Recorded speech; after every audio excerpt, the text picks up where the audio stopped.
Content warning. Reference to emotional trauma, an abusive relationship between husband and wife, suicide, and the murder of a loved one. Prologue. "You failed to keep your promise," Archer Westbrook said, sliding onto the metal chair in the West Village coffee shop. Opposite him, Wayne Newton, a 20-something thin-as-a-rail hacker from Brooklyn, sank down in his seat. He pushed his round glasses up his nose, his dark eyes wary. "Listen, it's not my fault." "Not your fault?" Archer's jaw muscles twitched as he leaned across the bistro table, the aromatic scent of espresso infusing the air in the shop. "You swore your firewalls were unhackable." Firewalls Wayne was paid 6 figures a year to create and monitor to ensure the personal information of the members of Phoenix, a sex club that catered to the elite of New York society, were kept safe and private. "But someone broke into our system last night." And that breach had gotten someone inside the club, someone who did not belong there, putting all Phoenix members at risk. Members who paid hundreds of thousands of dollars a year to ensure their voyeuristic, erotic lifestyle remained out of the public eye. As head of security at Phoenix, the breach landed heavily on Archer's shoulders. "Explain to me how that happened." "Elise Fanning," Wayne said, keeping his voice soft, regardless of the grinding of the coffee and the loud chatter surrounding them. Ready to fire this kid, who'd come highly recommended by more than one person in the security industry, Archer lifted an eyebrow. "Should I know that name?" "She's a private investigator," Wayne reported, shrinking down farther into his chair at whatever crossed Archer's expression, looking ready to run. "She lives in Brooklyn but works here in Manhattan. This breach leads back to her." Archer leaned in farther, gritting his teeth. He had fought in wars, carried out top-secret missions with the United States Special Forces, and he never failed. Not like this. A breach of this magnitude was inexcusable. "Is she capable of hacking the system you implemented?"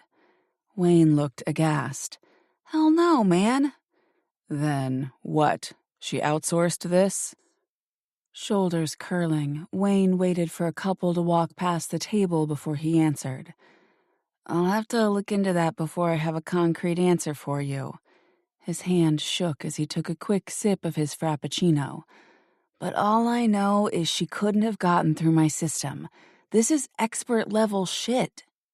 Archer had assumed as much, but he didn't like fuck-ups either, and he wouldn't let Wayne off the hook. "Are there fingerprints, markers in the code, anything that indicates who got past you?" "No, man, nothing. Whoever got through left nothing, but I'll find them. There are only so many places they can hide." "Do it swiftly," Archer demanded, rising and purposefully towering over the kid. "Clean this up, get the system back in order, and amp up the security, or your contract is terminated. All clear?" Wayne stopped blinking, maybe even breathing. Yes, got it. I'll get this all fixed." "See to it," Archer shot back. "And get me everything you can on Elise Fanning." "Everything?" Wayne asked. Archer let his anger show on his face, pressed his knuckles into the table, and loomed over Wayne. "What she eats, when she eats, what she sleeps in, who she fucks. I want to know every single thing about her. But most importantly, I want to know if she's a danger to us." Chapter 1. 2 months later. "I'll take an old Forester on the rocks," Archer said to the bartender of the classy New York City cigar lounge. Fitz, a long-time employee of the cigar lounge, smiled. "Coming right up." He looked plucked from a different era with his handlebar mustache curling up at the ends and his wise amber-colored eyes. The cigar lounge was full of customers tonight, sitting at the round tables, enjoying fine alcohol, ice clinking against their glasses. Smoke billowed from the table next to Archer as the customer lit his cigar, infusing the air with an aroma of burnt coffee and a hint of cinnamon. Soft jazz played from the speakers set high on the walls around the room. 3 bartenders dressed in tuxes served up drinks, while waiters tended to the customers at the tables. Back when the cigar lounge had been constructed in the 1920s, this spot was a gentleman's club. Now the lounge was a local hotspot. But what was truly special about this building was beneath the shiny hardwood floors. Phoenix, the ultra-exclusive upscale sex club, only accessible through tunnels once used to bootleg whiskey into the club. Each member was able to request 1 sex show per month. Sex acts, participants, every little detail was of the member's preference, something both Archer and Fitz were longtime participants in. All the members were put through a government-level vetting process before they gained access to Phoenix.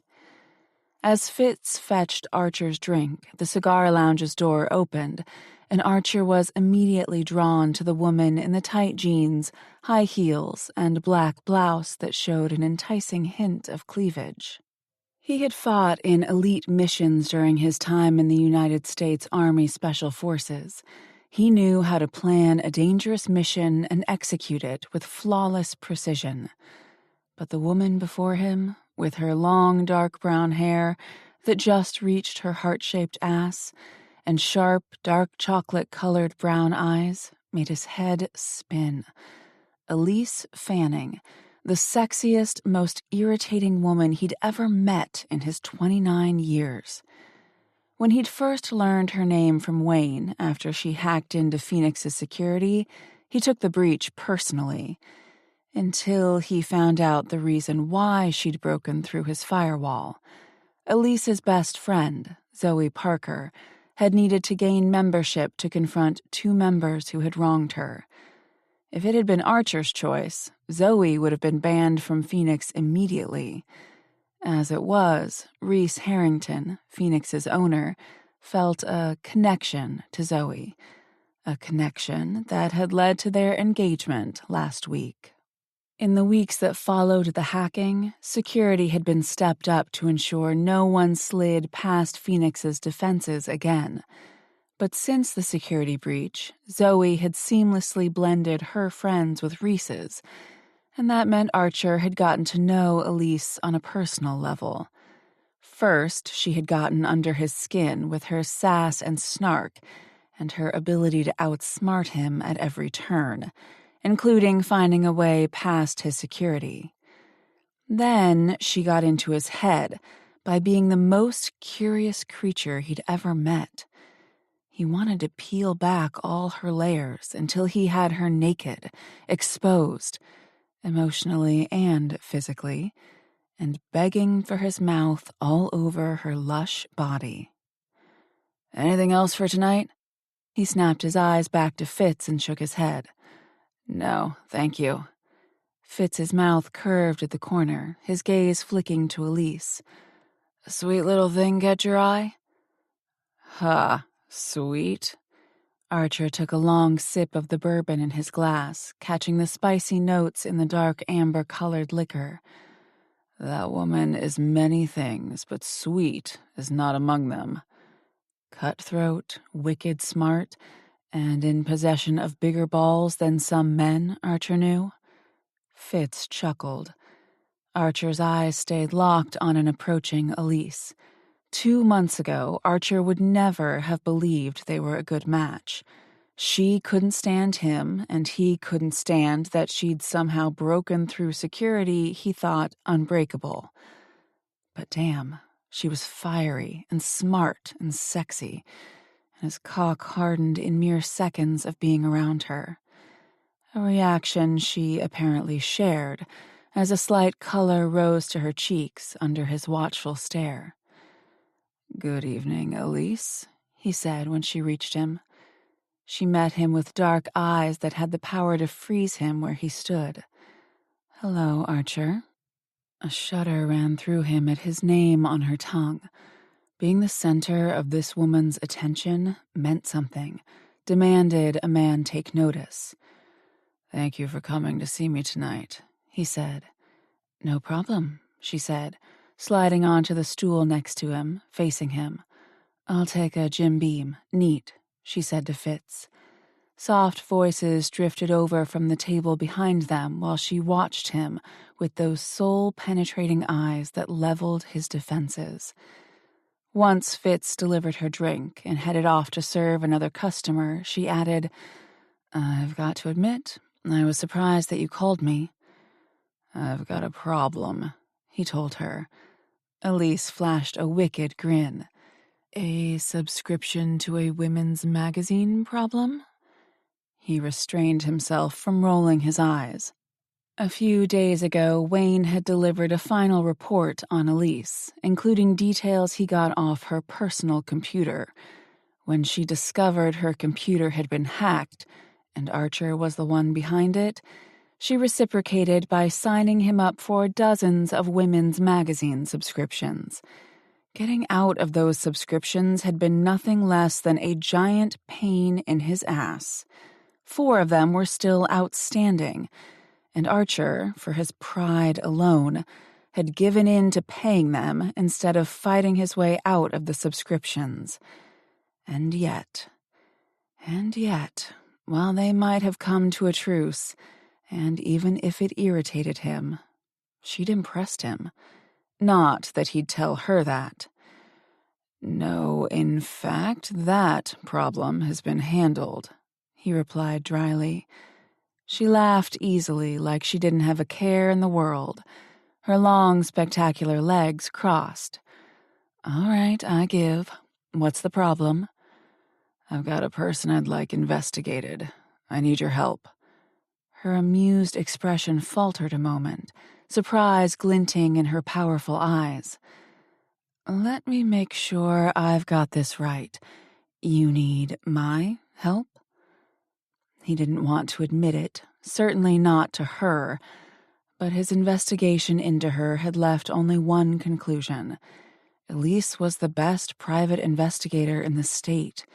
Not only did he want to ally himself with her to further protect Phoenix, and use her skills to do so, but hiring her gave him a means to get closer to her.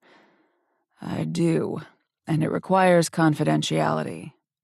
Intrigue sparkled in her eyes. "I'm listening. Go on." "The details are," he gestured to all the people around them, "sensitive. Let's take this to my office." She polished off her drink, then rose. "Lead the way." He downed the rest of his bourbon and then made his way to the door on the far side, and after he entered in the security code, she followed him inside. The noise from the lounge quieted as he entered his office, which used to be one of the private rooms in the gentlemen's club.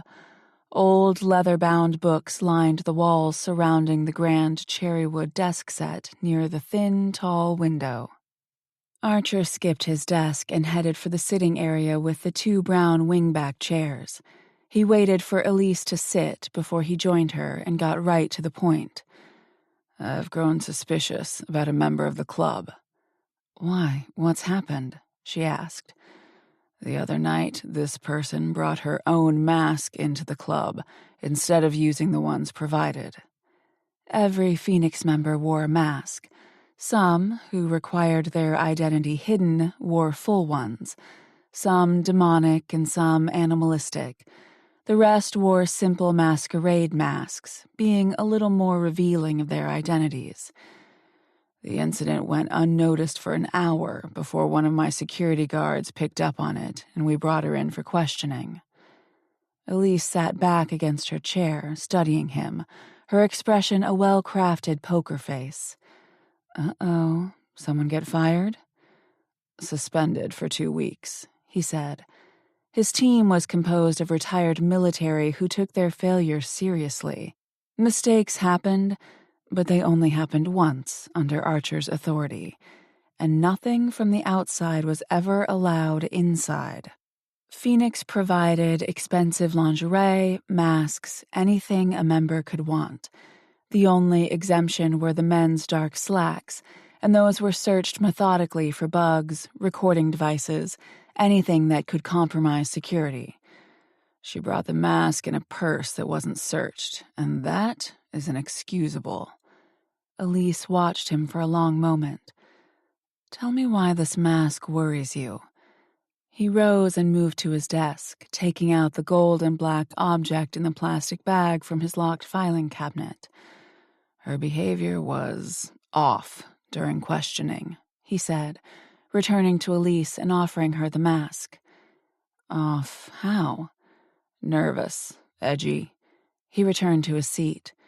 We scanned it for bugs, a camera, anything electronic. We found nothing. I've dug as far as I can into this member's life, and nothing is showing up that would raise alarms. She said she didn't know the rules about not being able to bring in her own mask, and right now, there's nothing to suggest that's not the truth. But your instincts tell you otherwise. He nodded, not surprised she'd caught on. Elise's quick mind was what made her stand out. Everything about this member has me on edge. Something's not right here. I can feel it. He leaned forward, resting his elbows on his knees, leveling her with a measured look. So, Reese asked me to extend you an offer, that you investigate this member, and that if this job goes well, the club would use your services exclusively going forward. Only because Archer had suggested it to Reese. Archer was only as good as his team, and Elise had proven herself invaluable. No wise business person would turn down the offer he presented. Phoenix was home to multi-millionaires who paid a pretty penny to stay out of the media.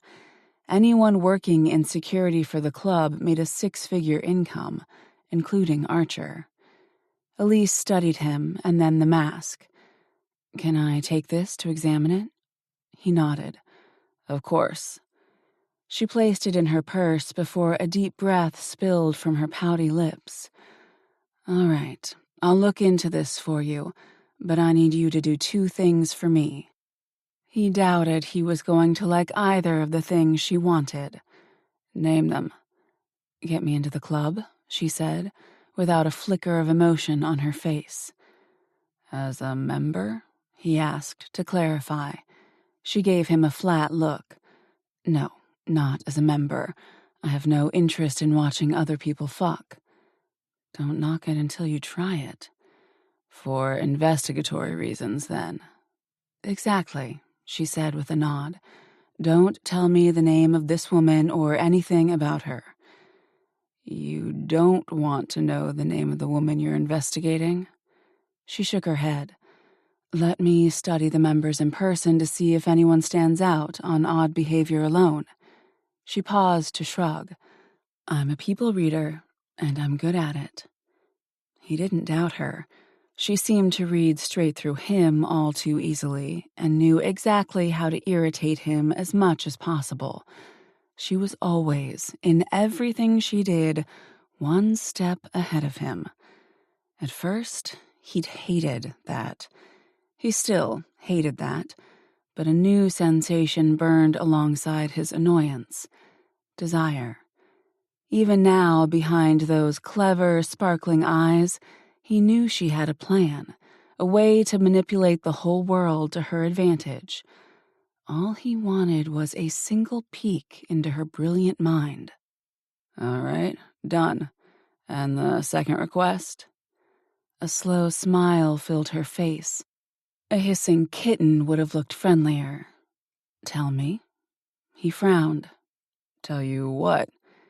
Tell me why you're asking me, of all people, to do this. Poking his tongue lightly into his cheek, he inhaled deeply. This woman would be the death of him. Seriously, Elise, you're going to make me say it? She gave a firm nod and a wicked grin. Oh, hell yes, I'm going to make you say it. Unbelievable, he muttered, watching her closely. While he did need her help, he needed to level the playing field, so he rose and settled himself in front of her chair. Placing his hands on both armrests, he leaned down. She straightened at his nearness, and her breath hitched when he brought his face down to hers and said, "Elise, you're the best PI out there, and I am desperately in need of your help." He arched an eyebrow, feeling her rapid, warm breaths brushing across his face, certain that was lust burning in the depths of her eyes. "Will that suffice?" Not one to shy away from a game, she rose and slid up against him sensually. "Yes, Archer, that will do. Text me the details when you know what night I'll be coming to the club." Hard and annoyed that she had the power to even control his damn cock, Archer didn't dare step back. Neither did Elise. "You'll start on this right away?" he asked. "I've got a current case to wrap up tomorrow morning, but I can begin in the afternoon." Heat burned in the space between them, drawing him in. "Excellent." Her gaze swept over his lips before lifting to his eyes again. "We'll talk soon, then." "We will."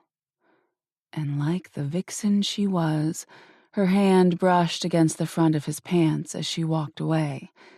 No doubt she'd felt every inch of his erection. An erection that didn't seem to understand this woman was a complete pain in his ass. Chapter 2. Archer hired you?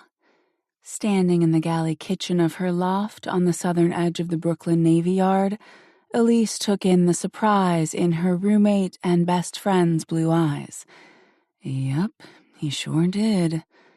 She had shared the loft with Hazel Rose since college, and no one knew Elise better. Hazel also knew her tense history with Archer. Even Elise was slightly rattled by his request. She and Archer had been frenemies from day one. She'd beaten him at his own game by breaking through his security, and he wasn't happy about it. That fighting edge had stayed with them whenever they spent time together with Reese and Zoe. There was this unspoken battle to see who would come out on top, whether it be winning a bet, beating the other at game night, or eating the most chicken wings. The competitions were endless. But alongside that tension, something else had developed between them. Something hot and needy. And something Elise was having a hard time pushing away. At first, she thought she'd imagined the chemistry between Archer and her. But last night, with a single brush of her hand to confirm, she discovered he wanted her as much as she wanted him. And she didn't know what to do with that information. Their thing was butting heads, not screwing. She reached for her to-go coffee mug from the cupboard, taking a moment to enjoy the warmth from the bright sun shining in through the large windows, before turning back to Hazel, who still stared, agape. Elise laughed. "You're about to spill your coffee everywhere." "Shit!" Hazel rightened the coffee pot. She set it back in the coffee maker, then whirled back to Elise with sparkling eyes. "I take it he's forgiven you for the magazine subscriptions, then?" "There was nothing to forgive me for," Elise shot back, grabbing the coffee pot and pouring some into her mug. "He's the one who got his hacker to look through my life. I never went that far, even after he pulled that stunt with me. All I did was get Zoe into the club. It was never anything personal, never anything against Archer or Reese. So what if he had to cancel a few magazine subscriptions? Like 10? Hazel cut in. Elise rolled her eyes. Fine, more than a few. With each one pissing him off a little bit more. Elise chuckled and nudged Hazel's shoulder. Okay, yeah, it did. And maybe I didn't mind getting under his skin. She'd never admit it aloud, but while Archer certainly could rev her engine with all that alpha deliciousness and his seriously good looks, she secretly enjoyed getting past all his defenses. She got the feeling not many people could do that. But I also didn't take this job for him. I took it for Zoe and Reese. Because Zoe was the third one in their friendship trio, and Elise was as protective of her friends as she was of her life. "I'm sure they'll appreciate it too," Hazel said, as 2 bagels popped out of the toaster. Like she did every day, Hazel slathered the bread in cream cheese and handed 1/2 to Elise. "Are you starting on the case today?" Elise took a bite of the bagel, then kissed Hazel's cheek. Hazel had always been the mom of the trio friends. She'd been voted first to get married and most likely to have children in their high school yearbook. All she needed was to find her groom, but neither Elise nor Hazel were successful in that department. "Yep, I'm heading to the office now." "Stay safe," Hazel called, as Elise headed for the door. "Always do." She was finished with her bagel by the time she got to the Prospect Park subway stop. It took roughly a half hour to get to Soho by subway, and another 10 minutes of walking to arrive at her office in a shared space she rented for an obscene amount of money. Something she would never be able to do if Hazel didn't split rent on the loft. The security guard, Keith, greeted her with his warm, infectious smile from behind his desk. "Good morning, Miss Elise." "Morning. I saw the Mets lost last night," Elise said, walking toward the elevators and hitting the button. "Don't even talk about it," Keith bit off. "Didn't happen." Elise laughed and entered the elevator when it chimed open. "Better stop betting on them. You're going to lose all your money." She hit the button for the 5th floor. "You should be more loyal to our team," he said with a smile. "You're a terrible New Yorker." The doors began to close. "You know I hate baseball, Keith." He mimicked being stabbed in the heart just as the doors shut. When the elevator doors opened on the 5th floor, Elise was still laughing to herself. She made it to the 3rd office on the left and unlocked the door with "Elise Fanning, Private Investigator," written on the glass in gold lettering. Her office consisted of large bank windows lining the back wall, revealing a beautiful New York City skyline. Her wood and brass writing desk sat in front of a red brick wall, with a filing cabinet on the right. In front of her desk were 2 client chairs. There wasn't room for anything else, and she didn't need more. It was primarily a place to meet clients.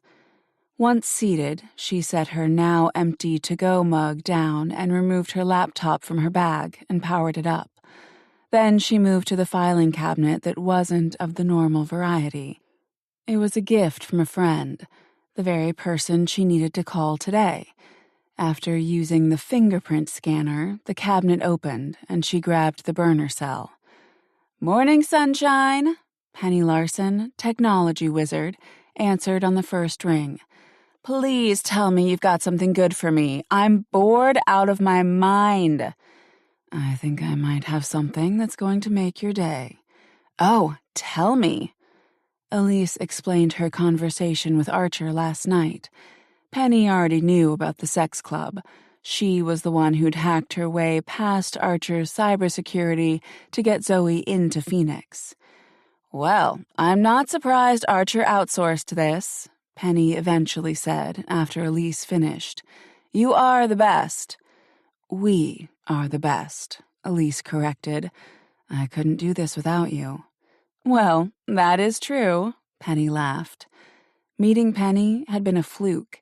3 years ago, after Elise finished her mentorship with the greatest PI in New York City, Luke Hicks, she'd been working on a case for a wife who suspected her husband of cheating. Penny was working for that husband, trying to bury his secrets. Elise found Penny at the end of her investigation, and they'd been working together ever since, splitting commissions, kicking ass. I'm going to courier the mask over to you. Can you take a look at it? And dig a little into the club. See if anything stands out to you. You got it. Perfect, Elise said, grabbing an envelope. You'll be in touch when you've got something? You know it. The phone line went dead. Elise tossed the burner phone back in her cabinet and locked it. After a quick review of her case this morning, she packed up her bag, sent the mask off with the courier, and took the subway to Midtown Manhattan. Busy streets greeted her as she trotted up the subway's staircase. It took 10 minutes for her to arrive at the apartment where her latest client lived. Margaret Wadsworth was an outrageously rich 60-year-old woman on a full-blown power trip. She hadn't hired Elise because of a broken heart. She wanted evidence against her cheating husband so she could take him to court to get more money. Sad, but the truth was, these cases paid well. Elise could never charge someone who was really suffering of a broken heart her usual rate. So when a gold-digging woman or rich scumbag came along, she'd up her rates to cover the difference.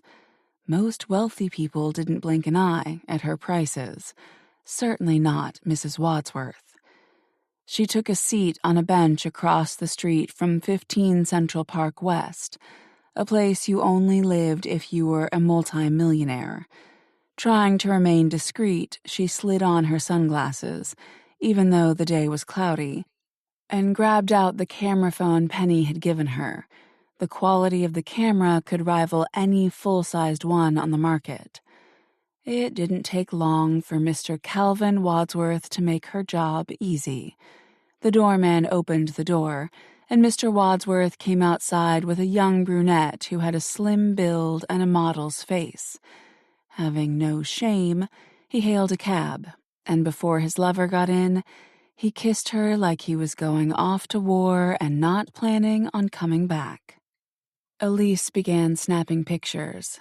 She hated these cases, always had. They only reminded her how hard marriage was and why she didn't do love. Her parents' marriage had been abusive for as long as Elise could remember. She remembered the fighting between her parents that went on for hours, the horrible things her father said to her mother. Love only hurt people, and Elise wanted nothing to do with it. Over the years, she'd had a few long-term friends with benefits who worked for a while. Lately, she spent time with one guy who was studying to become a doctor and was too busy to date. Another was an asshole who broke hearts often. But they all had one thing in common. They didn't want love from her. No attachment, just fun. Eventually, they either moved away or found a woman who wanted more. No skin off Elise's back. Love was meant for other people, not for her. When her cell phone rang, indicating a FaceTime call, she quickly finished taking photos of the evidence she needed, then hit answer, spotting Zoe's picture on the screen. "Hi, you." "Hey," Zoe smiled. A natural beauty, Zoe had light hazel eyes that never needed much makeup, and gorgeous, long, strawberry blonde hair that always looked good, no matter what she did with it. Warmth immediately touched Elise's chest. She missed living with Zoe, who'd moved into Reese's condo a few days ago. "How's it going?" she asked, angling her phone to keep the sun's glare away. "Good. Busy, as always," Zoe said. "Listen, I've got to be quick, but I was just talking with Archer." "Oh, and what did Big Bad Wolf say today?" Zoe laughed. "Please call him that in front of me, just once, okay?" At Elise's responding smile and nod, she went on. "He told me you'd be going to the club tonight to investigate." News to her. "When did he decide this? He hasn't said a word to me." "He just left here, so maybe he's planning to call you now. Anyway, I wanted to assure you that neither Reese nor I will be at the club tonight." "Thank you for that small miracle. As much as I love you, Zoe, I really don't want to watch you and Reese getting it on." Zoe laughed, but she also didn't comment, which had Elise thinking she wouldn't care as much as Elise did. Maybe that made sense. Zoe did like going to Phoenix, living that erotic lifestyle. Elise couldn't imagine having sex in front of others. Ever. Thanks for thinking of me, though. Appreciate it. Zoe blew her a kiss. Always. Love you. Her gaze flicked up to something. Then she nodded before addressing Elise again. Sorry, babe. Gotta run. Enjoy tonight. The last thing Elise needed was anyone getting the wrong idea. There will be no enjoying. I'm there for a job, remember? Right, Zoe said with a sly smile. Then I hope the job goes well. Me too. Talk soon. Bye. Bye. Zoe's endearing, knowing smile was the last image on the screen before it went black. With a sigh, Elise tossed her phone into her bag right as a truck rolled to a stop in front of her. Both a spike of desire and annoyance raced through her as she spotted a smirking Archer looking down at her. It only irked her more that the first thing she noticed was the sexy flex of his forearm and bulging veins. She thought they had a truce between them, but obviously he was keeping tabs on her, trying to stay one step ahead of her. She wouldn't give him the satisfaction of thinking she cared that he'd likely tracked her cell phone to discover her location, or that he'd used Zoe to do it. The smart jerk. Yes, do you need something? She asked him. That sexy smile widened. Just thought I'd confirm you're good to come to Phoenix tonight. She gave a polite smile, ignoring the heat pooling low in her body that always came when he looked at her like he planned to have her for breakfast, lunch, and dinner. Yep, all good. Great, Archer said. A beep on her cell phone had him adding, That is the address for a doctor you can go see this afternoon. He'll rush your test results so you have them this evening. It's protocol at the club to have a clear STD and HIV test before you can enter. She frowned. But it doesn't matter if you're not participating, he stated firmly. Protocol is protocol. At that, she gave him a small smile. Is this when you ask me my permission to vet me? I don't need to, he said. You've already been vetted. She frowned. Yeah, when his hacker dug through her personal computer. Before she could get into that, her phone beeped again. Archer said, That's the address where you need to go. You'll meet up with Lottie, who will dress you. She snapped out of the swirling heat between them. Dress me? She'll provide you with a mask and lingerie for this evening, which is appropriate attire for Phoenix. Whatever expression had crossed her face made his eyes darken, filling them with hunger. I'll see you tonight. Before she thought about it, she sputtered, You'll be there? His gaze fell to her lips, which she suddenly realized she was biting, and stayed there a moment before he chuckled, low and deep. Yeah, Elise, I'll be there. Then he was gone, and she was staring at his tailgate with the feeling she was in way, way over her head. Chapter 3. The look of desire burning in Elise's eyes earlier stayed with Archer for the entire day. So did his semi-erection from the images playing on his mind of her wearing a mask and lingerie for tonight's show. The sound of a piano drifted into Archer's office while he sat behind his desk, wrapping up paperwork for the day. A couple of nights a week, a classical pianist performed at the cigar lounge. The music reached in and touched him, and it sounded like whoever had created the song knew how it felt to yearn. He understood that feeling, remembered being far away during a mission and missing the comfort of home and the people in his life. The time on his laptop read 8:55 p.m. He'd already briefed his security team on the night ahead, and with his tasks behind him for the day, he left his desk and moved to the bookshelf to the left of the closed door. By removing the third book, he uncovered a keypad and entered in his 5-digit code. A soft click later, and Archer opened the bookcase, revealing a staircase winding down to the lower level that led to a stone hallway. As he passed the doorway that led to the west tunnel, the door opened. His good friend, Kieran Black, greeted him with a smile. A firefighter with the New York City Fire Department and a triathlete, Kieran could hold his own against any soldier Archer had served with during his time in the military. "You're almost late," Archer said, returning the smile. Kieran had strong, trusting green eyes and textured dirty blonde hair, presently slicked back with sweat. "Almost is the key word there." Archer and Reese met Kieran through private sex parties over the years. Kieran settled into stride with Archer, heading down the hallway, and Archer noted the soot stains on Kieran's cheek. "Busy day?" he asked. "Yeah," Kieran grumbled. "Insane 5-alarm fire down by the battery. Took us all day to get it under control."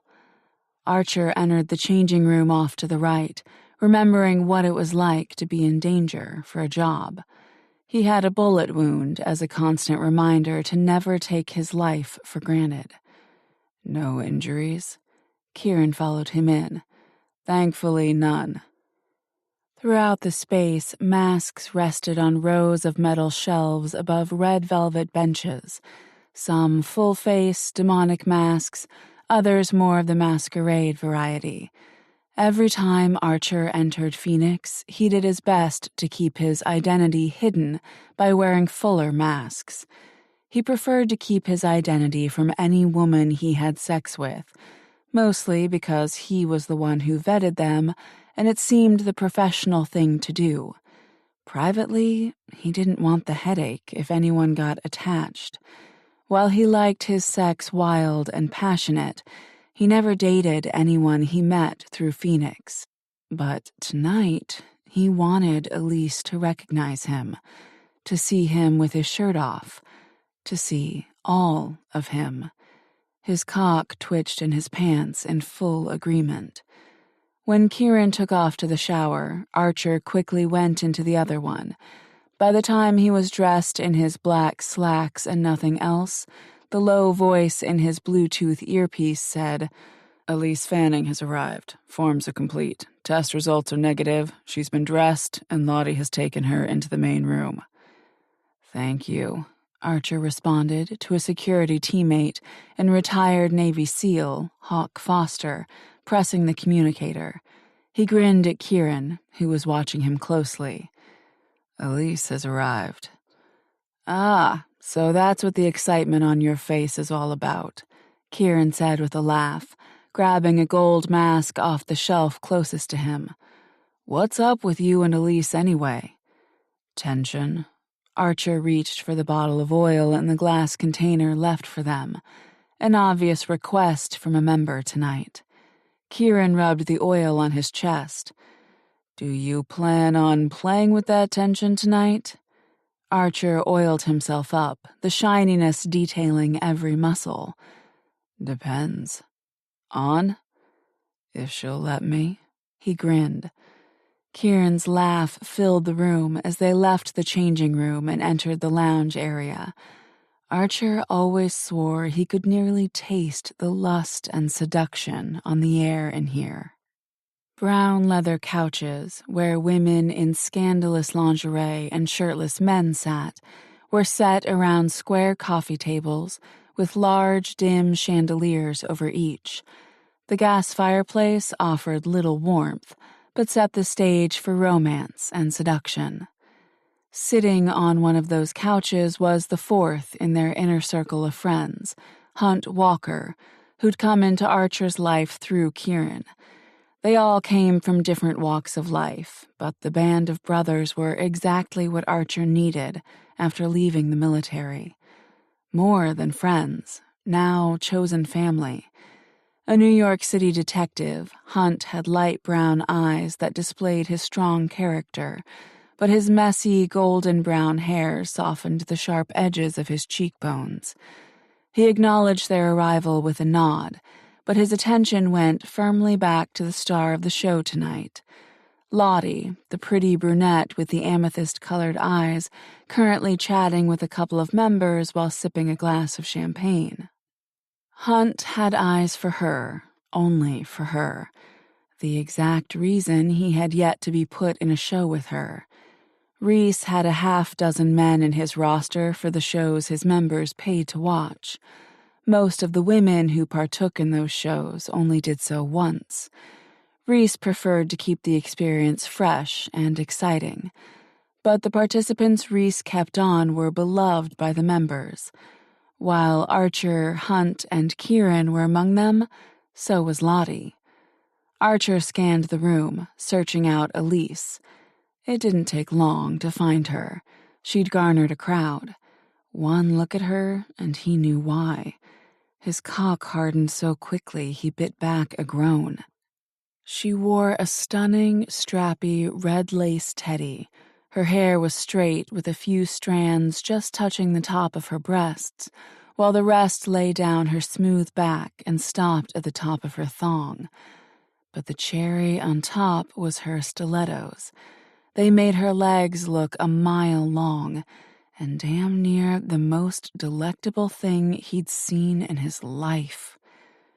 "Careful, you look like a man who has eyes for no one else."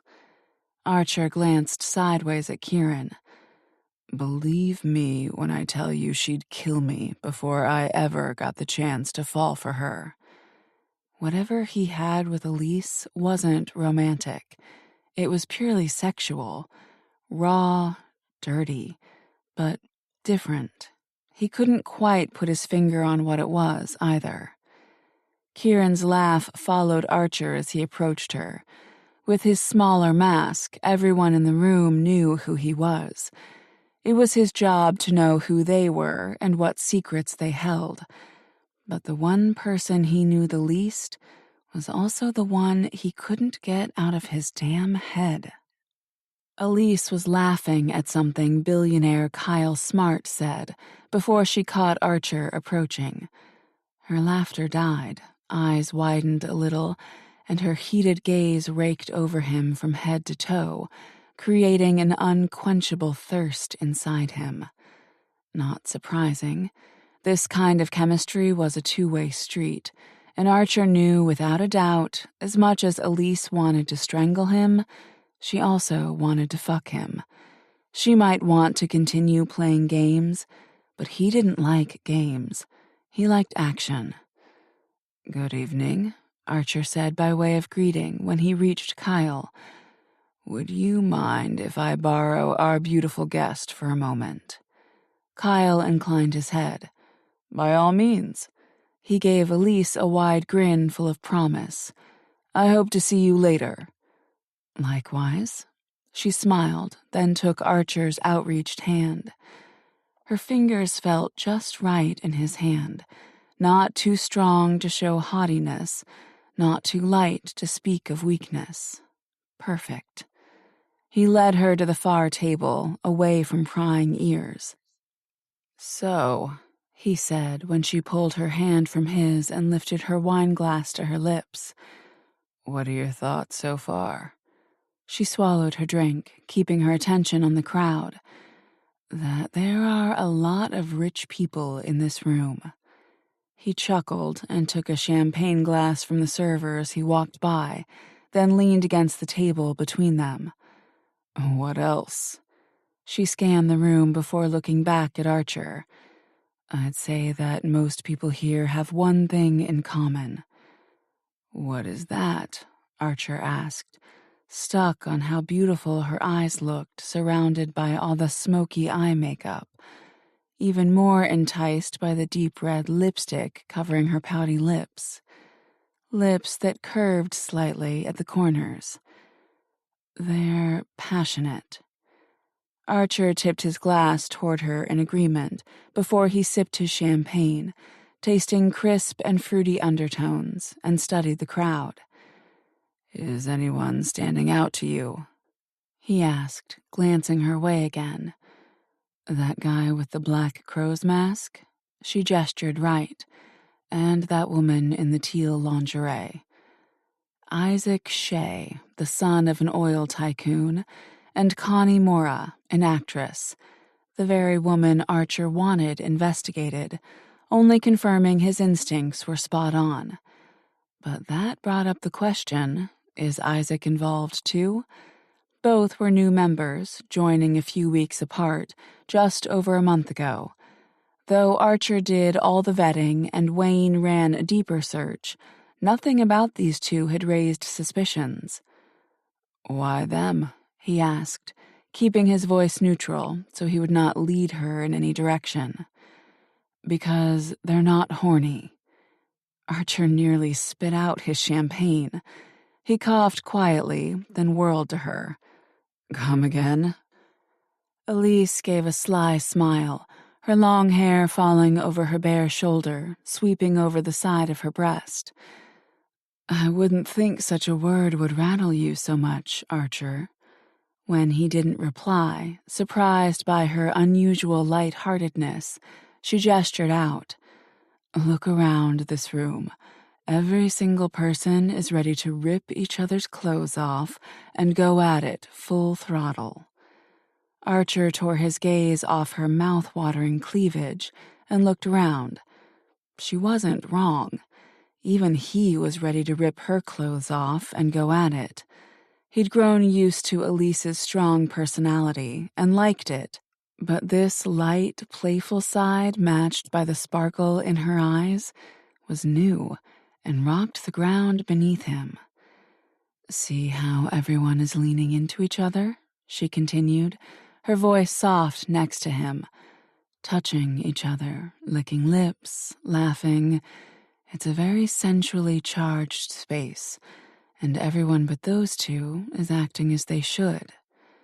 Archer studied them, knowing he never would have noticed that. He needed fresh eyes in this space, and apparently he needed Elise's eyes. "So you've got to ask yourself why," Elise continued. "Why are they not responding like everyone else?" He frowned. "Good question." She took another long sip of her drink, her gorgeous lips wrapping around the edge of the wine glass. Archer imagined those lips wrapped tightly around him, slowly dragging over his hardened flesh, as she asked, "So, is she the one raising all your inner alarms?" Rock hard now. He tore his attention off her mouth and nodded. As soft music began to play and the double doors on the far side of the room opened, drawing the crowd forward. "Let's talk more later tonight. I'll give you names and we can go from there."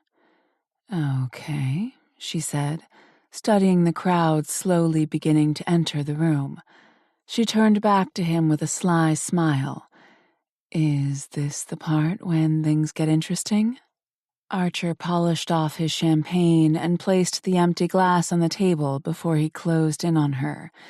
He took her chin, encouraged by her sharp intake of breath, as he let the hunger she stirred in him show. "This is when you decide if you want to leave or stay for the show." Cheeks burning bright, alongside her heated gaze, her mouth fell open, no sound escaping. Finally, he'd rendered her speechless, and looking like everyone else in this space, horny. He grinned as pure masculine pride rushed through his veins. Then he headed for the doorway, and before she could ask him anything, he turned back to her, placing a new challenge between them he hoped she'd answer. He opened his pants, letting his cock spill free. Everything sane and sensible in Elise's mind told her not to walk through those double doors. She hadn't come to watch a sex show, one that Archer was apparently taking part in. She certainly had zero interest in this erotic lifestyle. Sure, she liked her sex spicy. The more passionate, the better. But she didn't like prying eyes getting off on watching her. And yet, one look at his naked form, pure muscle, all hard and big man, had her feet moving her in that direction, curiosity driving her steps forward. But as she moved closer, catching his grin and challenging hot stare daring her to follow, he turned toward the door, revealing muscles upon muscles, stretching and flexing as he walked through it, all leading down to the finest sculpted ass she'd ever seen in her life. A glance up revealed a large scar on his shoulder, an obvious gunshot wound from his military career. When he vanished through the doorway, she kept walking until she stepped into the small round room with high stone walls where the crowd stood. Back in the 1920s, she suspected the space was used to store whiskey barrels, the oaky scent still lingering in the dry air. In the middle of the room, a light-haired man with a gold mask, who she knew for certain was Archer's close friend Kieran, was kissing Lottie, the brunette she'd met earlier. Next to them stood Archer, waiting, but he wasn't looking at them. His smoldering gaze beneath his black masquerade mask was right on her. Her breath hitched under the weight of that stare. Everything lit up inside her at the way he overwhelmed her, awakened her in a way she'd never experienced before, bringing uncontrollable heat into her core. She'd never seen this side of him. He'd never shown her this, the need, the want, the hunger. And she felt the crowd around her drift away as he pulled her into something new, something foreign, something special. Even as Lottie broke off her kiss with Kieran, turning her attention onto Archer, sliding her hand into his hair, drawing him forward for a slow, open-mouthed kiss, something shifted in Elise. Primal and desperate, she began to tremble, and with every deep kiss Lottie took from him, it only made Elise want to be that woman, feeling the slow and sensual swipe of his tongue, experiencing his passion, his fire. Her chest fluttered as Lottie broke away, and Archer pinned Elise with his stare again. It occurred to her then that this was his game tonight, his way to tease her, to tempt her, and as her nerve endings stirred and tingled, she realized his plan worked. Her nipples puckered, aching for his sculpted mouth, and her sex clenched, hot and tight, craving his thick, hardened length filling her. Archer kept his gaze locked on Elise as Lottie moved to a small gold tray with a bowl on top. Kieran took a seat on a red velvet chaise with gold accents, and Archer followed, sitting next to him, both looking like Greek gods awaiting their pleasure. Only then did Archer look away. Elise exhaled the breath she hadn't known she was holding and quickly took in the room. There was only one door, with Phoenix members either standing or sitting in the chairs situated around the room. The lust in the space was nearly suffocating, and she soon felt the spiral of erotic freedom surround her when Lottie knelt between the men and dripped oil on Kieran's cock before doing the same to Archer, too. They groaned low as Lottie began stroking both men, slowly, sensually. Elise became lost, not in the way the woman was touching the men, but in the way pleasure washed over Archer's face, the way every muscle flexed, the way his sculpted lips parted, drawing in more air. the need burning in the depths of his eyes behind his mask. Eyes that again stared right at Elise, like a challenge, like a promise. She knew she should feel embarrassed, shocked, something, watching this, but she was absorbed in the moment, in him. The play continued, the silence broken by the low moans escaping both men and the sucking sounds of Lottie's hands working over them, until her hands began pumping, hard and fast. Elise's legs trembled under her, her breathing rapid, nearly in tune with Archer's, feeling like that was her hand, her offer of pleasure. Soon Kieran's head tipped back, his chest heaving. Seconds felt like minutes as his body flexed under the pleasure. And just as he froze, looking mere moments away from erupting, Lottie dropped his cock with a wicked smile. His strangled groan filled the room, and Lottie laughed sensually. She turned her focus on Archer, holding the base of his cock and pumping hard and fast, until he got there too, and right as he nearly came, she let go. Archer growled incoherent words, and Elise felt them brush across her like a sensual touch. Long minutes passed as Lottie brought the men to the brink of orgasm repeatedly, only to deny them that right. Tension tightened Elise's core with each denial, her breath caught somewhere deep in her throat. She'd never edged a man herself, but she now understood the draw of such pleasure. Every muscle in Archer's body was strained. Veins bulged in his neck and forearms, and he shook in the best way possible, on the very edge of losing all control. And yet, his gaze was steady and strong on Elise, like she was his anchor. In the sane part of her mind, she never would have imagined watching another woman touch a man would turn her on. But maybe it wasn't about the touching, and more about the man. This man. One who created an unexplainable need in her. With an ache that burned deep in her soul, she decided, tonight, she'd give in to the tension building between them for weeks. She didn't know when, but sometime soon, she'd take him to her bed. Finish him. Elise blinked back into focus, locked into Archer's smoldering gaze, realizing someone from the crowd had given the order. She took quick stock and noticed Archer's other good friend Hunt was also in the room, but he seemed only focused on Lottie pleasuring his friends. A low grunt sent her focus back to Kieran as Lottie stroked him, hard and fast, with the intention of ending this show. Kieran lasted a mere second before his shout echoed in the room as he came with a roar, completely undone. Lottie slowly released him, leaving his semen covering his stomach, and sat back on her knees. Now the other. Another order from the crowd, making Elise realize it must have come from the member who'd requested this particular show tonight. But this time, Lottie didn't take Archer's cock and finish him.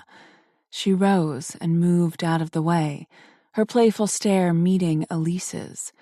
Elise spotted the tremble in Archer's legs as he rose, eager and hard, his body a glorious display of strength. He made his way toward her with powerful strides. A wave of heat rocked her to her core as he stopped in front of her. He began to circle her, trailing his finger slowly down her arm. "Do you think I didn't know?" he asked. She felt the others watching her, their eyes following her every move, only she couldn't seem to find the part where she cared. "Didn't know what?" She heard the lust vibrating in her own voice. Once behind her, he leaned in close, his mouth by her ear, his voice husky. "Your little brush of your hand trick to see if I was hard yesterday. I wanted you as much as you wanted me. He slid a finger under her hair, moving it aside to place a light kiss on her shoulder, and she trembled, her breath all but gone. As he got back in front of her, her chest heaved. It wasn't a trick, it was a curiosity. He dipped his chin, his mouth curving slightly, his eyes blazing hot. Now you know I want to fuck you. What are you going to do about it? She shuddered, totally and completely shuddered for all to see. Archer saw it too. His smile was a little sexier now, darker. Is that my choice here? She asked, suddenly feeling those watchful eyes fade away as palpable passion overwhelmed her. He inclined his head. I'm right here, burning for you. You want me. Take what you want. It occurred to her then that she'd been a part of the show from the very beginning. She simply hadn't known it.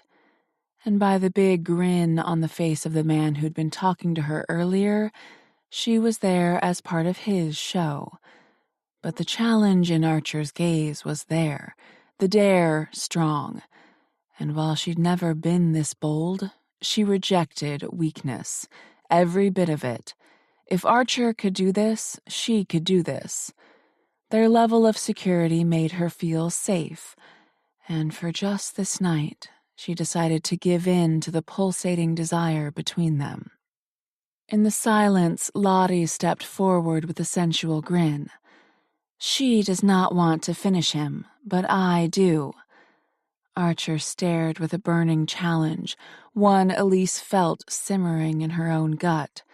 She stepped forward, sliding her hand over the round, hard muscle of Archer's bottom, feeling the tremble that rocked him. No, she said, thrusting her fingers into his hair and pulling his mouth down to hers. He's mine to finish tonight. Chapter 4. Elise's kiss shattered him. Taken aback by the sheer passion she unleashed on him, he froze against its force. He'd kissed many women, but not like this, never like this. He found her waist and pulled her closer, desperate for not an inch to remain between them. She moaned into him, a sound he'd never known he needed to hear, and everything around him simply went away.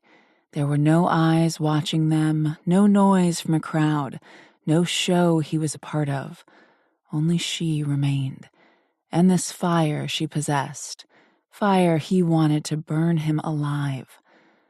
Elise, he whispered, just for her, nipping at her bottom lip. She shivered before breaking away, and without a moment's hesitation, she revealed herself to him. She took each thin strap down slowly until the fabric of her teddy brushed across a taut, rosy nipple. Her stare was potent, powerful, and he felt the brush of tangible energy across his flesh. Every single move she made was to tease him, and each movement made his cock twitch. The slight curve of her mouth told him she knew it, too. Hell, she played on it, dragging the fabric down slowly until both her breasts were free. Archer nearly went to his knees before her. The beauty amazed him. Her long hair flowed around her, her skin creamy and smooth, all in stark contrast to his strength and roughness. She went to move again, but Archer caught her hand, not allowing her to control all of this. Let me look at you. Her chest lifted and fell with heavy breaths as he released her hand to drag his knuckles across her breast, reaching a firm nipple. He trailed those knuckles across the hard peak that begged for his mouth. Taking his time, he opened his hand and caressed the side of her breast until he tickled the underside, and her soft moan made him smile. So responsive. Sliding those same fingers, he worked his way over to her other breast, where he tweaked the bud with his fingers. Her eyes fluttered when he pinched hard, and his smile widened. beautiful. He lowered his hand, feasting upon her toned belly and her cute outie belly button, before lifting his attention to her face again. He studied her playful gaze beneath her mask, before she slid the lingerie lower and lower until the flimsy fabric hit the floor. It occurred to Archer why people believed in succubi, because if Elise were a demon, he'd give his soul for a single taste of the sweetness hidden behind the dark curls between her thighs. Determined to do just that, he closed the distance between them as she stepped out of her lingerie. Holding her gaze, he took her chin, brushing his thumb across her bottom lip that parted for him. He dragged his finger all the way down her neck and kept going until he slid 2 fingers between her thighs, instantly hit with warm silkiness. So wet, all for me. Trembling, looking on the very edge of control, her gaze flared with challenge as she fisted his cock. For this? She threaded her hands into his hair, pulling him to her. He chuckled at the power play, then nipped at her neck before she yanked his head up and kissed him again, hard. Tonight was her choice, but now she was in his playing field.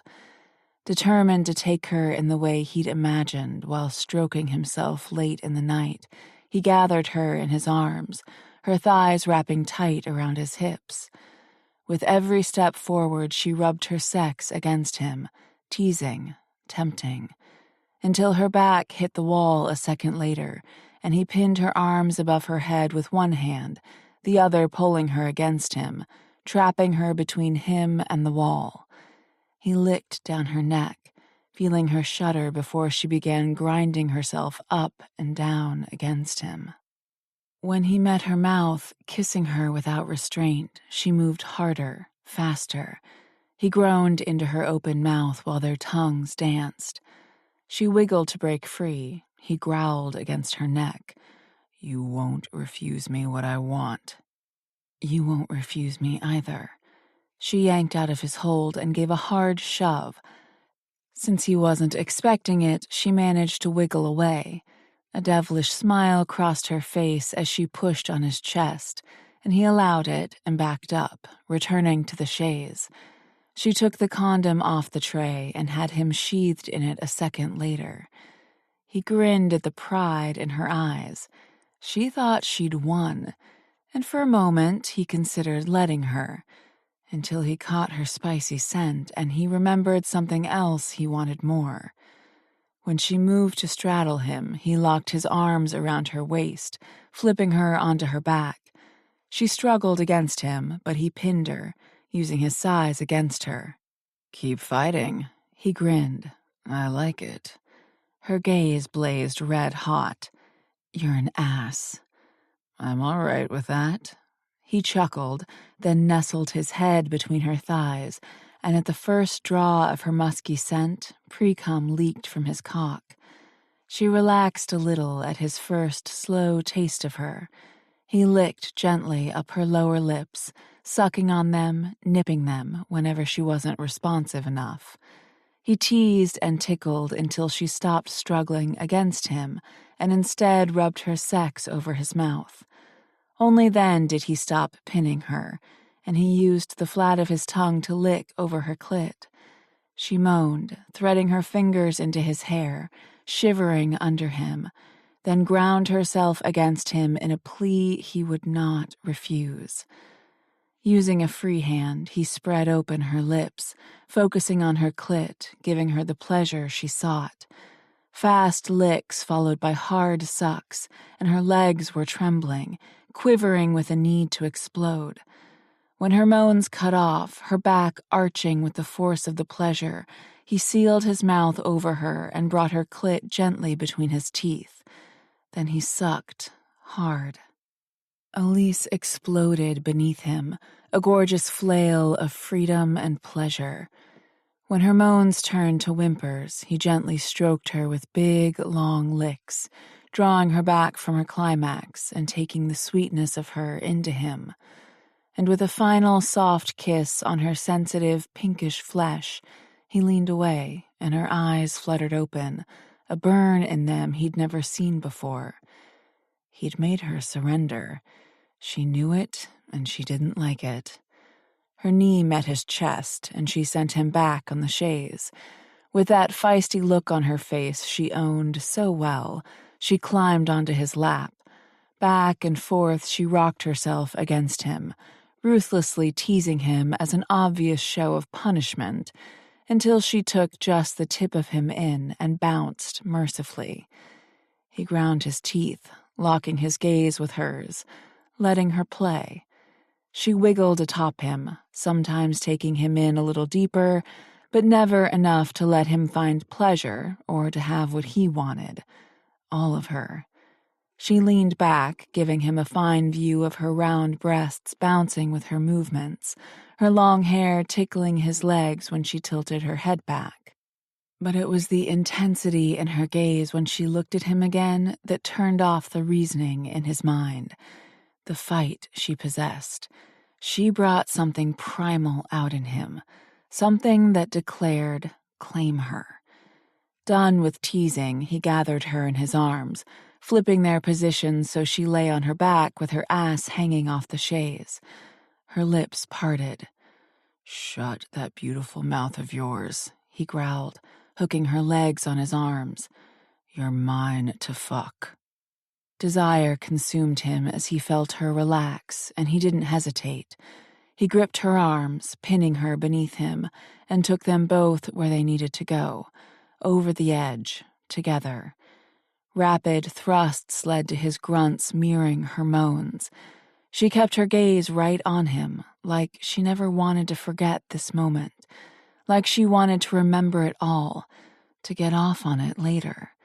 He drove in harder, faster, unrelenting, the scent of their sex filling his senses as his muscles strained, his heart racing to rise to the pleasure. There was nothing sweet about this. Nothing that had anything to do with lovemaking. Raw, dirty, and intense, he pounded into her with all his strength, until her inner walls squeezed him. He'd been teased too much tonight.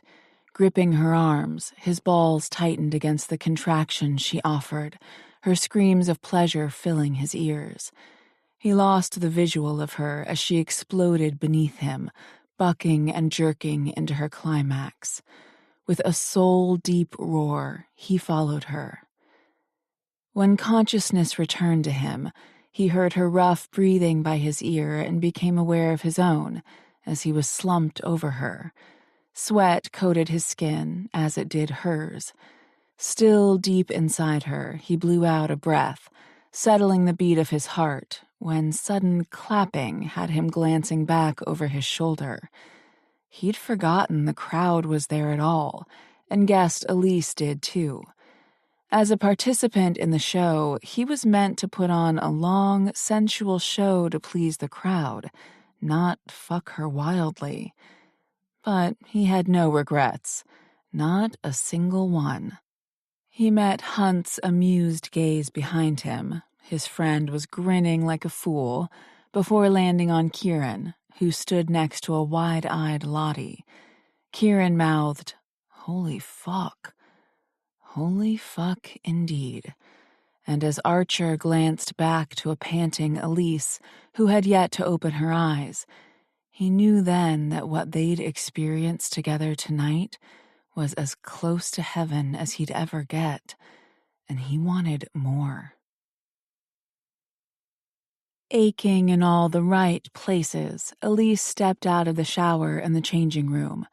She hadn't realized it at the time, but Archer had oil on his skin, and it had covered every square inch of her by the time they'd both crashed over the edge.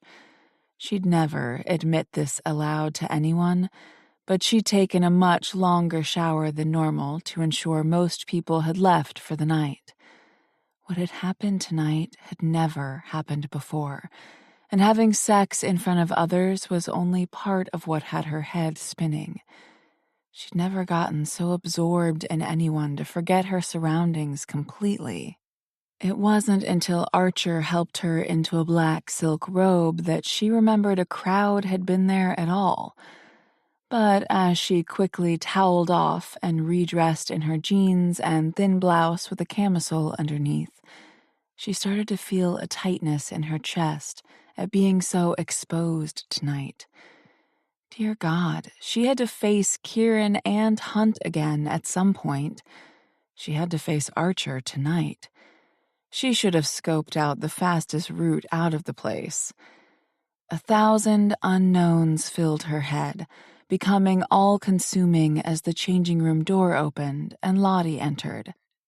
Lottie took one look at Elise's face and said, "Ha, girl, look at those burning cheeks. It's been so long since I felt embarrassed. I can't even remember what that feels like." Elise laughed softly, grabbing her boots and sliding into them. Tonight was unexpected. "Maybe for you," Lottie said, leaning against the wall behind the door, arms folded. "Sure seemed like Archer had a plan tonight." Yeah, it did, didn't it? Elise tried to wrap her head around that, around all of this, but the task seemed impossible.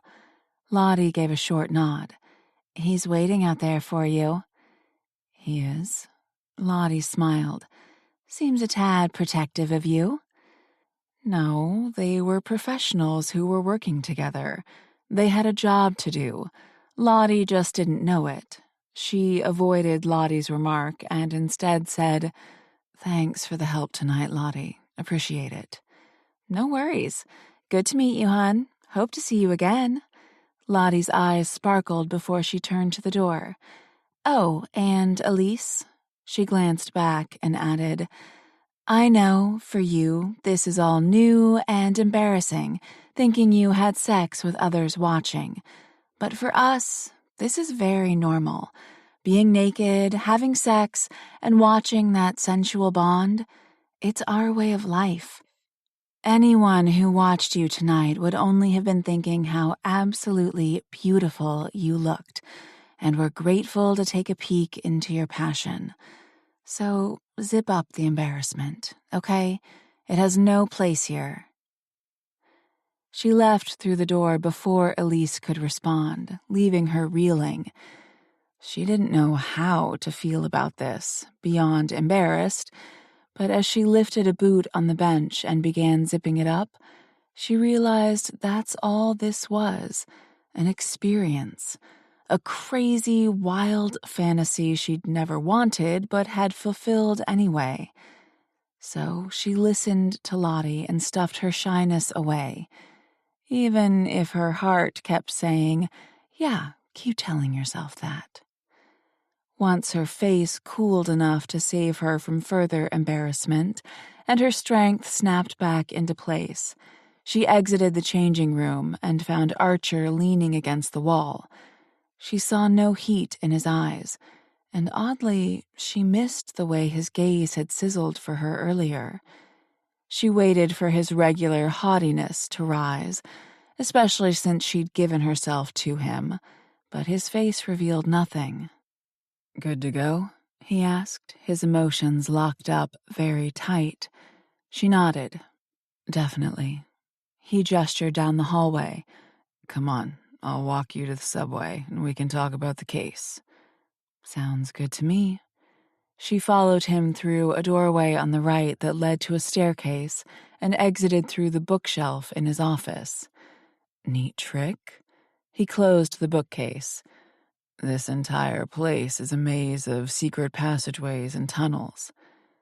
Everything about Phoenix was full of mystery, which was probably why so many people paid excessive amounts of money to live out their fantasies here.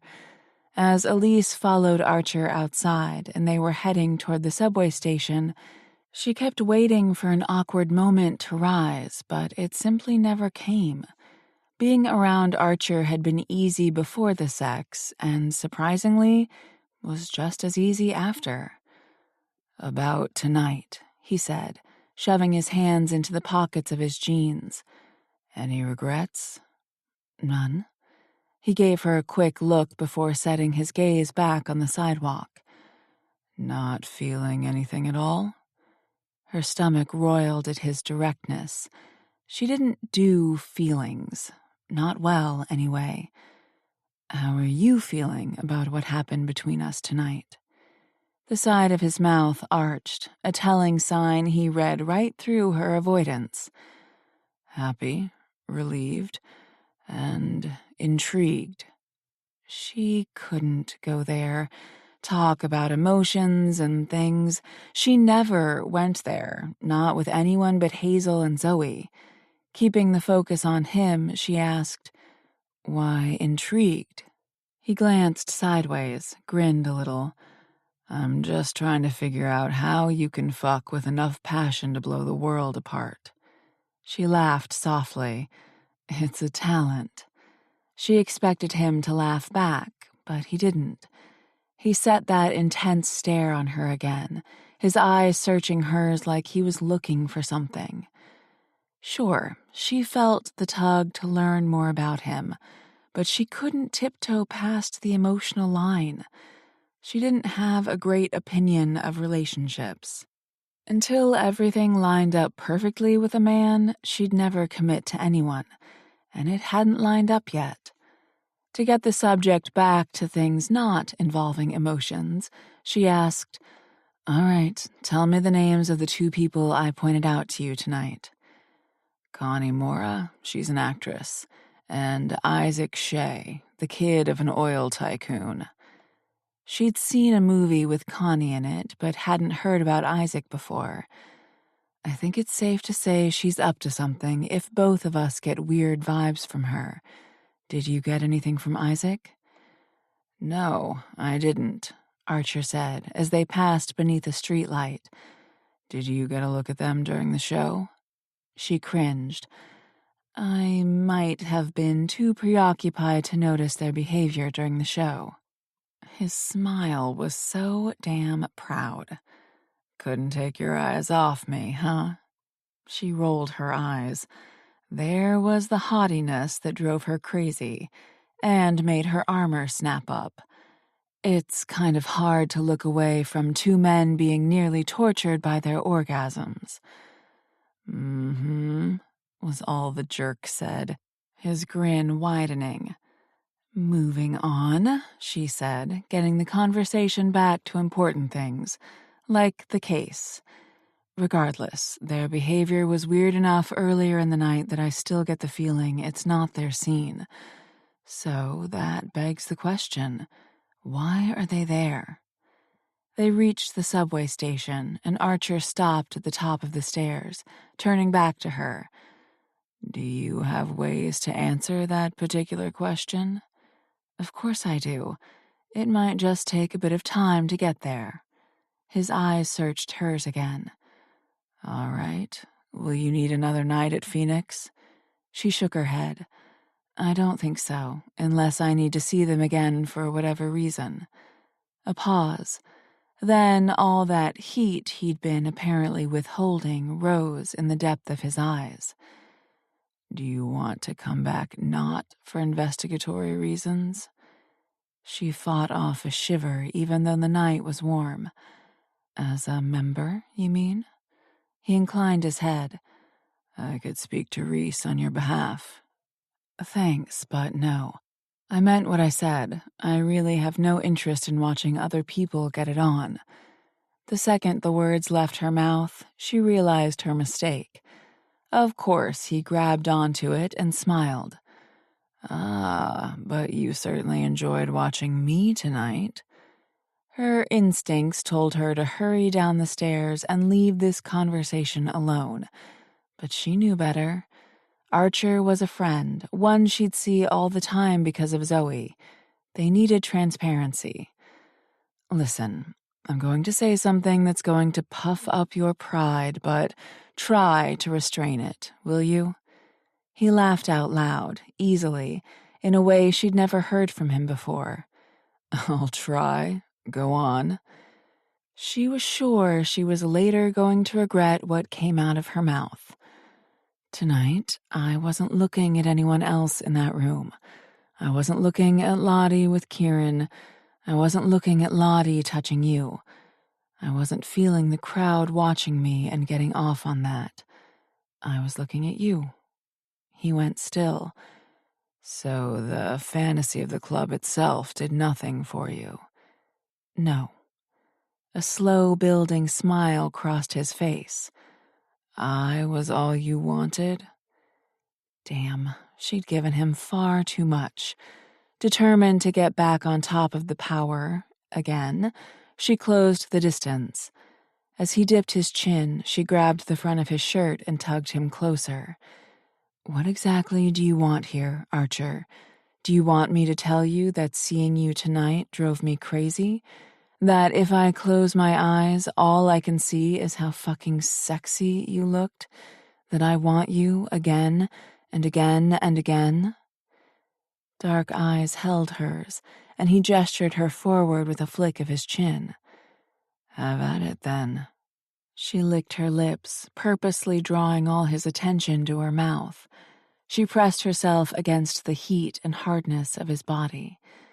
"Is that what you want? Do you want me to kiss you again? Fuck you again?" "It's a good place to start," he murmured.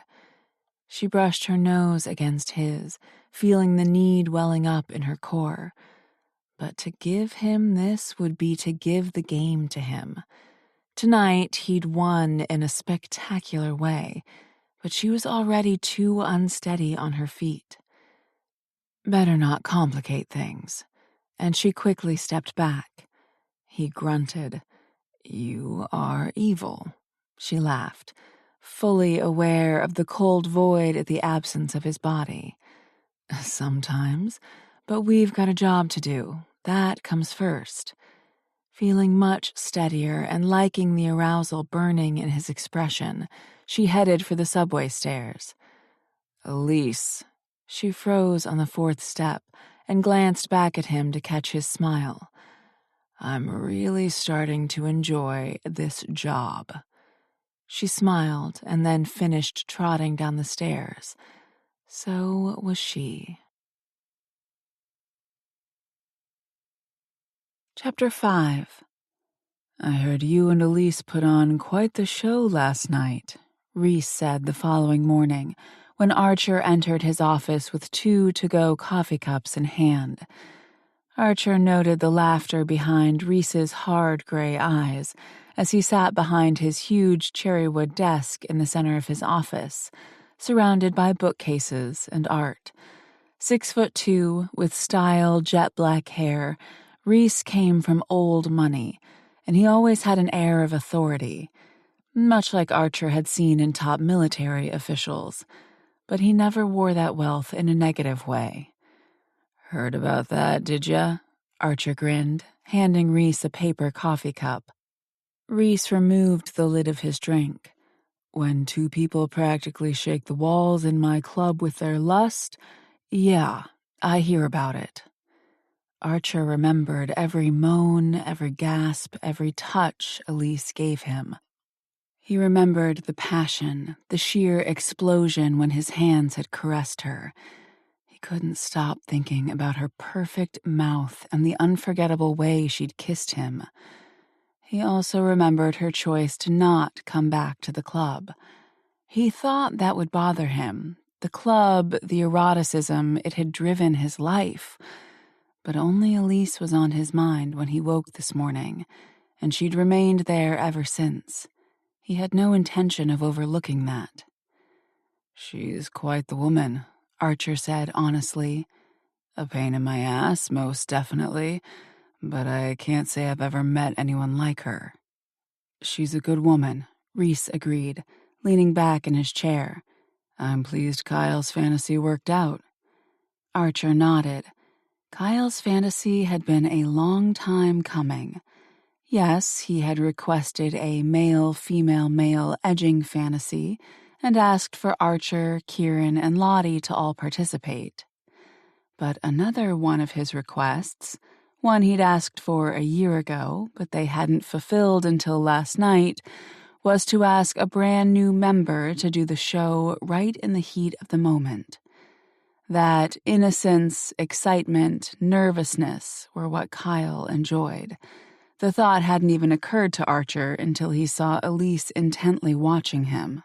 Then he figured he'd kill two birds with one stone. Get what he wanted, which was to feel that rare chemistry he had with Elise, while also fulfilling Kyle's longtime request. While Elise was in full control of the fantasy and could have walked away had she chosen, Archer was all too glad his instincts were spot on, that she'd jump at the chance to finally indulge themselves. It was definitely for my benefit that Kyle's fantasy worked out. Reese smirked. I suppose it is. Is there something developing there between you two? I'm not quite sure. Either she simply liked tormenting him with all her teasing last night at the subway and had no plans on letting him have her again, or, and what he hoped was the case, she was open to seeing where this went. A pause. What? Archer asked, knowing from a long friendship with Reese that a pause meant trouble. Reese cocked his head and gave a measured look. Even if things continue casually between you two, I have a few concerns. Two, actually. The first, Zoe. Zoe and Reese were set to get married sometime next year. Archer took a sip of his piping hot coffee before asking, how does Zoe come into play here? She's protective, Reese explained gently. As protective as we are about each other, I imagine. As my friend, I'd request you tread lightly where it comes to Elise. Archer snorted. I don't think I could tread lightly around her if I tried. She runs circles around me. Reese's expression became serious, a telling sign he knew something Archer did not. I suspect she's not all armor. Be considerate of that, is all I'm asking. All right, so there was more to Elise than Archer knew. Something more to her story that Wayne hadn't felt was necessary to tell him when he dug into Elise's life. Perhaps her strength was a shield to protect a soft heart. Archer doubted she'd ever let him close enough to find out. All right, I'll keep that in mind. Reese inclined his head. Thank you. Now, my second concern. This morning I received a call from Rossi. He's requested Elise for his show. Christopher Rossi was an Academy Award-winning actor and a member of Phoenix for a handful of years now. Never going to happen, Archer stated. Reese lifted an eyebrow. Because you won't allow it? Please, Archer snorted. We both know that choice does not belong to me and lies with Elise alone. Reese offered a sly smile back. Yes, it is Elise's choice, but it is also my decision whether or not I ask her if she'd like to take part in a show. Archer should say he had no problem with it. He and Elise weren't together, but... When is Rossi's show? A couple months away. Archer blew out a long breath. The stars of the shows always received a gift for participating. Reese always said it was a way to give back. Rich people paid him for privacy, and Reese gifted those fulfilling those fantasies money to help them get a better life. She was pretty adamant last night that she'd never come back to the club, but give her a little time to fully absorb last night's show, he finally decided. Then I'd be more than willing to do another show with her. All right, Reese slowly grinned, telling Archer he saw right through him. Even Archer knew his reactions this morning were off. He didn't understand what it was about her that drew him in so forcefully. Last night, he thought they'd kill the tension, the need. This morning, it pulsated worse than ever. He could still smell her, hear her, feel her. His cock throbbed, and before he could harden further, his cell phone beeped in his pocket. He read the screen and wished they were still talking about Elise. "For fuck's sake," he growled. "What is it? This cannot be a coincidence." Archer studied his phone, reading the article Hawk, one of his team members, sent him. Star Craze was the biggest tabloid gossip column in North America, and the headline read, "A secret sex club in New York City for the rich and famous? We've got all the scoop." While that was a problem, a big fucking problem, the photograph showed 3 people: Connie, staring at herself in the gilded mirror in the far corner of the club, Isaac standing behind her, and Kieran off to her right, wearing a gold mask. An outsider wouldn't be able to recognize any of their identities with their faces covered, but Archer knew. What the fuck is happening here? He handed his phone to Reese. Reese took one look at the screen and rage stormed across his expression. "How did this happen?" "It's Connie. Her mask must have had a camera, but how did we not find it?" Archer rose, taking his phone back and texting Kieran. "Heads up. Check out Star Craze's article. I'm looking into it. Be in touch soon." He tossed his cell on the chair he'd been sitting in and thrust his fingers into his hair. "It's gotta be Connie and Isaac." "Isaac Shea?" Reese snapped. Archer nodded. "Last night when Elise came to the club, she said they stood out to her as people of interest." "Did you tell her we were already looking into Connie?" Archer paced in front of Reese's desk. "No, I told her I needed someone looked into, but she wanted to get a feel of the members for herself. Those 2 stood out to her." "Why?" "Because they weren't horny." When Reese's brows rose, Archer added, "Elise's words, not mine." "So their behavior was off." Archer nodded. "It's why bringing her in on this was so important. Not only does she have access to places she shouldn't, she's got a real instinct when it comes to investigating people." Archer had seen this in the military. Some people saw the world in a different way, and Elise was one of those people. Reese ran a hand across the back of his neck. "We need to get on top of this and find out what they want, especially if they're planning on blackmailing us." He hesitated, then shook his head slowly.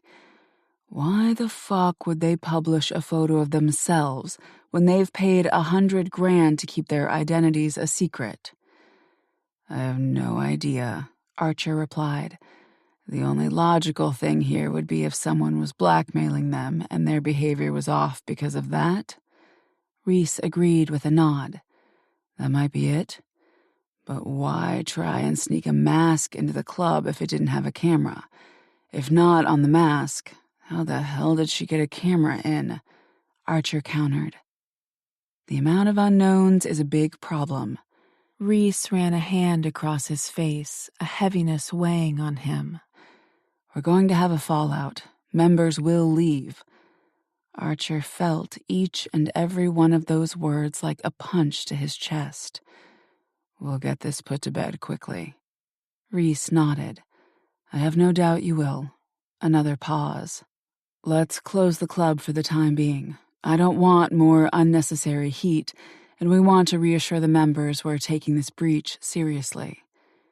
I'll have the team reach out to everyone today." "Good." He reached for his coffee again, but then his cell phone rang on his desk. "Harrington," he answered briskly. Immediately, his expression softened. "Sorry, love. It's been a frustrating morning." A pause.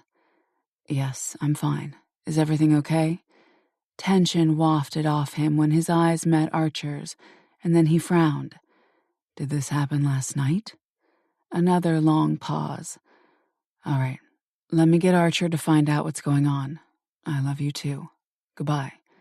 He ended the call and said to Archer, "Elise's office was broken into last night." "Is this an unusual thing to happen in her line of work?" Reese shook his head. By how upset Zoe is, I'd say it's unusual. She's worried. Archer rose and headed for the door. Archer. When he looked back, Reese added, Elise is very important to Zoe, and Zoe is very important to me.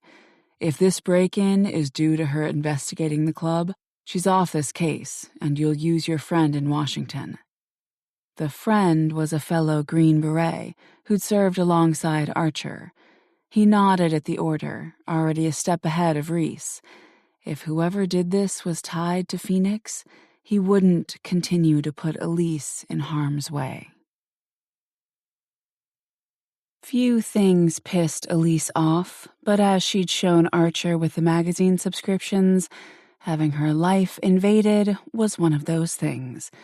Papers were thrown about her office and her chair was knocked over. They hadn't been able to crack the filing cabinet. Thank you, Penny. Are you okay? Heat flooded Elise before she managed to look toward the door. Sure, half naked with a mask, Archer was glorious. But wearing jeans and a gray t-shirt, he was to die for. She could still feel him between her thighs all day, feel his spectacular kisses and the way they stole the thoughts from her mind. His woodsy scent was a smell she thought she'd never get out of her nose. But it was that smooth, low voice that brought her right back to the best sex of her life. Unimaginable sex. Mind-blowing sex.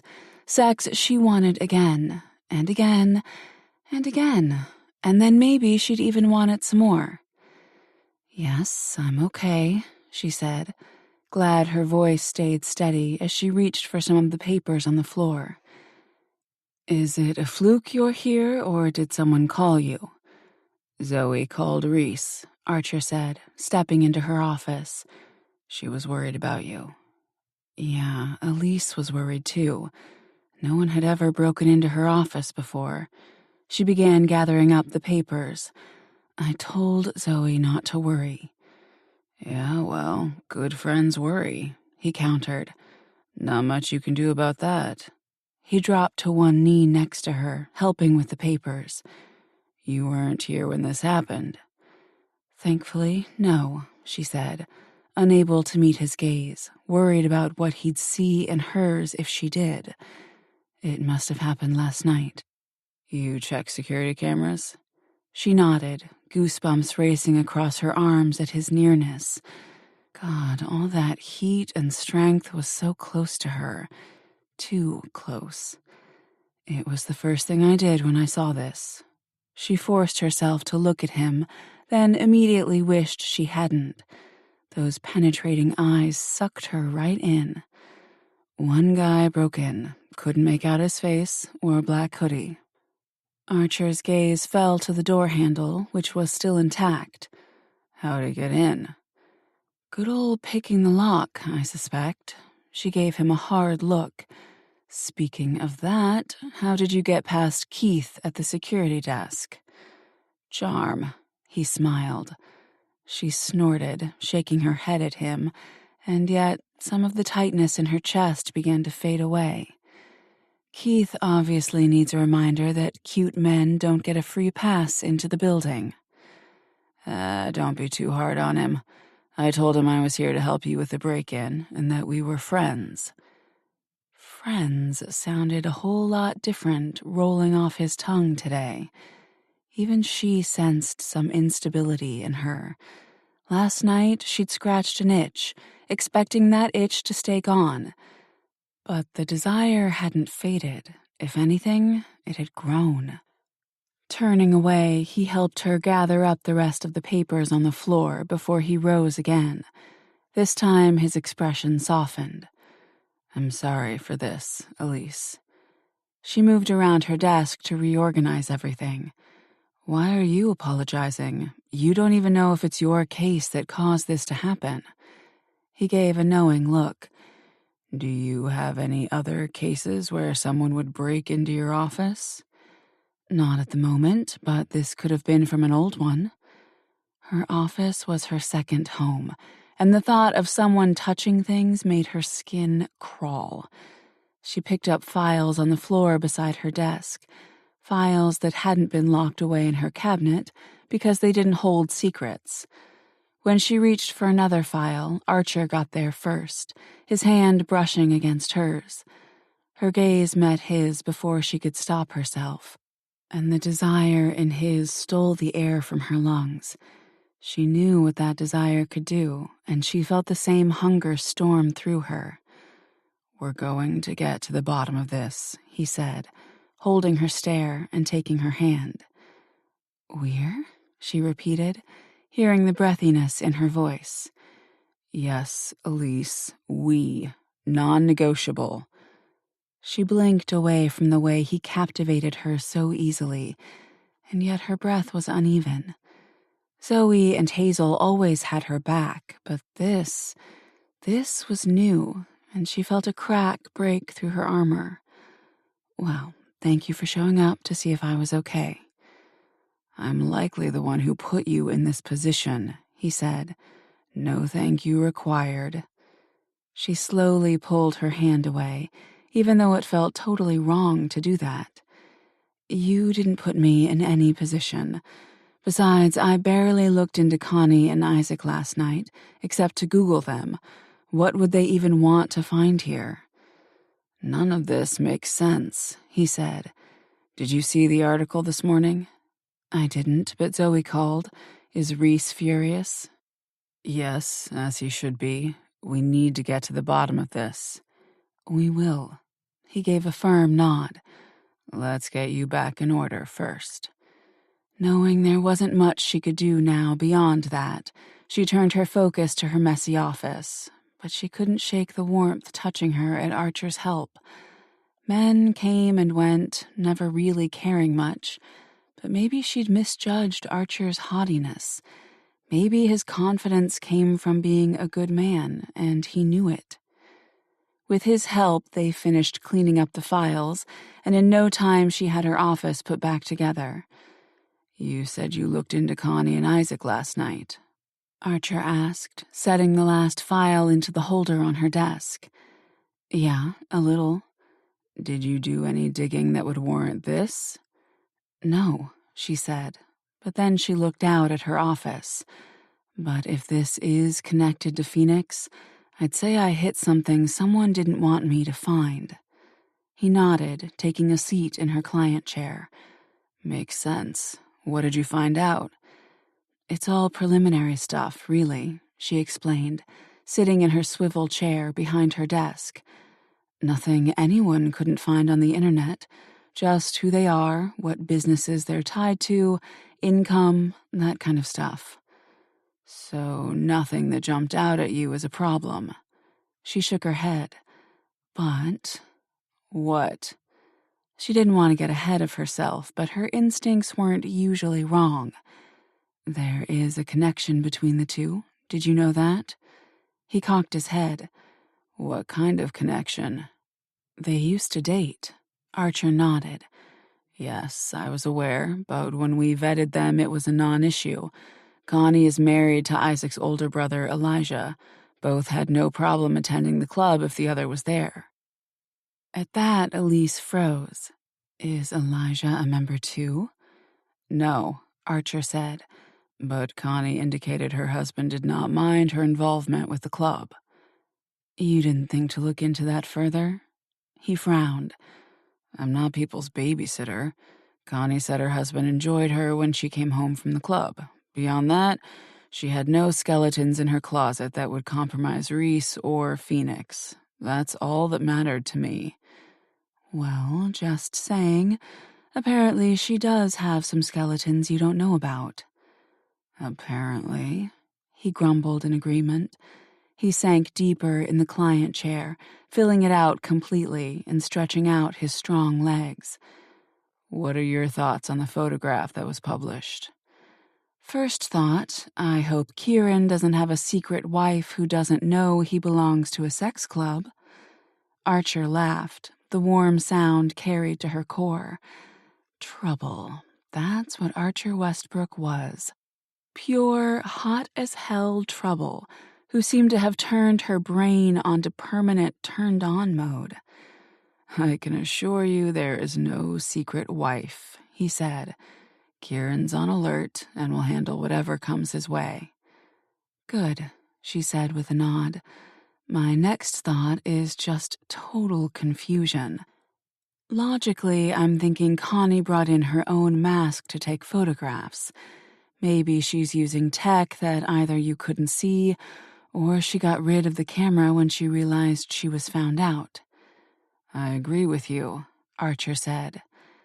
But, Elise pondered, why would anyone publish a picture of themselves in a tabloid? What could they possibly get from that? She hesitated, then voiced her thoughts. Has Reese made enemies? Could this be to blackmail him? Archer shook his head slowly, frustration in every hard line of his face. I don't have answers to those questions. Well, things typically don't make sense until they do. The side of his mouth curved. Are those Elise Fanning's words of wisdom? Damn straight they are. He laughed again, then rose. What's your plan for today? I need to look through some security footage to see if I can figure out who broke in here. Then I'll dig deeper into Connie and Isaac. All right, I need to go put out some fires with the members. 3 of them have given up their membership, and I suspect more will follow. He ran a hand across the back of his neck. Take the day, and I'll meet you at your place later, and we can continue forging ahead on our case. My place? He nodded. Right now, as far as I'm concerned, you're not safe. I put you in this situation. The least I can do is offer you some protection while you work. He paused, and she gawked, so he added with a grin. I'll sleep on the couch or the floor. I don't need any special accommodation. Everything inside her head screamed, bad idea, especially when she was already feeling unsteady on her feet where it came to him. And she was always steady on her feet. Thank you, really, but that's not necessary. Elise? Archer? He frowned. She frowned back. Honestly, I'm okay. I'll look into who broke in and will call once I've got a name. And if I'm unable to figure out who it was, I'll call the police to report the break-in, so you truly don't have to worry. She gave him her best easy smile, hoping to put his concerns to rest. I'll even let you have a chat with them if you'd like. He watched her closely, then gave a firm nod. Keep me updated. As he headed for the door, she called, Thanks again for checking in on me. His eyes softened. Like I said, you're not in this alone. You need me. Just call. Once he left, she flopped down into her chair, exhaling a long breath and realizing having Archer watching her back wasn't so bad after all. Chapter 6. Later that night, after Archer made the hour drive from Manhattan to Brooklyn, he arrived at Elise's loft in a mood. She hadn't called him to update him on who broke into her office. Judging by what he knew of Elise, he figured she had a hard time depending on others, especially those she didn't trust. Oddly, it grated on his last nerve that she didn't trust him. He needed to fix that. But it wasn't only Elise on his mind. 5 members had walked away from Phoenix because of the breach, and Reese was not happy. And while it was Archer's team who'd let the camera into the club, the responsibility landed on his shoulders, absolutely destroying any happiness he felt from last night with Elise. He spent the day taking half of the calls Reese had to make to the members, and luckily Archer's reassurance that the matter was being handled swiftly calmed the remainder of them down. With a heavy sigh, he exited the truck, trotted up 3 floors to Elise's loft, and knocked on the front door. Footsteps came from the other side until the door opened, revealing Hazel. "Oh, Hi, Archer. Hey, he said. Is Elise here? She's actually out for a jog, but should be home soon. Is she expecting you? He laughed softly. I'd say no, but I imagine she's probably, as always, one step ahead of me and knows I'd show up here. Hazel laughed softly and then nibbled her lip. She might have mentioned you wanted to stay the night to keep an eye on us. Archer didn't know Hazel too well, but he liked her from what he did know. She had a sweet softness about her and seemed as loyal as Elise. I'm concerned about the break-in at her office today. I feel like I've put her in a dangerous position because she's working a case for me. I promise to stay out of your way, but until we've got a handle on this, it'll make me feel a whole lot better knowing you two are safe. Hazel examined him, obviously reading his intentions. Then she nodded.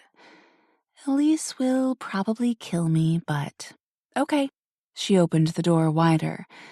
I was actually just heading out, but feel free to watch some TV until she gets back. Thanks. Archer stepped into the loft just as Hazel headed out. I'll see you later. Hazel's mouth twitched. Yeah, maybe you will. She headed down the stairwell and Archer shut the door behind her. Yeah, the maybe was because Hazel doubted Elise would go for him sleeping over. He got that, knew Elise was a fighter, and liked handling her own business. Hell, he respected that. But he simply had to get her to see why he needed to watch over them. He protected people. He didn't put them at risk, not in the military, and not now. He also didn't mind getting to know her a little more, finding out what made this woman tick. In the doorway, he knew as he untied his boots that he was crossing a line. But he also knew Elise. She'd already refused his help, but that was her pride talking. He'd seen the slight shake of her hand when she cleaned up her office, the unsteadiness in her gaze. She was rattled. Until he knew with total certainty she was safe, he'd stay close. After he kicked off his boots, he took in the space. Her loft was a lot like her, unique, stylish. He took a seat on the couch, grabbed the remote control, and turned on the television to watch the sports recap. 20 minutes later, the front door opened. Hazel Rose, you know not to leave this door open. Elise caught Archer sitting on the couch, and the reprimand fell away. It took every ounce of his strength not to leap up off the couch and erase the distance between them. She was flushed from her run, her hair pulled up in a ponytail. She wore a black sports bra and purple leggings, and Archer wanted to explore every inch of her. Something the rising heat in her eyes suggested she wouldn't mind. Smart and aware as always, she tilted her head, obviously listening for Hazel.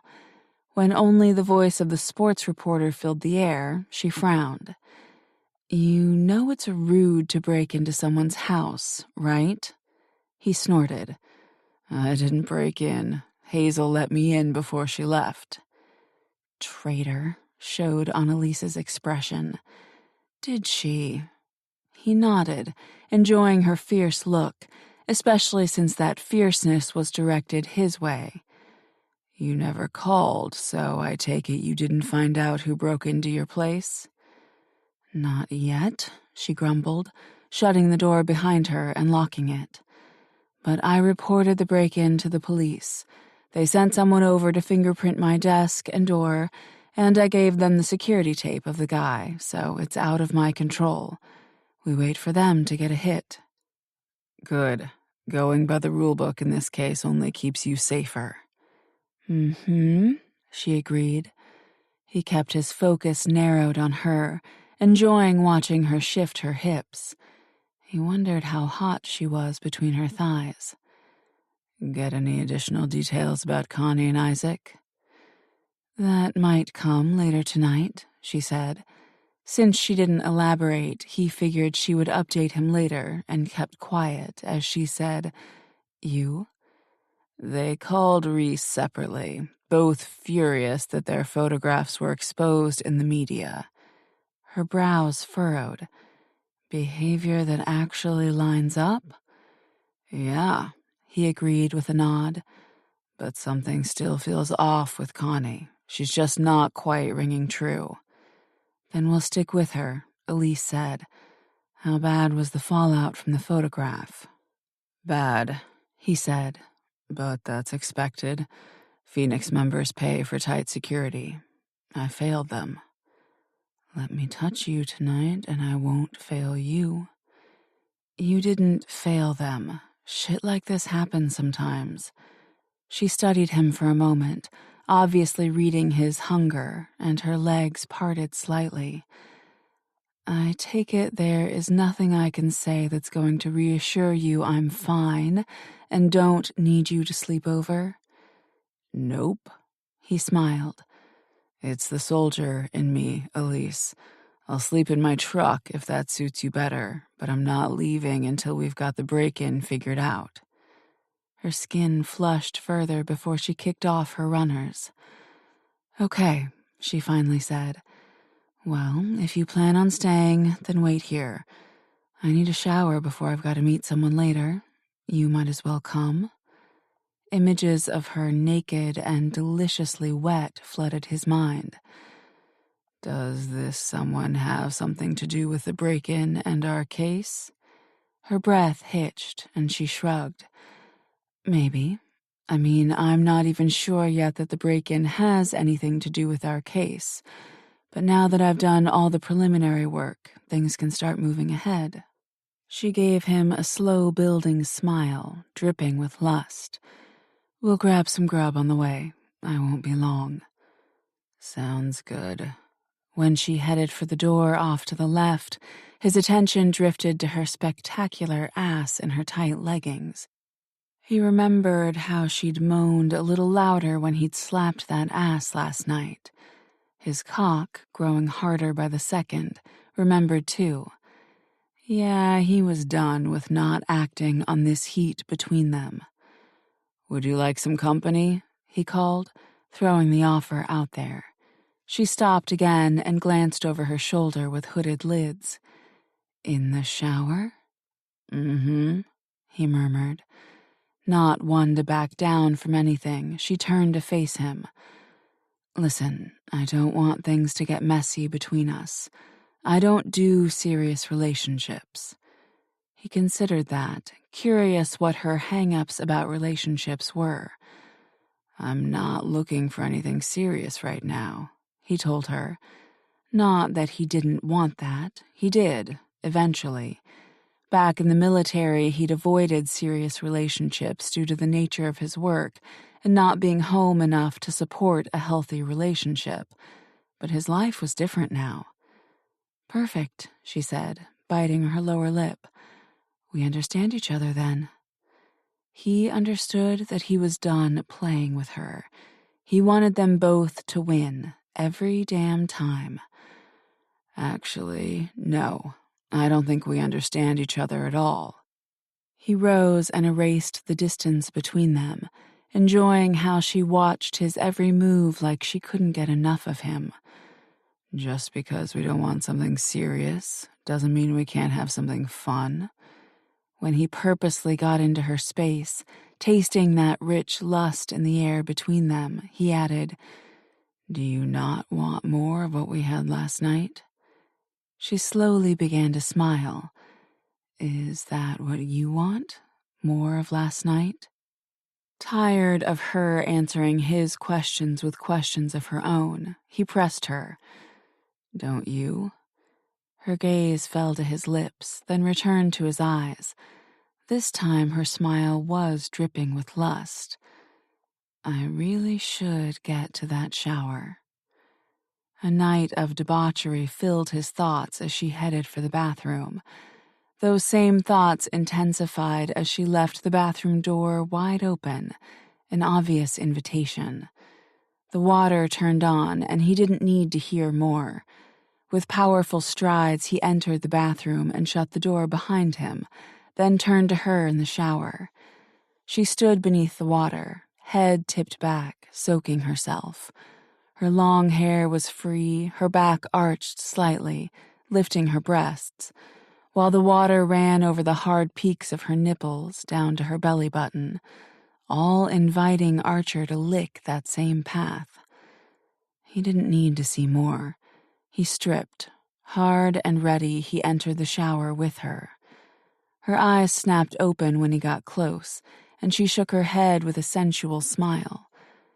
"Stay there. You like to watch, right?" "I like watching you," he murmured. "Then follow the rules," she purred. "Watch, don't touch."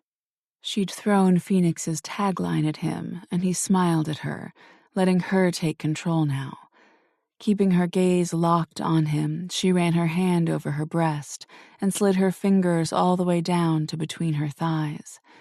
She stroked there in lazy movements as her other hand worked its way over to her chest. Her soft moan filled the bathroom, and Archer swallowed deeply as she squeezed her breast and began to circle her hips, unsure for the first time in his life if he could watch and not claim. He'd seen many beautiful things in his life, but nothing like this. Nothing this perfect. Nothing this real. It occurred to him then that that's what he liked about Elise. She wore no mask. Who she was who you got. Overwhelmed by need he could not ignore, he fisted his cock out of pure desperation and began stroking himself to the rhythm she set. His gaze took its fill, the water rushing over her shoulder, down to her taut nipple that she pinched and played with. When her eyes reopened and she caught Archer following her lazy strokes with pumps of his hand, her speed shifted. Mouth falling open, her hand moved faster now, her gaze staying on him, as her half-lidded eyes filled with uncontrolled passion. Need. Faster and faster she worked her fingers in circles, pressing deep on her clit. Her breathing became rough, loud, and Archer was right there with her. He pumped his hand, gritting his teeth against the surge of pleasure washing over him, until he dropped his cock, not to spill his seed, as Elise broke apart, shuddering, her head tipping back as she moaned, grinding her hips into her hand. He hung on the edge with her, every second longer than the last, as this was a punishment far worse than being edged in front of a crowd. Only when she met his eyes again, sweet satisfaction simmering across her expression, did he continue stroking himself. Ready to blow, he gestured her forward with a flick of his chin. "Get over here." A salacious smile filled her face as she took one step, then another. Water dripped from her hair, droplets running down along her breasts. Her breath rushed out when she stopped right in front of him. "Yes, Archer." He'd let her play, even let her control him, to show her he wanted more of her, and that he didn't always need to win. But he had his limits. "Look at me." He squeezed his hand around his cock, the water raining down on him. "Don't take your fucking beautiful eyes off me." He groaned into the pleasure, stroking himself slow, tight. Her chest heaved with her heavy breathing as he thrust his hand in her hair, staring right at her, and he didn't pause. He stroked himself, none too gently, swiftly bringing himself to orgasm. Locked onto her, he growled his release. His semen sputtered from his cock onto her stomach, and by the unadulterated passion on her face, she relished him marking her. Chapter 7. An hour later, and full from a burrito they'd grabbed from a street vendor on the 20-minute drive over to the Bay Ridge area, Elise's body still hummed in pleasure. She looked at this thing with Archer from every angle. Having him, a retired Green Beret, sleep at the house tonight meant Hazel would stay safe, in case this break-in turned into something far more dangerous. And while Elise sensed the draw to him was more than anything she'd felt before, when he looked at her like she was the only thing he wanted, there was no turning back, no game she wouldn't play. Even now, sitting in the passenger side of his truck while he drove, one hand slung over the steering wheel, she sensed the building tension, the uncontrollable heat to have him again. The thought stayed with her as they approached the long, thin driveway that led back to an old red-bricked warehouse covered in graffiti. "Turn right here," she instructed. "Park by that delivery door, there." In minutes, she was directing him past the delivery door to the small wooden staircase that led to a steel door that needed a new paint job. She glanced up, waved, and smiled at the camera. The door clicked open. She had to give it to Archer. He had yet to ask a single question about why they were there.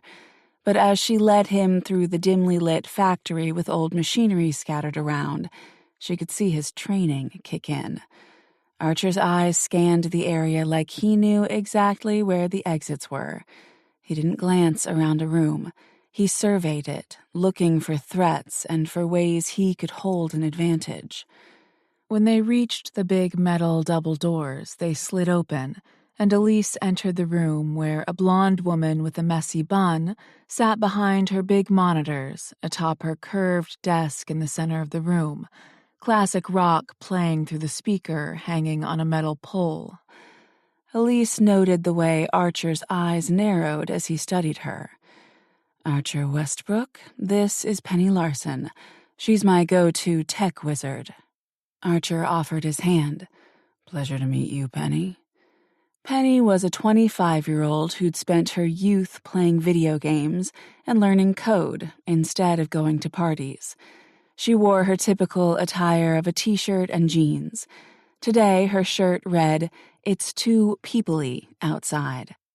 She returned Archer's handshake and gave her cute smile that Elise had seen her use many times. Obviously, she thought Archer was hot. And, well, he was hot.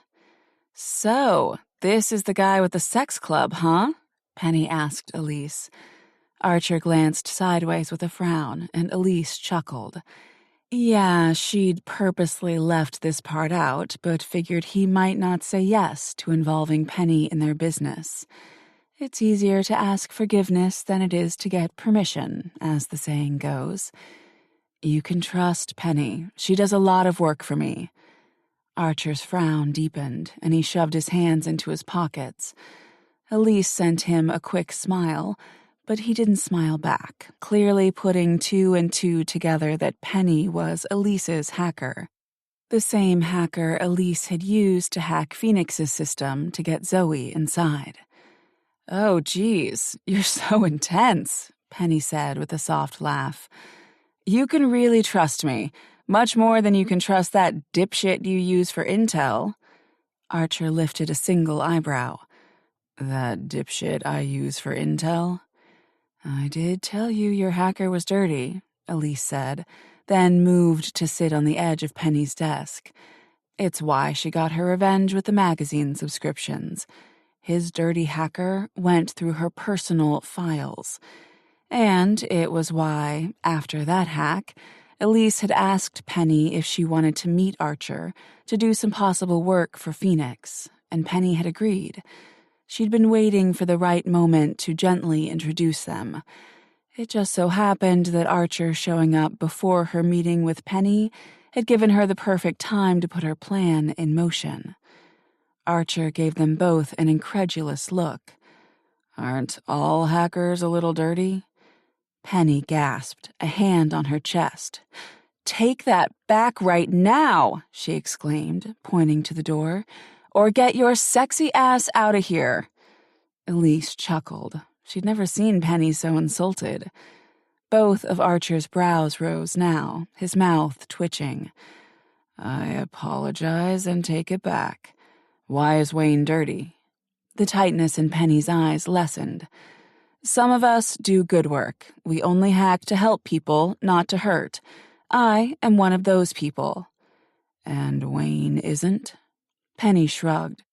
I mean, he's not the worst, but I know for a fact he's done a few things that wouldn't get him on Santa's nice list.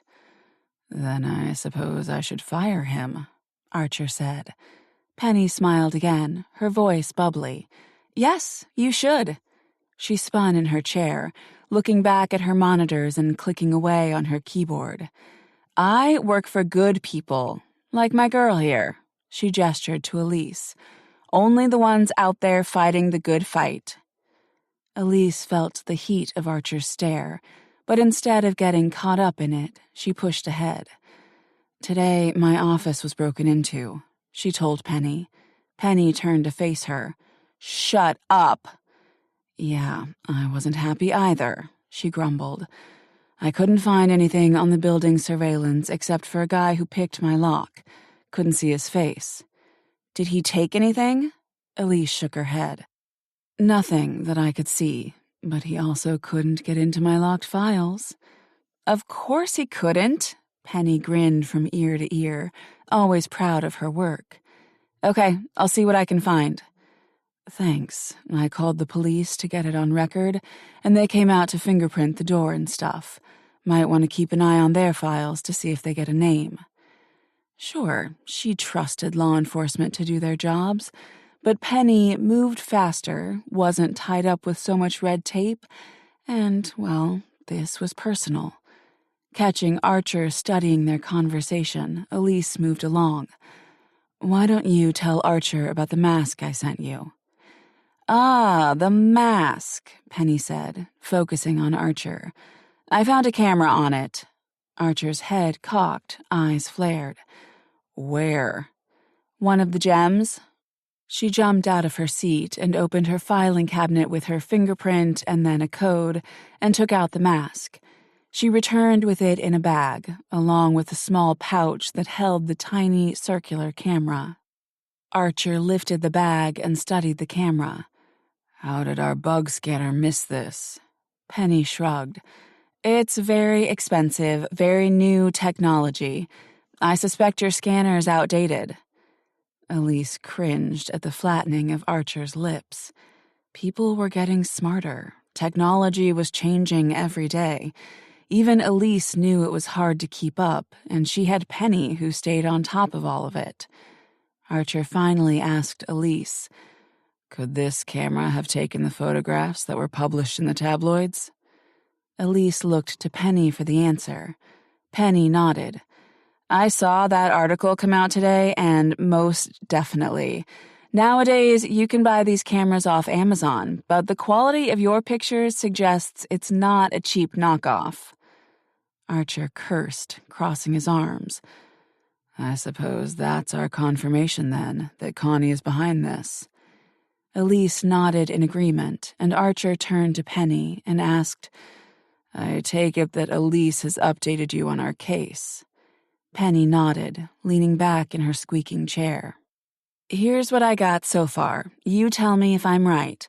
Connie and Isaac used to date, but for whatever reason, Connie ended up marrying Isaac's older brother, Elijah. Now, Connie and Isaac both belong to a sex club where they don't have sex together, but watch other people get it on.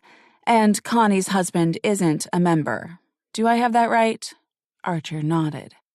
Okay, and then Connie brings a camera into the club and snaps pictures of herself in the mirror and proceeds to sell it to a tabloid, right?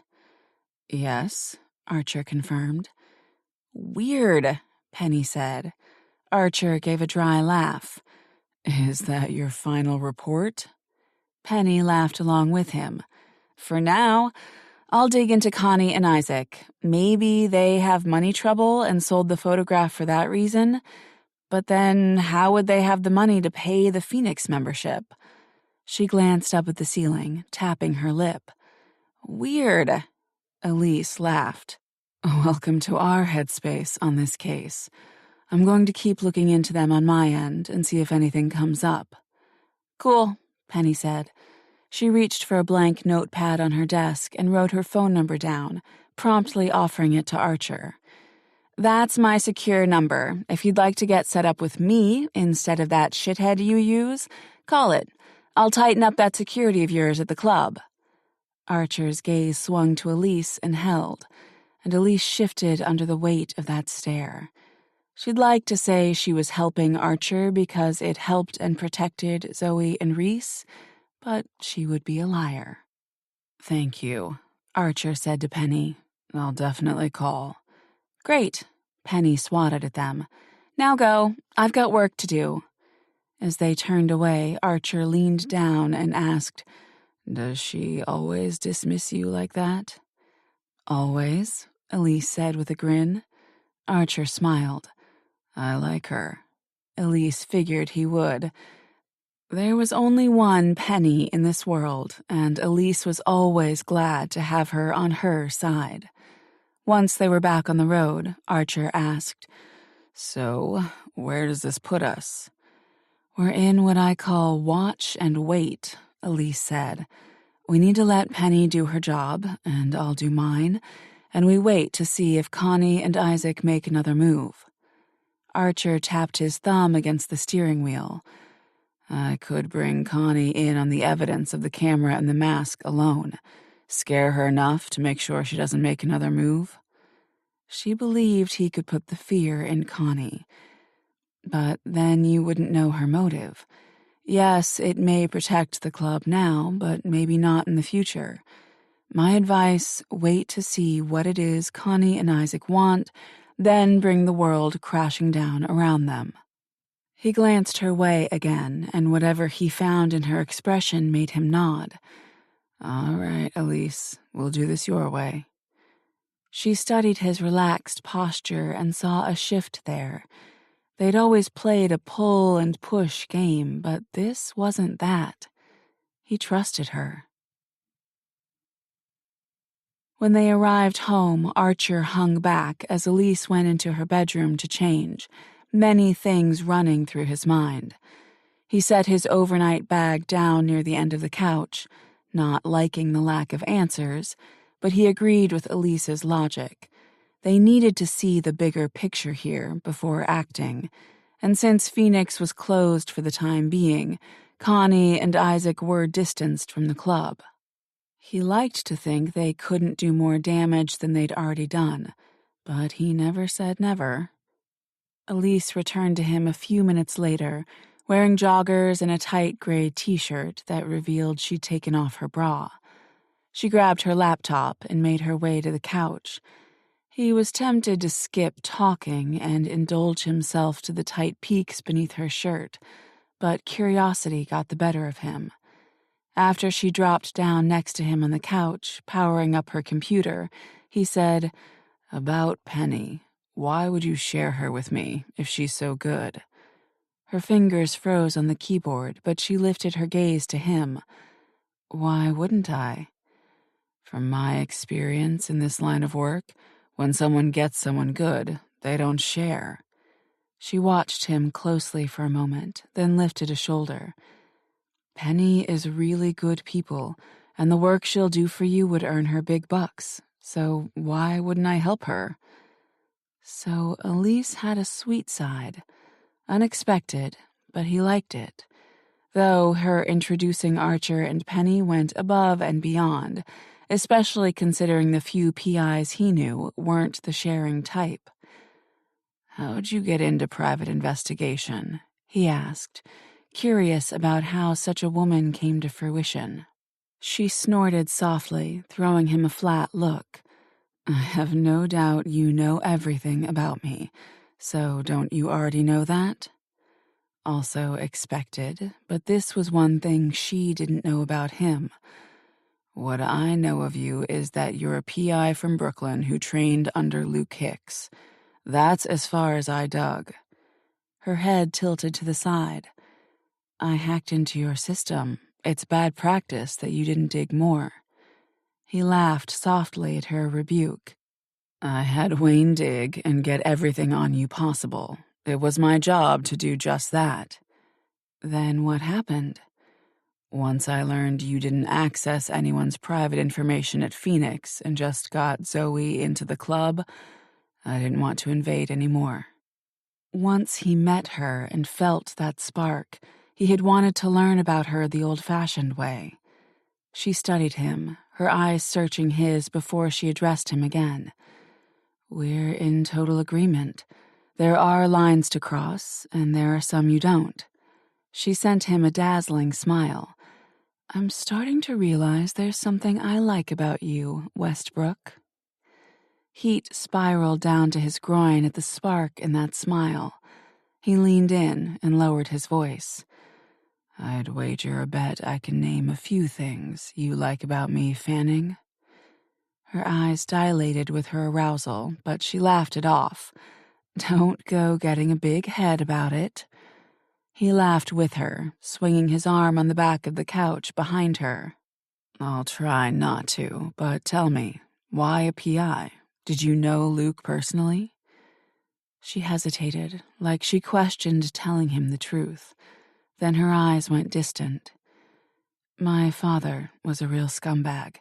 He beat the crap out of my mom for as long as I can remember, until one day he killed her. Jesus, Elise, Archer said, straightening in his seat. Whatever he thought she'd say, it certainly wasn't that. Were you there when that happened? She gave a slight nod. My mom hid me under the bed and told my father she'd told me to run. That obviously infuriated him. The bullets came after that. Sickness rolled through him. Was he arrested? Nope, she said with very little emotion. He blew his brains out after calling in the murder. Archer grabbed her thigh and was glad she let him. Did you see that too? She went so very still, staring down at his hand on her thigh, and gave a small nod. He became transfixed by the agony rippling across her features.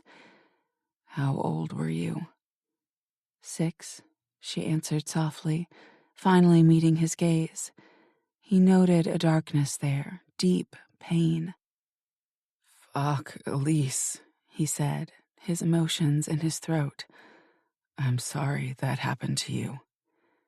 Thanks, she said with a slight shrug, brushing it off like what she said hadn't stopped the world from moving for a moment. Luckily, she continued, her voice a little lighter now, I was very little, and it's an amazing thing what the brain does with trauma. It puts it all in a box and files it away, letting a person move on.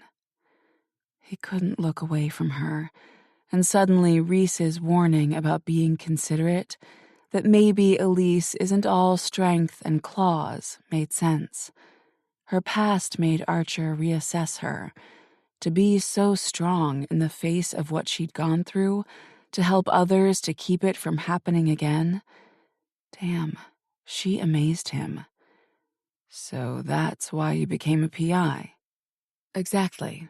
I got into this to hunt scumbags before it ever gets bad enough that anyone gets hurt.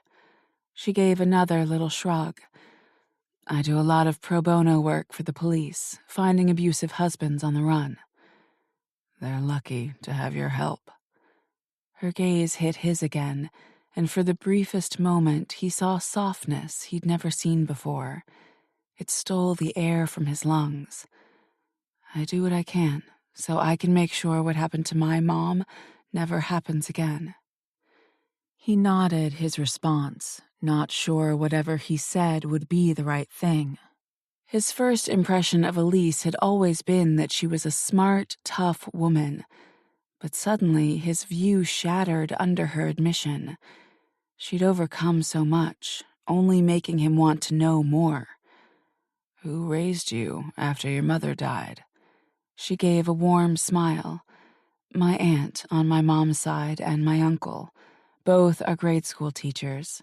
She drew in a deep breath and shook her arms, obviously wanting to shake off the emotion.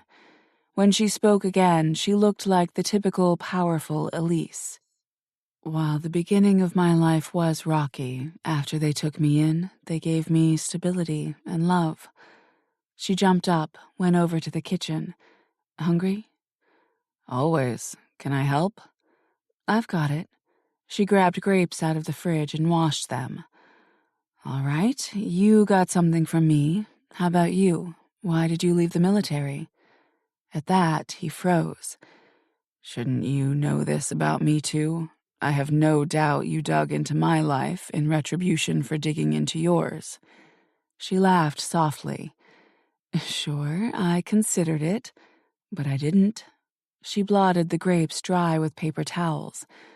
I have rules where it comes to that too. Zoe told me about your military past. He liked that they had that in common. It wasn't one specific thing that had me retiring. It was a handful of things. It's a tough job, hard, relentless, disciplined, and it was almost an addiction. You trained and pushed harder to become stronger and better. I thrived on having a mission to carry out, but it takes a toll. One bad gunshot wound, hundreds of combat-related injuries, and your body eventually says no. That's the shot on your shoulder? He nodded. Yeah. He stretched out his fingers, feeling the arthritis deep in his bones. I thought I'd leave the military in a pine box, but when you're done, you're done. I couldn't have passed the testing again. She grabbed a bag of almonds from the cabinet and poured some into a bowl. That must have been a hard pill to swallow. It was. Took some adjustment to return to civilian life. So Reese hired you as head of security for Phoenix? She asked, returning to him with the 2 bowls and setting them on the coffee table. That's right. Reese and I have been good friends for a long time now. He needed security, and I needed a job. He grabbed some grapes from the vines. It's frustrating how hard it's been to do right by him and that job. Don't be too hard on yourself, Elise said, reaching for a handful of almonds. The game is changing. The tech that's out there now is crazy. You just need a Penny. She'll get everything up to her standards at Phoenix. I appreciate that, he said, and he meant it. He ate a couple grapes, then asked, All right, what's the plan now? We'll give Penny till the morning. She'll have something to move us in the right direction. Sounds like a good plan. Archer watched her eat the almonds one by one, something shifting inside him. He'd brought Elise into this because he knew she was the best. Now, knowing the why that drove her changed things, changed the way he saw her. Yeah, she liked to battle against him, strong and independent, but that's exactly what helped her survive. She snorted a laugh and grabbed some grapes. Why are you staring at me like that? He blinked, finding her watching him, eyes narrowed. You're an amazing woman, Elise Fanning.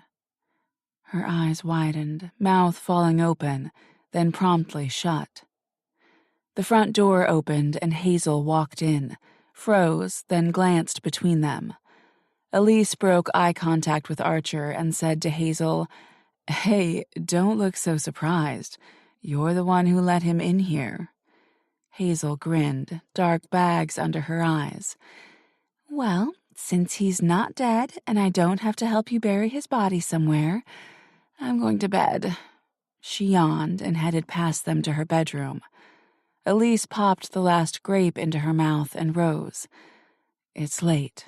She gave him a quick look, her emotions locked up tight. Are you sure you're good here on the couch? I've slept on the desert floor. This is good.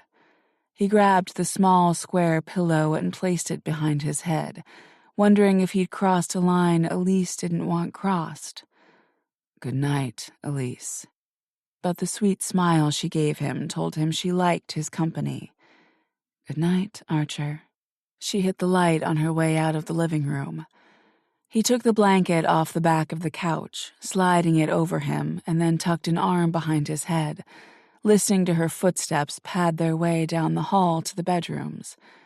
A door soon opened, and he smiled as Hazel said, "Tell me everything." Chapter 8. A loud bang woke Elise from a dead sleep. She jolted up in bed, taking stock of her surroundings, her heart racing. The sun was shining outside, and her clock read 7:30 a.m. She listened again, hearing more jostling coming from the living room. She quickly threw her hair up in a top knot, then opened her bedroom door, stepping out into the hallway in her strappy nightgown. In a few short strides, she spotted Archer in the kitchen, looking through the drawers. The coffee pot was pulled out from beneath the cabinets and the lid flipped open. Coffee is in the cupboard next to the fridge. He glanced back, looking unruffled from his sleep on the couch. "Did I wake you?" "No," she lied, approaching him. He gave an appreciative sweep of her in her nightgown, his eyes darkening before he went back to fixing the coffee. She headed for her cell phone, unsurprised to find a text. "Penny texted," she told Archer, sliding on the stool at the breakfast bar. "What did she say?" He turned the coffee pot on. Elise read the text quickly before giving him the shorter version. That she's onto something but needs more time. She texted back, "Take all the time you need. Talk soon." "That sounds promising," he said, turning around to lean against the counter. She didn't mind waking up to Archer being in her kitchen. His hair was a little messy, his eyes slightly puffy, and his jeans and crisp white t-shirt made for one delicious package. It does.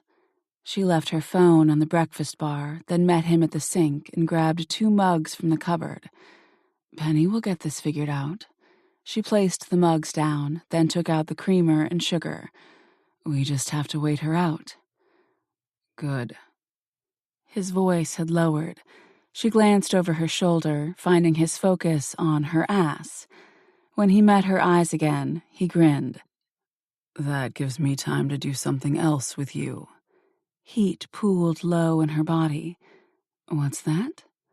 He had her in his arms a second later and planted a kiss on her mouth that did more for her adrenaline than any cup of coffee.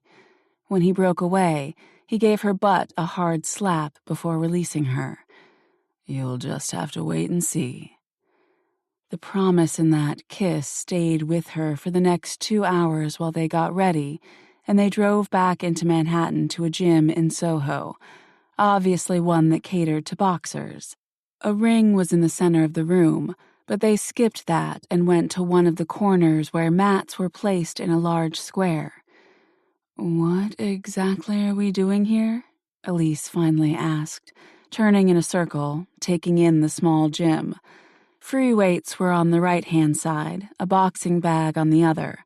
A few men and women worked out near the free weights.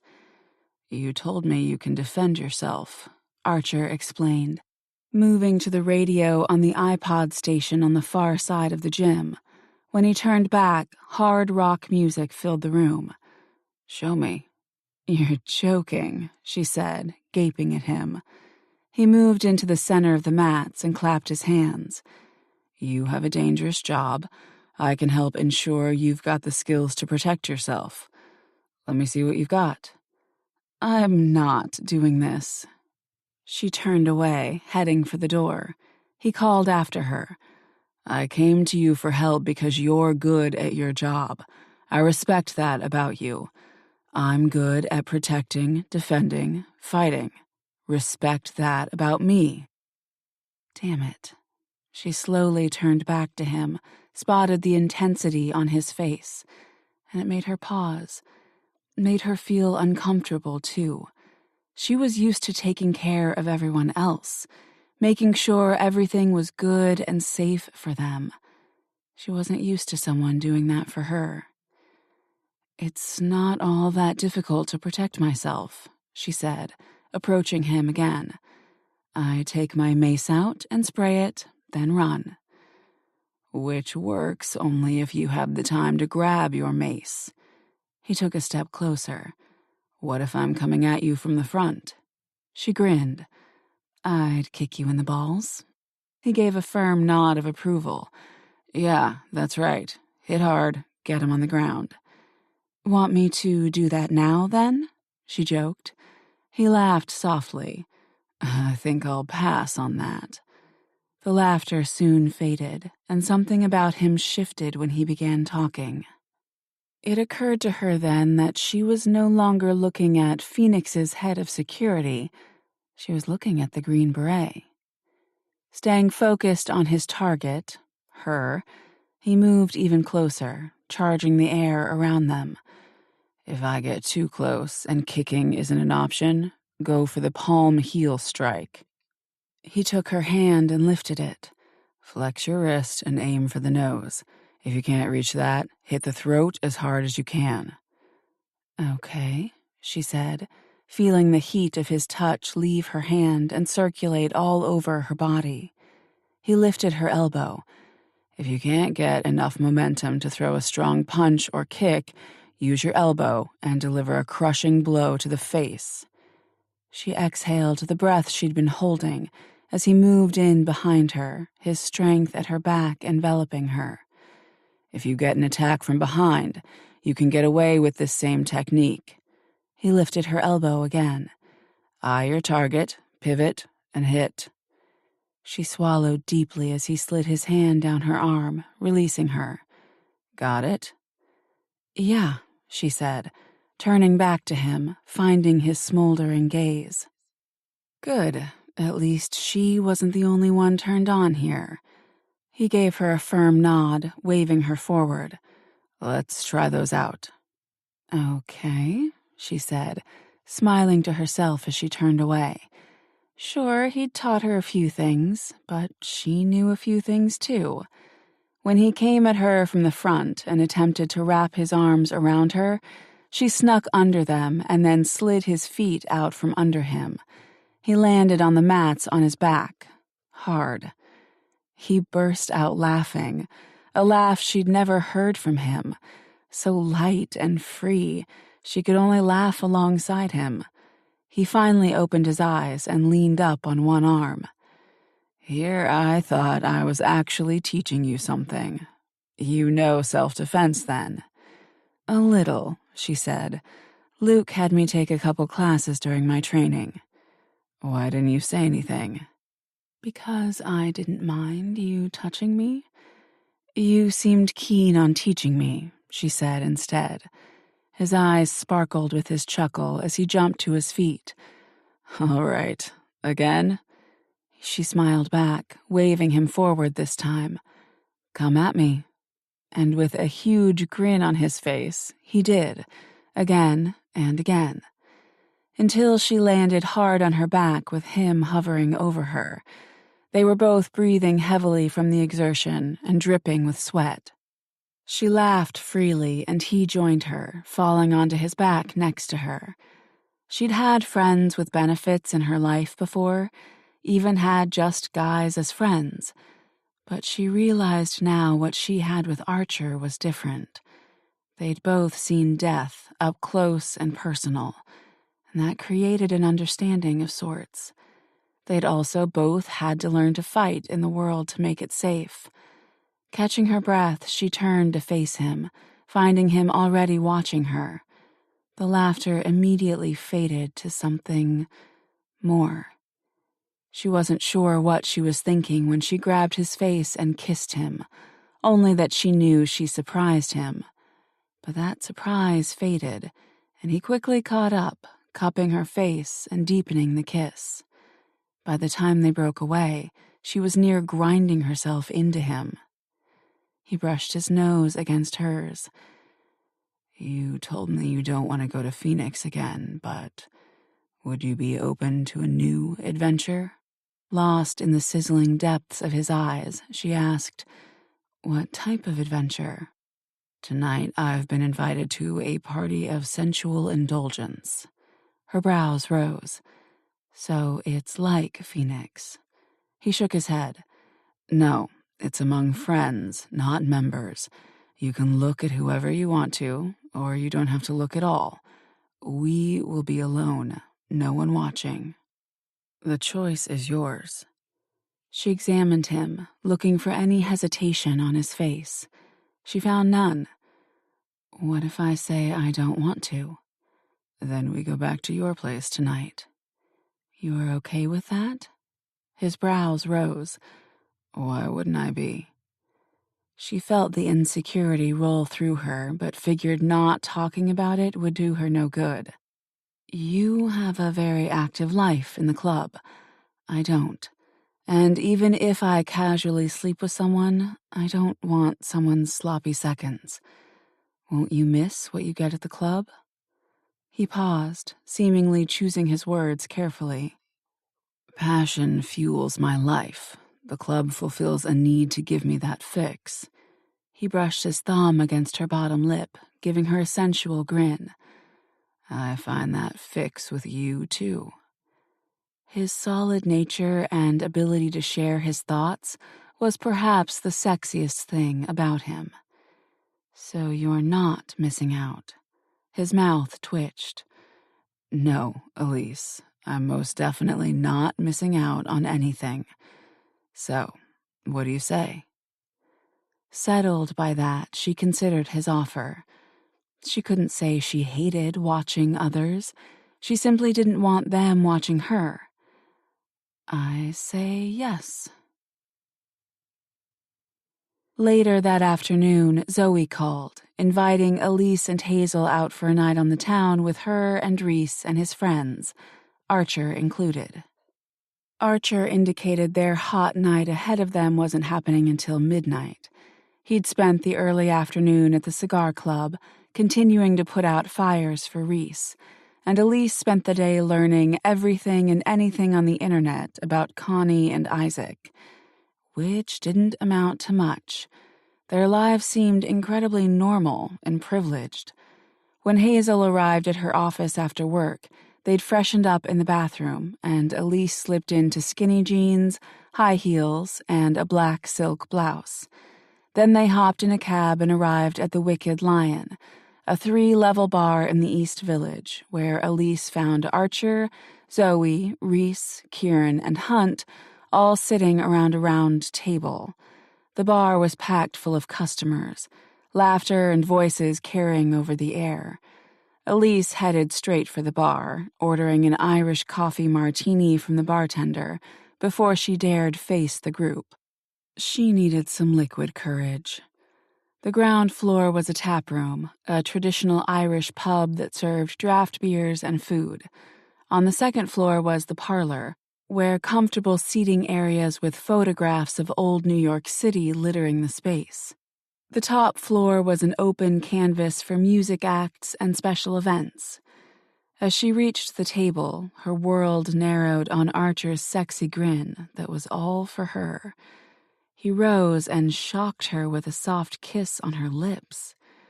Hi, he said, his voice low, before pulling out her chair for her. Hey, she smiled back, feeling the stares of everyone on her as she took the seat next to him. She refused to blush. Blessedly, Archer, obviously reading her discomfort, broke the silence. Anyone up for throwing some axes? A few nights a week, the bar offered axe throwing on the 3rd level. Zoe and Hazel were grinning like fools at her because of Archer's obvious attraction toward her. Then she looked at Kieran and Hunt, unsure what she was expecting to find, but they surprised her.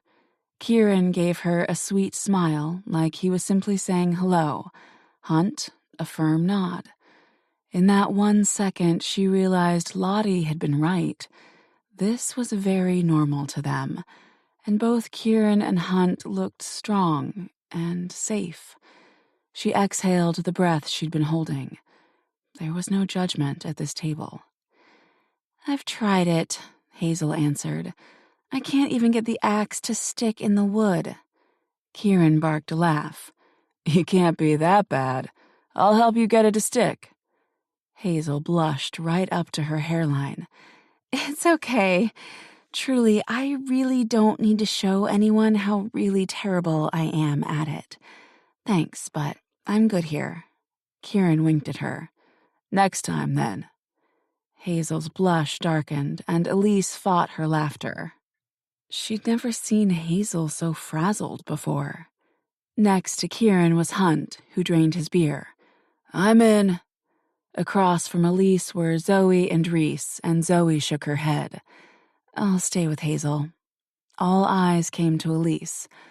I'll pass on the first round. I'll play the winner. Elise hadn't seen Zoe or talked to her in the past few days, and she knew by her intense stare and big smile she sensed something had shifted between her and Archer. She needed to catch her up. I'll be that winner, Archer said with a smirk. He rose again, then brushed Elise's hair off her shoulder to plant a kiss there. She fought off a shiver, trying to play it cool, even if he overheated her body. Bullshit, Hunt quipped, rising from his seat and pushing his chair back under the table. You're going down. I'll talk, Kieran said, following them. No game. Reese just shook his head at his friends, kissed Zoe, and then followed them up the stairs to the third level. Elise smiled after them as folk music played through the speakers above the bar. She was really happy for Zoe, that she'd found love with Reese, and she was glad for herself for how good things had been lately. She really liked this group of men. There simply wasn't any bullshit. They were solid, close, and she liked being around them. When they vanished up the staircase, Elise turned to Hazel again, spotting her red cheeks. You have really got to get your blushing under control around him. She cringed. I know, it's bad. Zoe grasped the unopened wine bottle and popped the cork. Why don't you ask him out? Hazel sputtered something incoherent before she managed, Ask Kieran out? Mm-hmm, Zoe replied, pouring wine from the bottle into a wine glass. He's single, so why not? No, God, no, Hazel said, shaking her head firmly.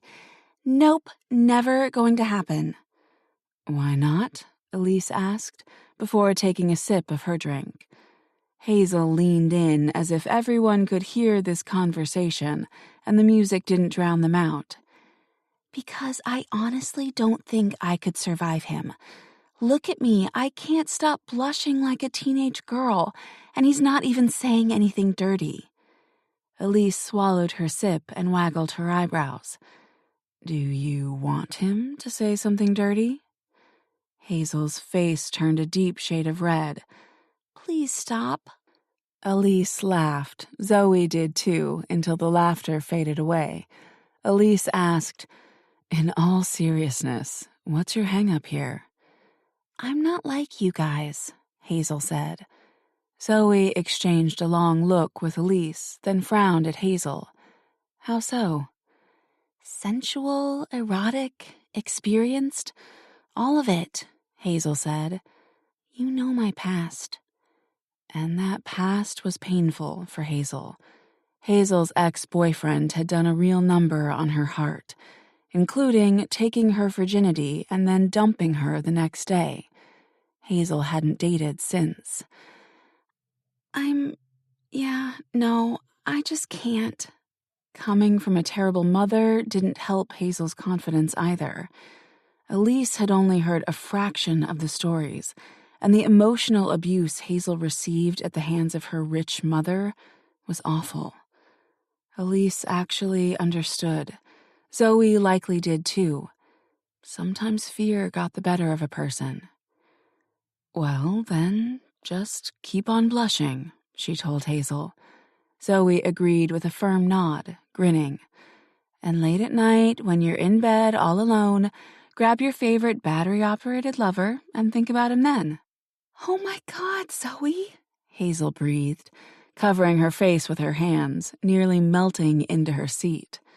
Elise let her off the hook and put the spotlight on herself. So I guess you're wondering what's going on with Archer and me? Zoe nodded frantically. That's a big yes. Please, yes, Let's talk about you, Hazel said, reaching for her Cosmopolitan. We're not serious, Elise reported, so don't go thinking that things are going that way. We're very comfortable in the friends with benefits category. Zoe lifted her eyebrows. He kissed you twice since you showed up. Elise shrugged. He's touchy. Zoe's mouth twitched. I'm sure he is. She hesitated, and Elise knew that measured look. What is it? Well, I've seen you be in a friends with benefits situation before, and I don't know. This seems like more. Hazel raised her hand. I second that. Elise took a sip of her drink, tasting the hint of vanilla, and pondered. I'm not going to say I don't like him. I do. He's a good guy. Actually, I think he's the best guy I've ever met. He's also hot, Hazel added. And hot, Elise agreed. What we have is just intense. You know how it goes. Eventually that will fizzle out and we'll be done. Or maybe something else will grow from the chemistry, Zoe said. Elise pointed at Zoe. Don't go putting things like that in my head. You know how I feel about relationships. Yeah, I know, Zoe grumbled, running her fingers up and down the stem of her glass. All I'm saying is, would it really be so bad if you did get serious with someone? Yes, Elise said, because what I know of relationships and marriage is abuse from my own family and horrible cheating through my work. I see people at their worst every day, and I know what's possible. I don't need a big commitment to be happy. Things are good. Why change that? Zoe said, well, yes, some relationships are bad, but not every relationship is like that. What Reese and I have isn't terrible. No, it's not, Elise said with a nod. But you're also you. You're good at that love stuff. I'm not. I don't know how to be.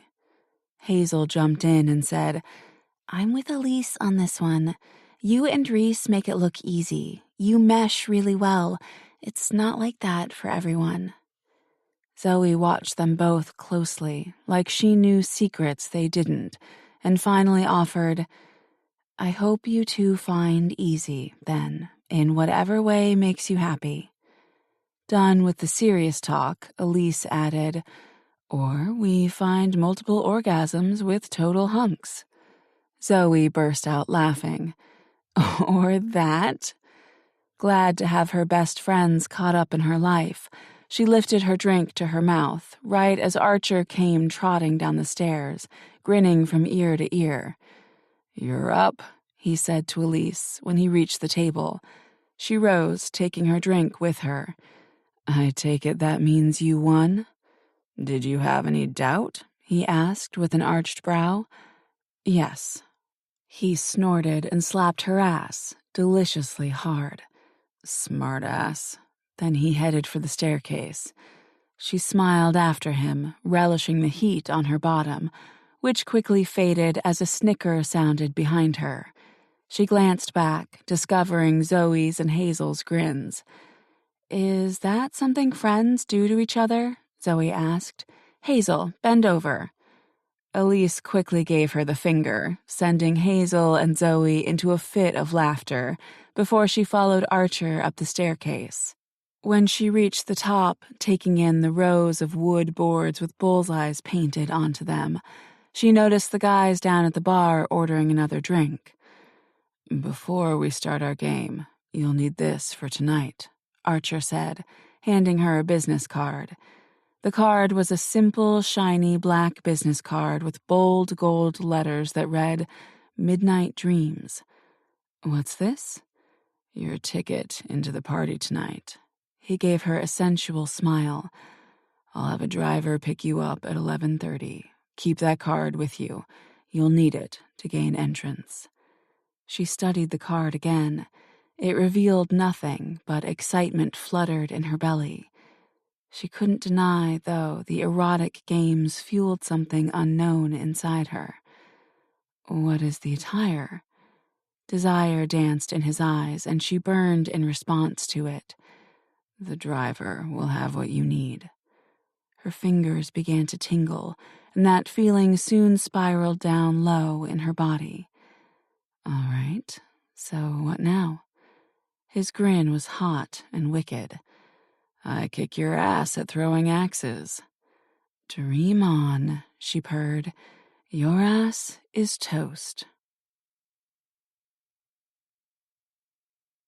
Chapter 9. Once Elise kicked his ass at axe throwing, Archer dropped her and Hazel off at the subway station and made his way over to Reese's place. Tonight's festivities weren't starting until midnight, and they had some time to kill. Poker was a regular thing for Friday night, so he'd come with a 6-pack of beer.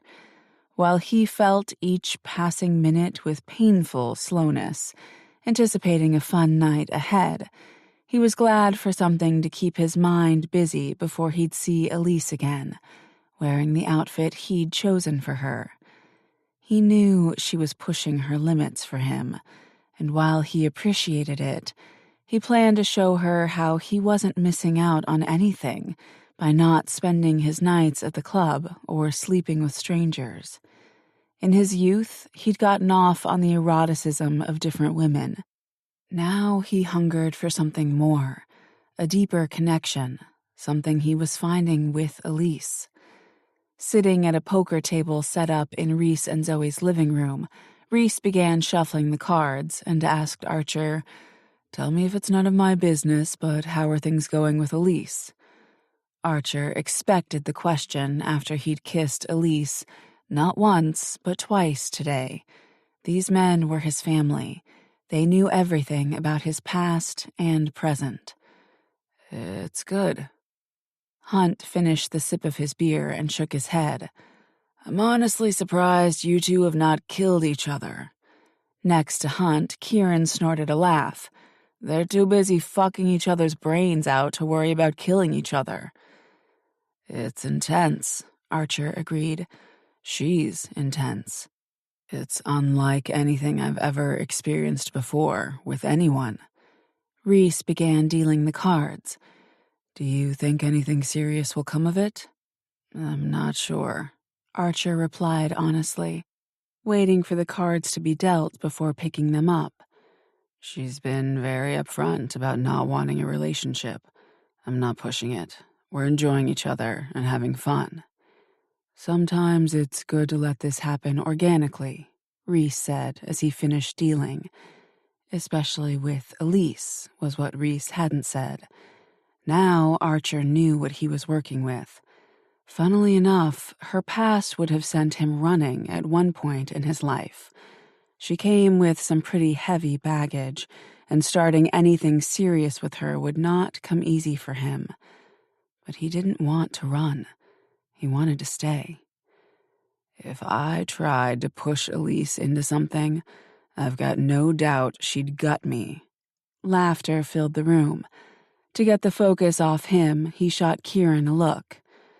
How about we talk about what you're doing with Hazel? Kieran snorted, sorting his cards. There's nothing to discuss. I'm not doing anything with her. Bullshit, Hunt quipped. She likes you and you know it.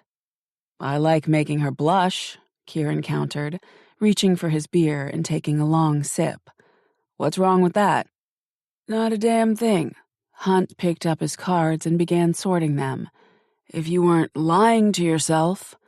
Kieran punched him in the arm, sending Hunt into a fit of laughter. I'm not lying to myself, Kieran shot back. Hazel is cute, and I'm enjoying teasing her, but she's... Innocent, Reese offered. Exactly, Kieran agreed. She's too innocent. I wouldn't even know what to do with that. He settled his beer back down in the drink holder on the poker table. I'm having fun with her, that's all. Hunt grinned. Might be more fun corrupting her. No, Kieran said firmly. There was something dark in the way he said no that had Archer examining him a little closer. And he wasn't the only one. Reese cocked his head, studying Kieran too. Something heavy was going on there, between Kieran and Hazel. Archer would bet all his poker chips on it. The thought faded away when Zoe entered the room, carrying bowls of tortilla chips and salsa, and set them on the table. "Thanks, love," Reese said, bringing her on his lap and giving her a long kiss. "You're welcome. Are you winning?" "No," Reese grumbled. "Maybe you should take over." "Yeah, right. I'll lose all our money. I know nothing about poker." She cupped Reese's face again and gave him a quick kiss.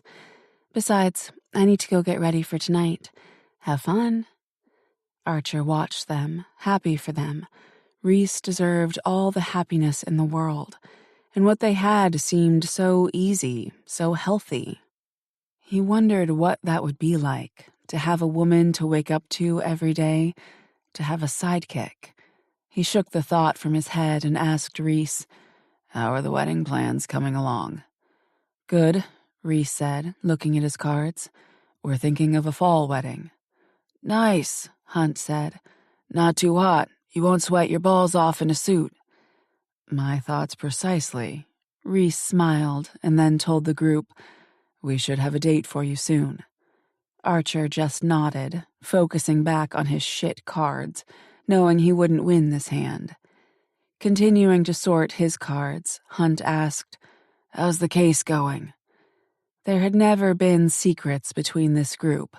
Phoenix was home to them all, the safe haven to play and indulge in their wickedest fantasies, alongside the men Archer would give his life to protect. Obviously, Reese had let them in on the happenings at the club. "It's slow going, but I'm pretty confident we'll find out what Connie and Isaac are up to," Archer explained. "That's all I can ask," Reese said with a smile, taking some weight off Archer's shoulders. "We've lost a total of 7 members, but I expect 3 will come back once we can prove this matter is resolved." Kieran whistled. "What a fucking mess they caused. I got lucky that no one could identify me with my mask." Archer nodded in agreement. Hunt began talking more about his thoughts on the case, but Archer didn't make out the words as he caught Zoe standing in the doorway, waving at him. He gave her a quick nod and listened as Hunt said, "Just let me know if you need police intervention. I can help if you need me." "Thank you. I'll reach out if I need to." Archer rose, placing his cards face down on the poker table. "Let me take a piss before we start."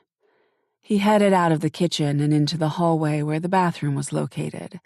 At the end of the corridor, Zoe waited by the bathroom door. "Everything okay?" he asked. She folded her arms. "She likes you. You know that, right?" He lifted an eyebrow at her. "Are we talking about Elise?" "Yes, of course," Zoe said, her cheeks stained a bit red. "I know this is totally none of my business, but, well, Elise is my best friend, and I just don't want you to miss anything." He blinked at her. "What am I missing?" Zoe unfolded her arms and then folded them again, barely able to stand still. "I've never seen her the way she is with you. She's happy." He wasn't seeing the problem here. "Isn't that a good thing?" "It would be if you were both on the same page," Zoe said. She hesitated, then lifted her chin. "Reese told me you haven't really had any serious relationships, and that's fine and everything, just not when—" "It comes to your best friend," he finished for her. He hadn't dated seriously back in the military because of being deployed, but he also hadn't met anyone he wanted more with. Until Elise. Zoe relaxed a smidgen with her nod. "So all I'm saying is please be careful. She means everything to me, and, well, it's really nice to see her happy."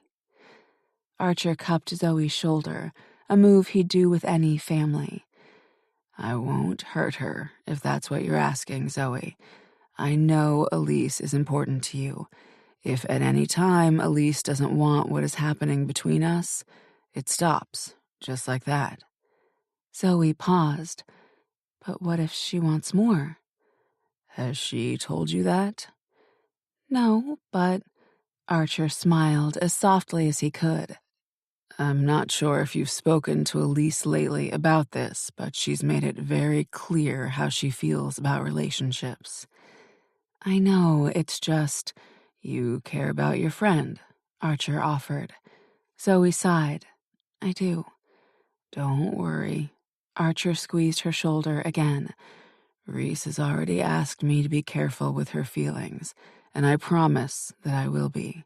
She's running the show here. He smiled. I'm just along for the ride, all right? Okay, Zoe hedged, the rest of the tension leaving her face. Don't think I don't really like you, because I do. Stop. I know your heart is in a good place. This is all good, Zoe. Promise. Finally, she smiled. You're right. It is a good thing, and I'm very happy for you two, that you're having fun together. His own smile fell as he left Zoe behind and he headed back toward the poker table. Elisa's words and her emotions didn't line up. Even Zoe confirmed that. Sure, Archer got that fear built up roadblocks, but he felt himself become unsteady with his next steps. Did Elise want more? Was she just scared? Was he giving her enough? Was he truly ready to go all in with her?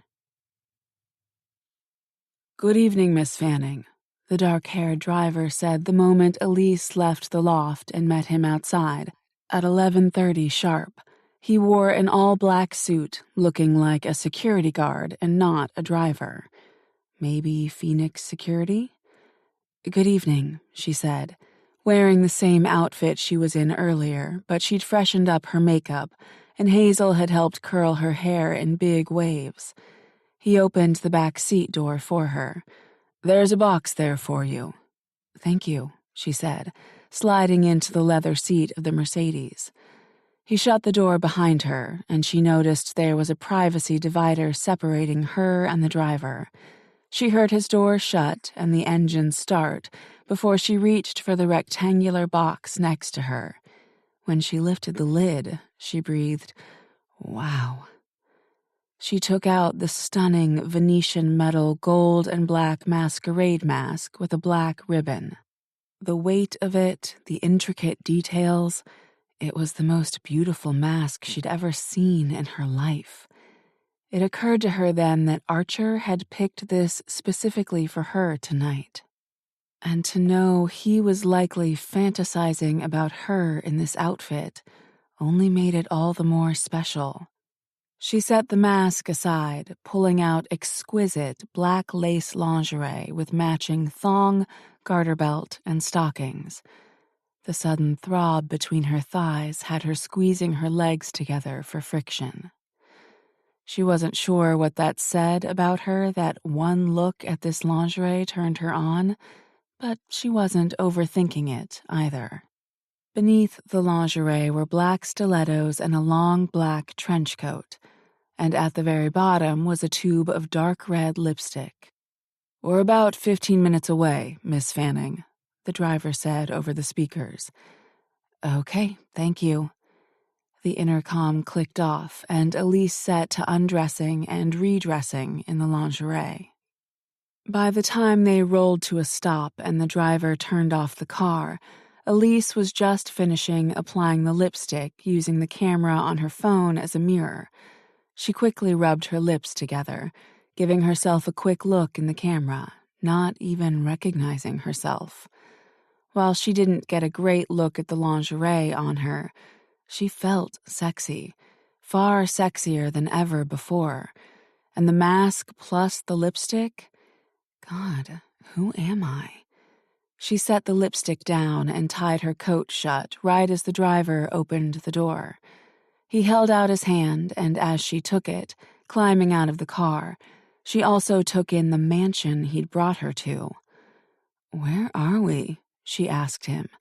He gave a knowing smile. "I'm afraid I cannot give out that information, ma'am." He gestured her forward, releasing her hand. "Please enjoy your evening. I'll be waiting for you here when you'd like to go home." "Thank you." As he headed back to the car, she moved toward the grand porch steps, where warm lights greeted her, as well as a security guard with an ear communicator in his ear. "You pass, please?" he asked. She hesitated, but then remembered the card Archer had given her earlier. She took it from her purse and offered it. He scanned the card with a black light, obviously looking for a symbol she didn't know was there. Then he opened the door, pocketing the card.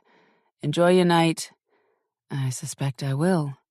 She smiled and entered the mansion, feeling like she did not belong there one bit. Whoever owned the place was loaded, and not just a little, but stinkin' rich. Marble covered the floors. A grand staircase of old hardwood led to the upstairs. Fancy art decorated the walls. A pleasant scent of potpourri carried through the space. Not a spot in this house wasn't thought about and decorated to showcase the wealth of the owners.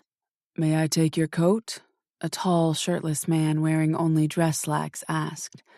"Sure, thank you." She undid the buckle, then slid out of the coat and handed it to him. He gave her a long look over, appreciation in his eyes. Apparently, Archer chose her lingerie just right. "Please let me know if you need anything tonight," he said before turning away. She nearly called after him to ask him what she was supposed to do now, when a sensual moan came from her left. She moved in that direction, entering a sitting room, finding a couple in a hot 69 position while a few others watched. None were Archer. They paid her no attention, so she paid them none either, walking to the next room. She passed a waiter, taking a champagne glass as she went.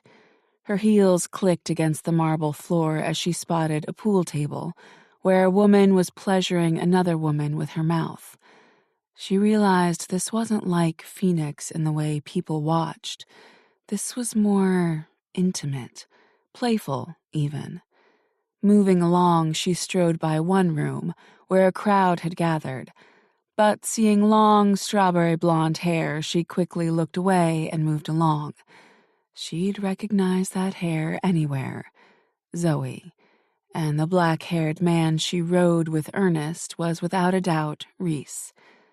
An odd sensation followed. Not arousal, it just never came, but a peculiar sense of happiness for Zoe.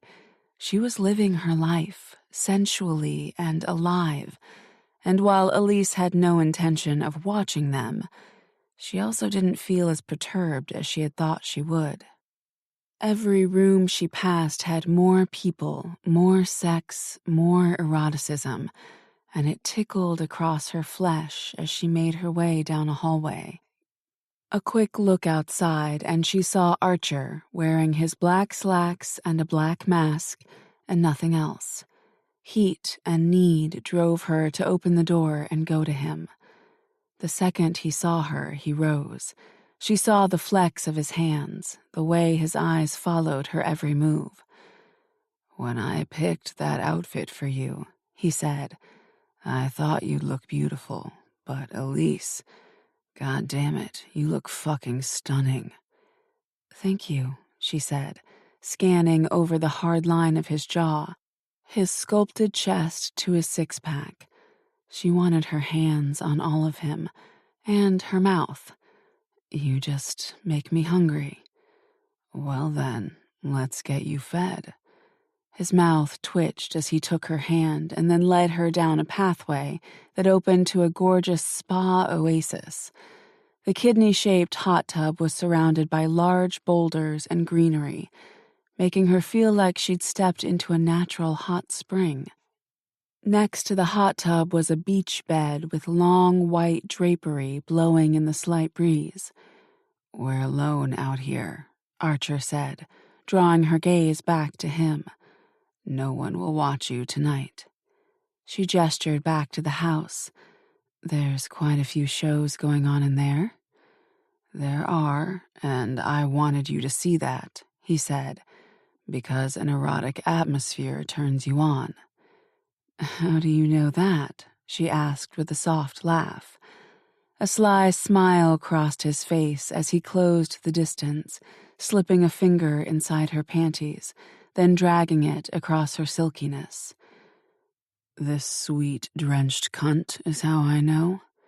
Heat burned at his bold word choice, causing her nipples to tighten. The hunger in his eyes washed over her, and she couldn't help herself. She pressed on his chest, and his finger slipped from inside her. Amusement danced in his eyes as she kept on pushing until his legs hit the bed. Keeping her eyes on his, she opened his pants and slid her hands over his ass as she lowered them to the ground, where they hit his bare feet. "I want to taste you," she told him. His devilish smile greeted her as he sat down on the bed, his legs wide, his big, beautiful cock hard and ready for her. She went to her knees, grabbed his impressive length, and dragged her tongue up from the base all the way to the tip. His low groan hit her like the best kind of foreplay. She kept looking at him, watching the way he reacted as she circled her tongue around the tip, feeling his deep shudder. Another swirl later, and she slid her tongue against the slit, drawing the pre-cum into her mouth, savoring the taste of him, the musky scent. Then she devoured him, relishing his guttural groan. His hand threaded into her hair as she began to bob on him. "Eyes on me." She looked at him, staying on the tip, sucking there. "Fucking Christ, woman," he growled. "You could make me come just by looking at me like that." A second later, she found herself gathered in his arms and up on her knees on the bed. He reached for the condom wrapper waiting on the bed, and after he sheathed himself, his grip held tight on her hips as he pulled her ass closer to him and slapped her hard. She shivered and moaned, and he took that as his invitation to move her panties aside and plunge forward, all the way to the hilt. She lost awareness of anything but how he was in charge of her. Every move was his to command. Every scream ripped from her body he owned, until he became so overwhelming, filling her completely, wonderfully, that she was panting, out of control from the pleasure. Another hard slap on her ass, followed by his hand fisting her hair. He pulled her head back until he growled in her ear. "Come with me, Elise." Another slap. She gasped. Another slap. "Fuck, yes," she screamed. His answering deep groan followed before he gripped her hips tight, pounding her from behind, hard and fast, until all the tension exploded into waves of never-ending pleasure. Chapter 10. Elise ate a quick breakfast the next morning, grabbed 2 to-go coffees, then hopped on the subway and headed over to Penny's place, the entire time thinking about her night with Archer. Last night, they'd gone in the hot tub twice and had sex 4 more times in that backyard oasis. She liked the eroticism and feeling sexy, but if she hadn't been with Archer, she wondered if she'd feel the same way. Her head was foggy with it all, and when she shifted in her seat, sensing the warm wetness between her thighs, she refocused on the task ahead of her. Archer said he had meetings and work to catch up on at Phoenix, and Elise wanted to move forward with the case, so they'd parted ways with a bone-melting kiss Elise couldn't stop thinking about this morning. When she arrived at Penny's a little after 9 o'clock, her friend buzzed her inside quickly. "No hottie today?" Penny asked by way of greeting, stretching out her arms. Elise handed her a coffee. "Sadly, not today." She grabbed the empty swivel chair and took a seat next to Penny's desk. He's got work to do, and so do we. Yes, we do. Penny lifted her paper cup with a wide smile. Thanks for this. I think I got a total of 2 hours of sleep last night. A quick survey of Penny revealed dark circles under her eyes and hair that looked like it needed a washing. I take it that means you found something. Okay, first, let me update you on your break-in. The cops have a hit on the prints. I'm still waiting for their report to hit their system, and then I'll let you know what develops. Awesome, thank you, Elise said. Do you think it's connected to Connie and Isaac? My gut tells me no, but I've been wrong before, so let's wait and see what happens. Sounds good. The whir and buzz of the old pipes filled the air as Penny took a long sip of her coffee. And to answer your question, I did find something on our case. She set her coffee down and turned her chair to face her monitors and began typing on her keyboard. I put some focus on Connie and Isaac's relationship. From what I found so far, Connie and Isaac were a thing back in college. Photos popped up on one of her computer screens, showing a happy couple looking very much in love. Do you know when they broke up? Penny clicked a few more buttons on her keyboard, and more photographs flashed on the monitors. Looks like a year after college. After that, there's a 2-year span when their lives seem to go in 2 different directions. Interestingly, Isaac ends up in Las Vegas and gets into big money poker. Elise sipped her coffee, catching the notes of hazelnut in the brew. Bet his oil tycoon daddy loved that. Right? Penny agreed with a nod. Looks like he blew through $1 million before Daddy forced him into rehab. A photograph of Isaac popped up on the screen. He was smiling from ear to ear, his arms slung over the shoulders of 2 others, all wearing casual white clothes with Hope Recovery Center written on the chest of their t-shirts. Did Isaac come back to Manhattan after rehab? Penny nodded. Looks like it. She typed on her keyboard again. About 6 months after Isaac came back, Connie married his brother. Photographs of their gorgeous wedding replaced the rehab photos. Connie wore a stunning mermaid lace gown. She looks happy. Yeah, she does. Elise took another sip of her coffee, pondering. If we look at this from the outside, maybe it's as simple as things with Isaac didn't work, and he introduced Connie to his brother.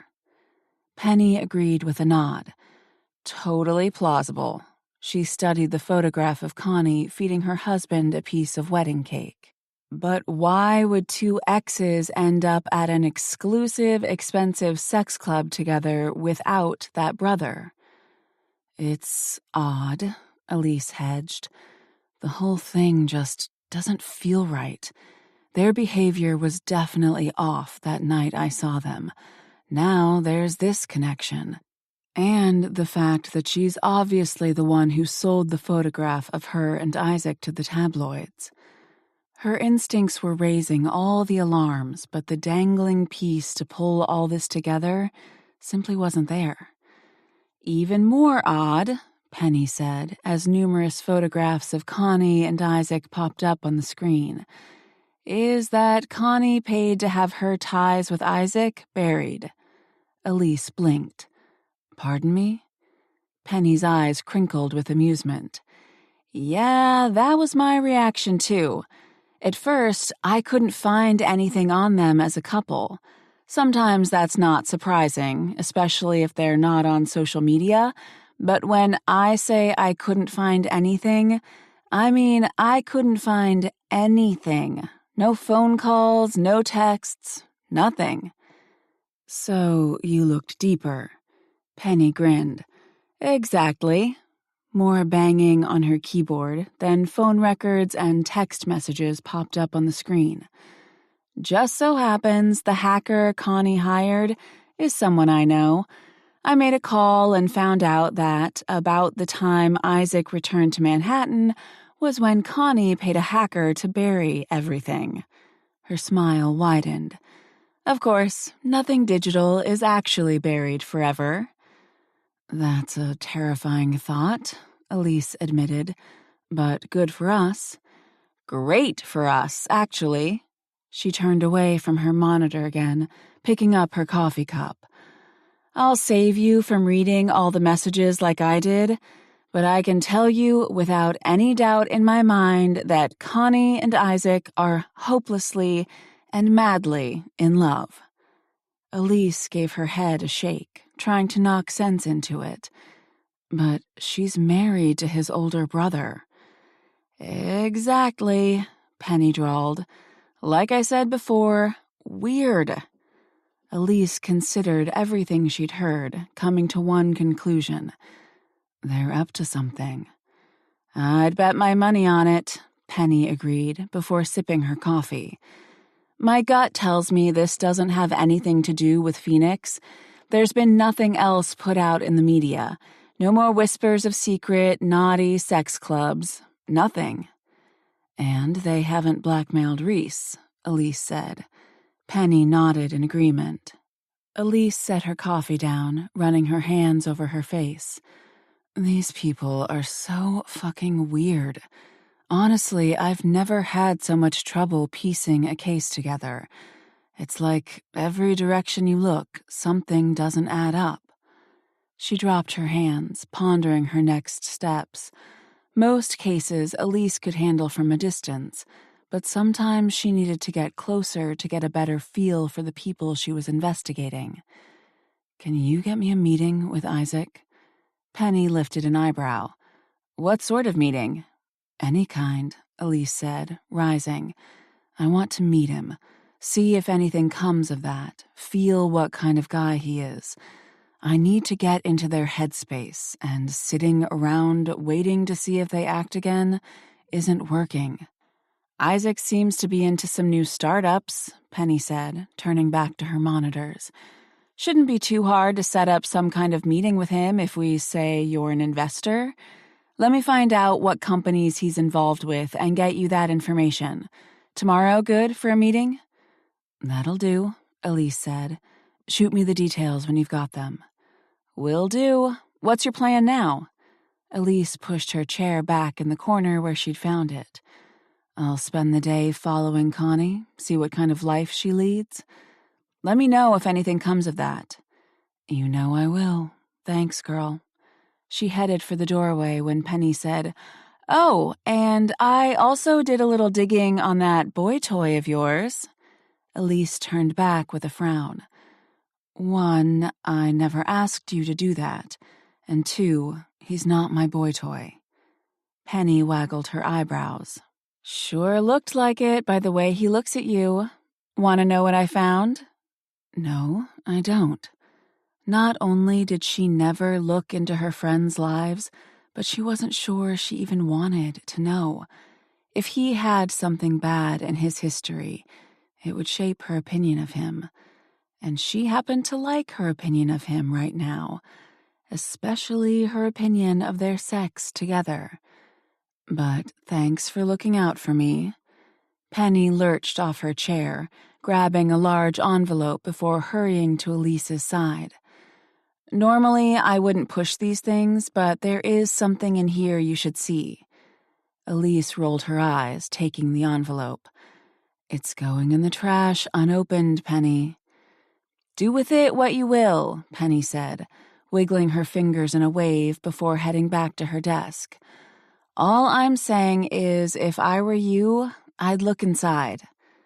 Elise felt the weight of the envelope, meaning whatever was inside had paperwork written up about it.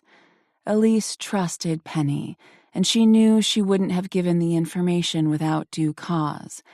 But really, only one thing truly mattered. Am I in danger with him?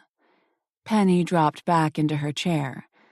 That depends on your definition of danger.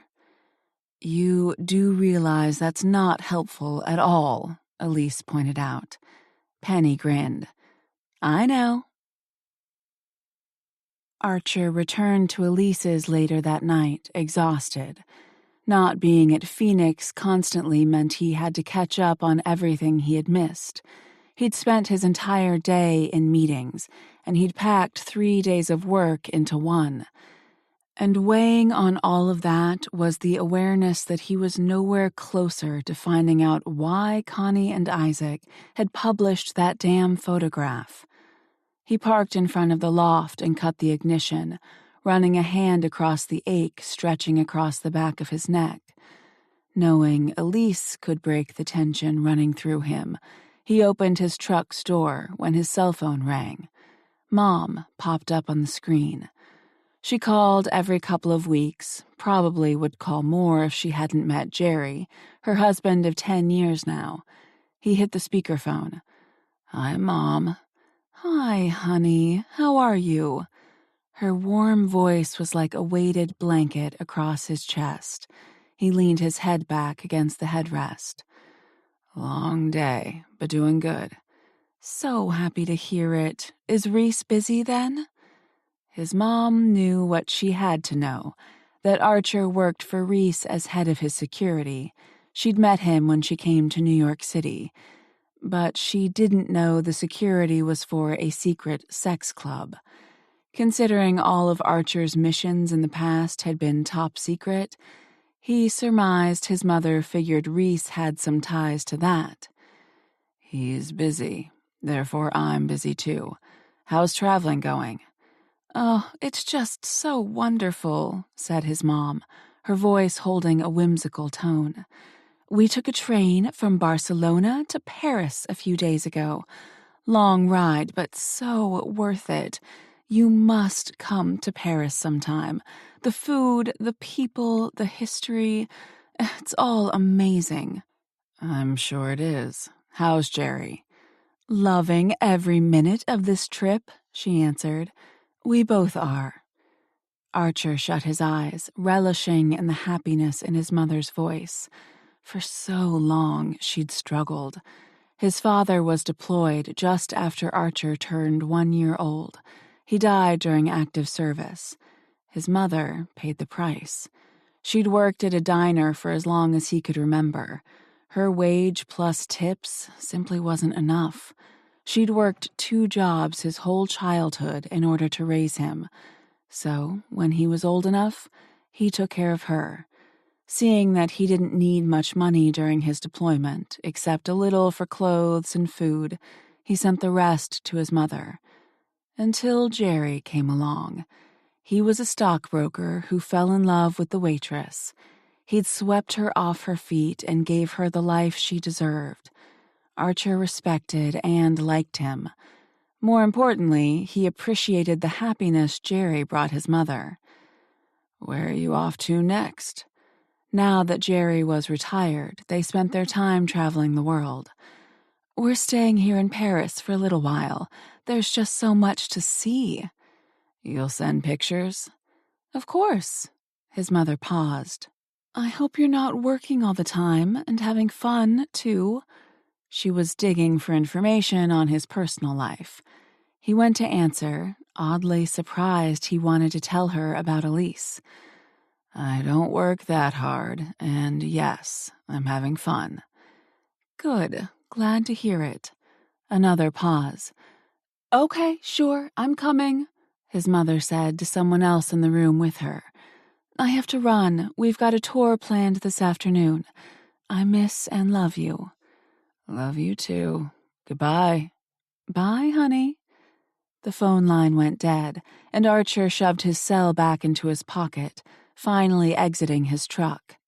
He had never spoken about any woman to his mother, and she knew better than to pester him about it.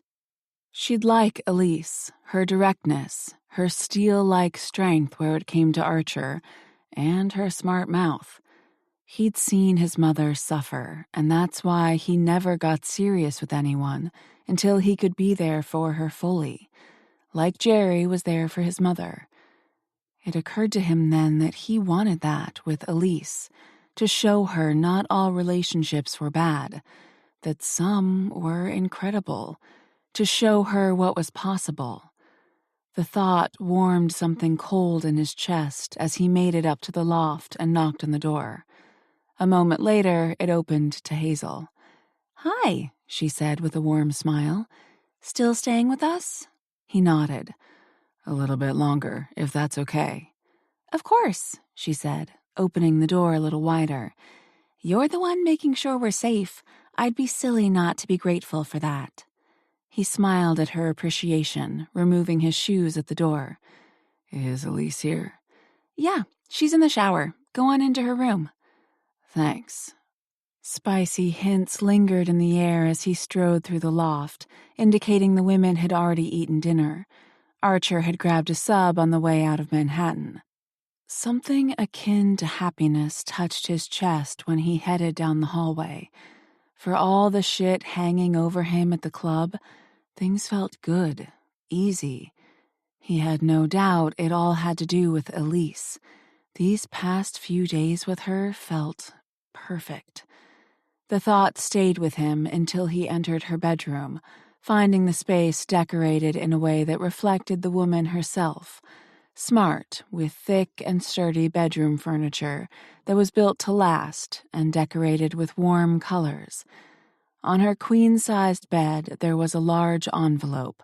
The front read, "Hottie Boy Toy." It didn't take much to know whatever was in this envelope was about him. He took a seat on the side of the bed and picked up the envelope, feeling the weight of it. His past, there it was in a single envelope. He heard a creak ahead of him and glanced up to find Elise standing in the doorway, wearing nothing but a towel, her hair dripping water down her arms. "You could have just asked me if you wanted to know about my past," he told her. She closed the door behind her, then shook her head. "I didn't ask Penny to look into you. She handed me the envelope this morning." He lifted an eyebrow at her. "But you didn't destroy it." "No, but I also left it out so you'd see it." "Why?" "Because Penny wouldn't have given it to me if she didn't think I needed to see something." Her steady gaze held his as she came to sit next to him on the bed. "So, tell me, what do I need to know?" "You didn't look inside." Again, she shook her head. "I told you, I don't do that." He drew in the longest breath of his life, then gestured to the envelope. Going into the past wasn't easy. He'd left it behind for a reason. To live a civilian life without being haunted by the darkness war brought. "Open it." "I don't need to," she said, adamant. "I want you to," he said, and he meant it, offering her the envelope. She hesitated, but then must have trusted that he did want this, since she took the envelope and opened it. He looked down at the contents first, and then wished he hadn't. His heart sank into his gut, his mind yanking him away from Elise and taking him to a place he hadn't gone in a long time. Gunshots rang out through the dark night. "Westbrook, you've got your orders. Get the target and get the fuck out." His legs ached to book it at the command issued to him, the training running through his veins, his instincts fighting to obey the order. And yet the little girl screaming, with tears rushing down her cheeks while she stood shaking near the stone pillar. Her mother had already been taken by Archer's team to safety. Intel never mentioned a child caught in the middle of a war she was born into. So scared, so alone. He hit his ear communicator. "I will not leave her. Cover me." Roars from countless voices followed him as he charged forward. He felt the first punch to his shoulder and quickly took aim, firing toward the gunman on his right. The next bullet soared by him, another one followed. He heard the gunfire behind him, one of his brothers taking out that threat. Another blow hit the ground ahead of him as he dove toward the little girl, and she leapt in the safety of his arms. "You refuse to leave the little girl there." Archer snapped back into focus, his gut heavy, his hands clammy as he fought the chill in his veins. The order was to extract the mother and keep her safe until she could testify against her husband. The child wasn't supposed to be there. Our intel suggested the little girl was staying with an aunt. "It says here," she said, motioning to the file, "that the general wanted you for insubordination, but your second lieutenant fought for you." "He did," Archer said, "and he won that particular fight, but it didn't change the fact that the injuries I received took me out of active service." Her eyebrows furrowed and then released before she set her warm stare on him. "When I asked you why you left the military, why didn't you tell me this story? Why did you simply say your body couldn't handle it?" "Would it have mattered?" he asked honestly. She held his gaze. "It's the truth, and it's a good truth. You saved a little girl when you'd been ordered not to." She fell silent then, watching him closely. He felt any barrier between them begin to fall. He waited for her to say something more, but when she didn't, he asked, "Why do you think Penny wanted you to see this?" She gave a soft smile, so foreign for her. "Probably to show me you're a good guy?" He became trapped in her gaze, free of all her usual guards. "Is that what you think of me, that I'm a good guy?" "In my line of work, I have a really hard time thinking anyone is good, but—" She held his gaze for so long that he thought she wasn't going to answer. Then she surprised him. "You're more than a good man, Archer. You're incredible." And with that loaded statement hanging in the air between them, she rose and dropped her towel, revealing her gorgeous body, rosy nipples taut. "Christ, you're warm," he told her, sliding his hands across her back to her bottom where he squeezed. "So soft." She took his face in her hands, stared at him intimately, and kissed him thoroughly, her tongue pulling the heat from deep in his gut, and then she met him with half-lidded eyes. "You're not soft at all." "No, I'm not. What are you going to do about that?" He saw it then, the shift in her, when she realized he needed her, the warmth of her, the reminder that those cold memories of death and bloodshed were in the past. She reached for his t-shirt, removing it in a hurry. Then she headed for her drawer next to the bed. He made quick work to rid himself of his remaining clothing. He followed her every move as she took out a condom, feeling happy to be there in the present, yet a shadow of himself remained back in the past. Both parts needed her. He wondered if she knew that as she sheathed him with the condom, then straddled him. He thrust his hands into her hair while she lifted up and took him all the way in. One easy stroke. But then there was nothing easy about the way she took him. She rode him hard, rough, passionately forcing the chill to leave, and only the warmth of her to remain in its wake. His rough breathing followed hers, no space between them. He didn't try to kiss her, and she didn't try either. He simply stared into her steady, heated gaze, letting her pull him back from the dark place his mind had gone. She brought them both to orgasm swiftly and urgently, leaving him bucking and jerking his release, while she crashed over the edge, shuddering her pleasure, drawing out his, until the chill was replaced with something sweeter, far more tender. "You know what I truly think?" she said many minutes later, her forehead resting against his. "What's that?" he asked, sliding his hands up and down her back.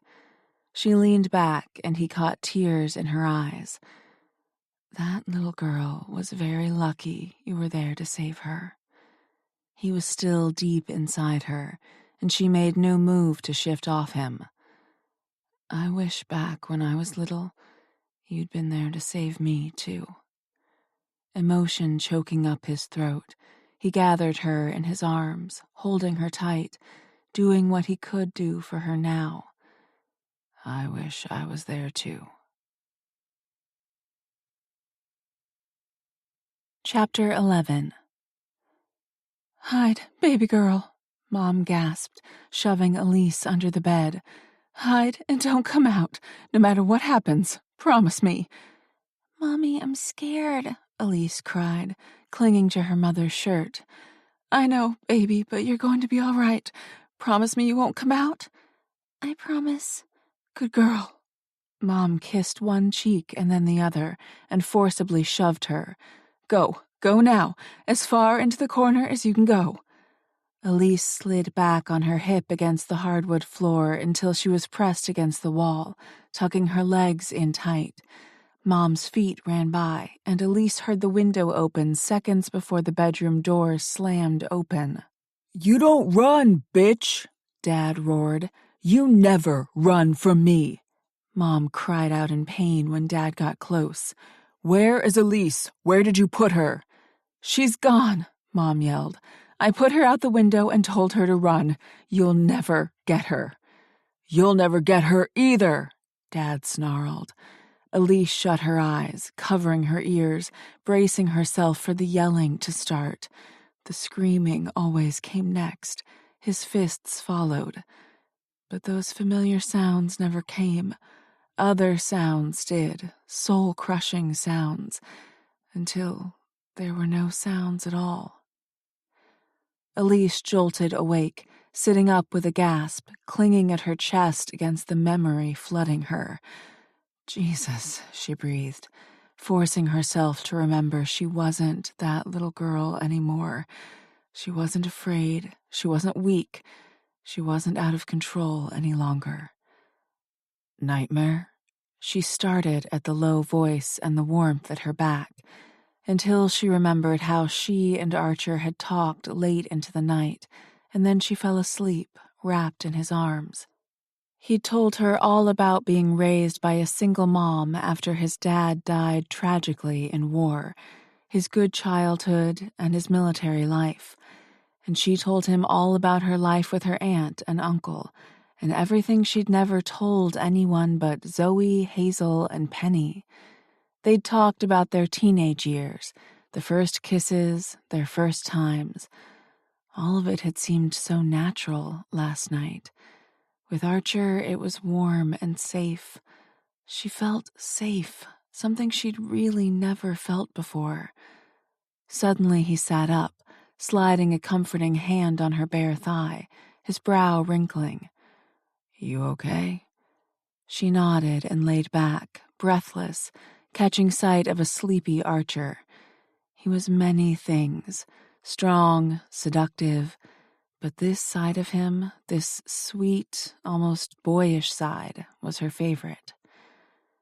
"Yeah, I'm okay."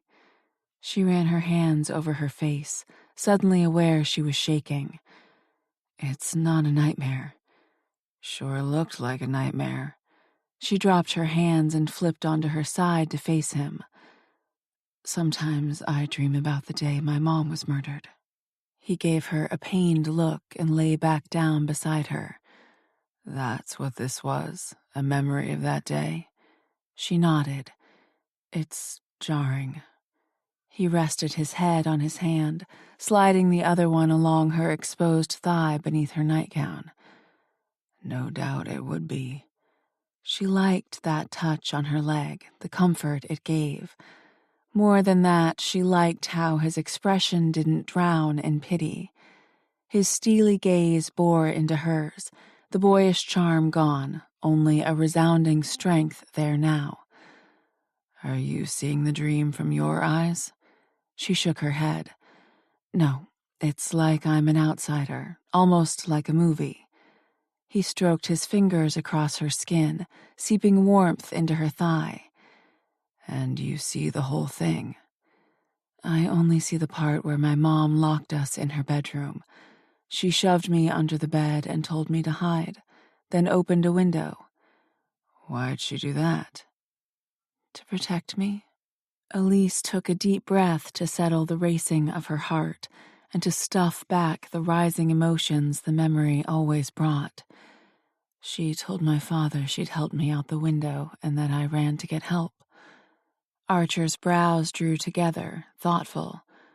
Amazingly brave of her to do that. Very brave, Elise agreed.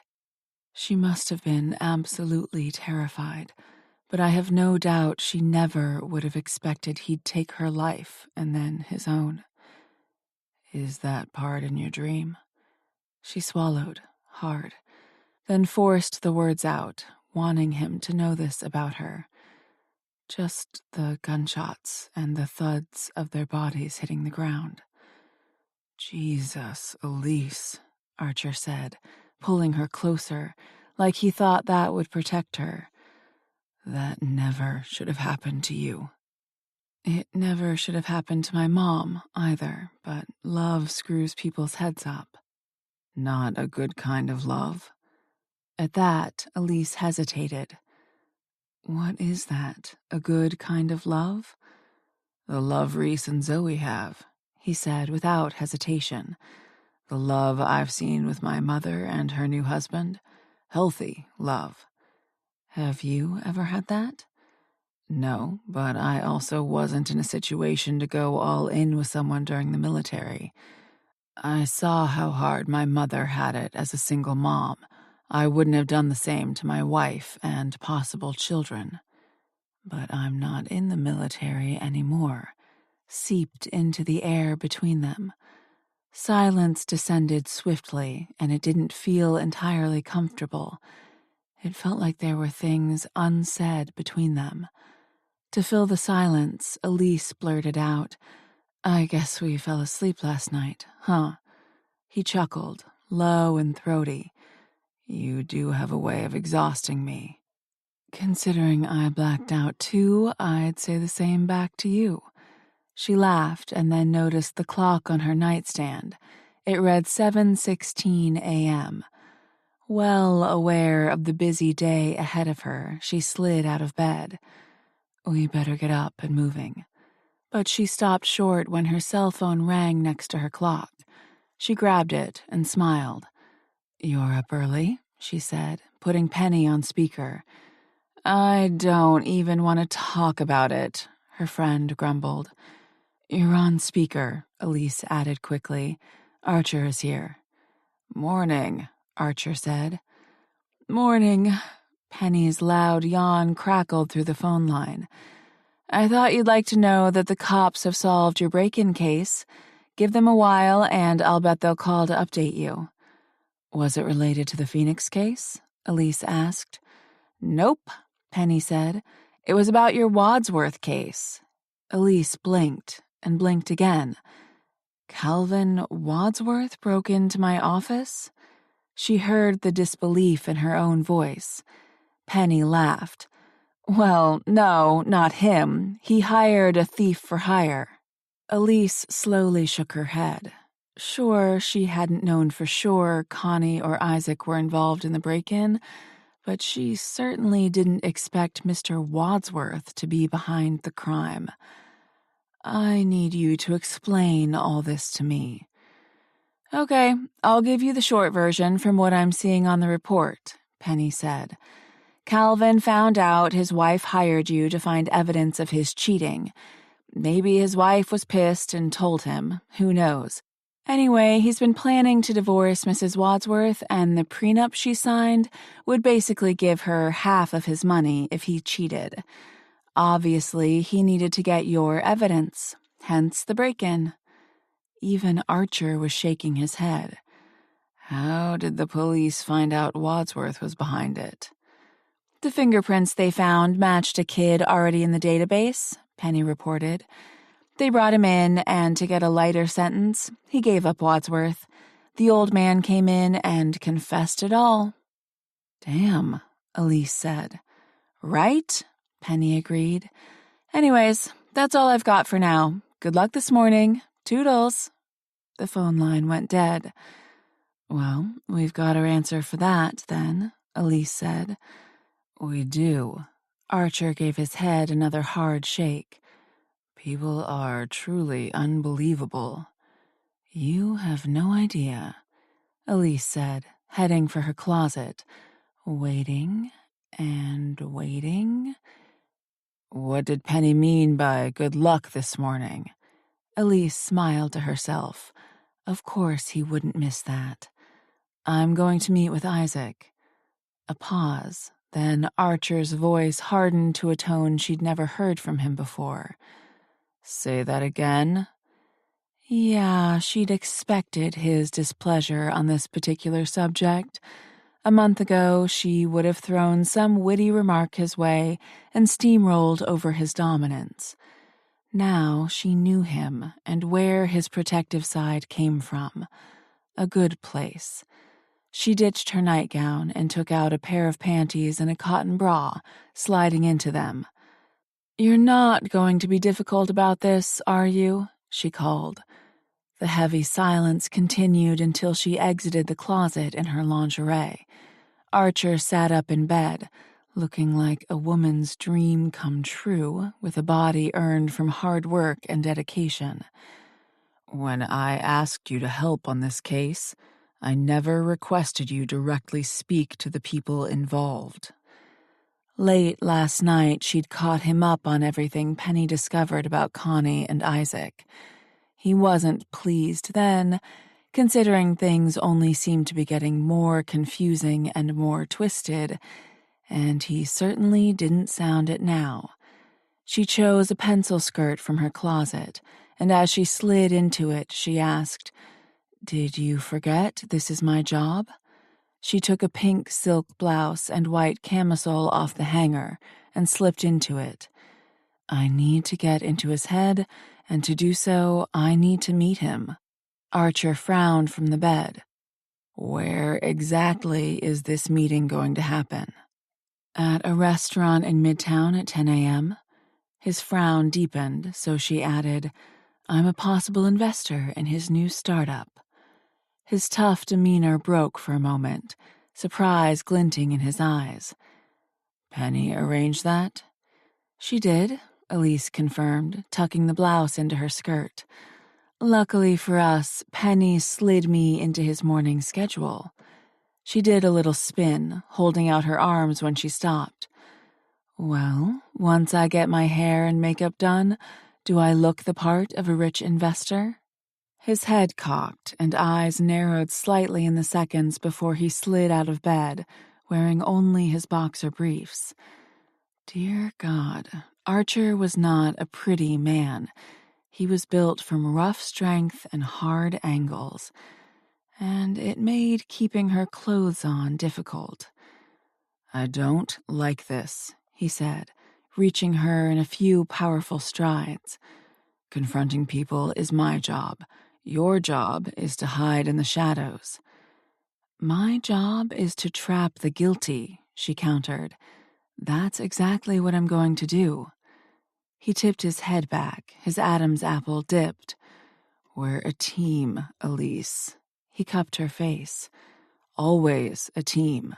That's how this works." He took a pained breath, and she regretted not going about this in a way that fully included him. "You're right," she finally hedged. "We are a team in this, and I'm sorry. I'm not used to that. Usually it's just me and Penny. How about we do this? Meet me at the restaurant. I've asked Penny to get me a table by the window so she can tape our meeting. You can watch from a distance." His mouth met hers in the next second, and he kissed her like he meant it. Hard, with tongue. Only when he had her wiggling against him did he break the kiss, and he was smiling. A much better, smarter plan. "Because it includes you?" she asked. He grinned. "Exactly." Archer still didn't love Elise's idea, even a couple of hours later. Sitting behind the wheel of his truck, he watched her from a distance on what looked like a date with a good-looking, rich man. He'd rather undergo a root canal. Penny had set Elise up in one of Manhattan's most expensive restaurants, a place Isaac likely visited often to discuss business outside of his office. From the outside, the restaurant didn't look like much. Only 3 tall windows faced the street, but they revealed a room full of happy customers. The brown brick on the exterior was faded in a way that looked purposefully done, but the large crystal chandeliers seen through the windows spoke of elegance. While Archer watched every laugh and smile Elise threw Isaac's way over the course of their brunch meeting, his imagination began to run wild. He might have no claim on her, yet, but his heart hadn't gotten the memo. Gut twisting, he grabbed his wallet from the dash, pulled out Penny's card, and dialed her number. The ringing came through his truck's speakers. She answered on the 3rd ring. "I guess I shouldn't be surprised you're calling me," she said, voice amused. He guessed he shouldn't have been either. "I've got no doubt you're already listening to their conversation. Get me ears, too." Penny laughed in a way that told Archer she'd read right through him. "Hot and smart? Oh, Elise is a lucky girl. Give me a sec here." Archer had a moment to wonder if Elise had talked to Penny about him before she added, "Switching you over now." A click followed by static filled the speakers of his truck before Elise's voice came through clearly. "I'm a new investor, as you know, but I've got old money I'd like to stretch a little." Damn, she was a good liar. Archer made a mental note not to forget that. Isaac sipped his Bloody Mary, then set it back onto the table. "We're always looking for new investors." Elise studied him intently before leaning back in her seat. "I've heard good things about you from a friend in California." "Who might that friend be?" "Gwen Michelson." "Ah," Isaac drawled. "We have done some business together before." Of course, Elise had likely researched all his ties before coming to this meeting. Archer liked watching her smart mind manipulate and outsmart her opponent, especially when that smart mind of hers was aimed on someone who'd pissed him off. Elise finished taking a sip of her mimosa before lowering her glass back to the table. "I do, however, have some concerns before we proceed." "Which are?" "Your brother?" Archer held his breath, waiting, watching. Isaac was obviously thrown off, if the straightening of his spine was any indication. "My brother?" he asked, clearing his throat and shifting in his seat. Elise didn't look rattled, her chin lifted, gaze narrowed on Isaac across the table. "I've been hearing you and he are having personal troubles that may affect anyone doing business with you. Is this true?" "This is the first I'm hearing of it," Isaac said, the portrait of calm. "Can I ask what it is you've heard?" "Rumblings about his wife?" At that, Isaac froze unnaturally. Archer saw it, and by the way Elise cocked her head, he knew she'd seen it too. Again, Isaac cleared his throat.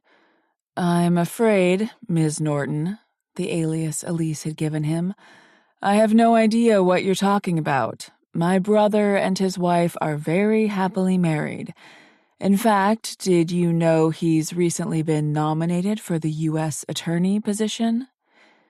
"No, I had not heard," Elise said, before she folded her arms on the table, leaning in. "Let me make myself perfectly clear. I'm about making money.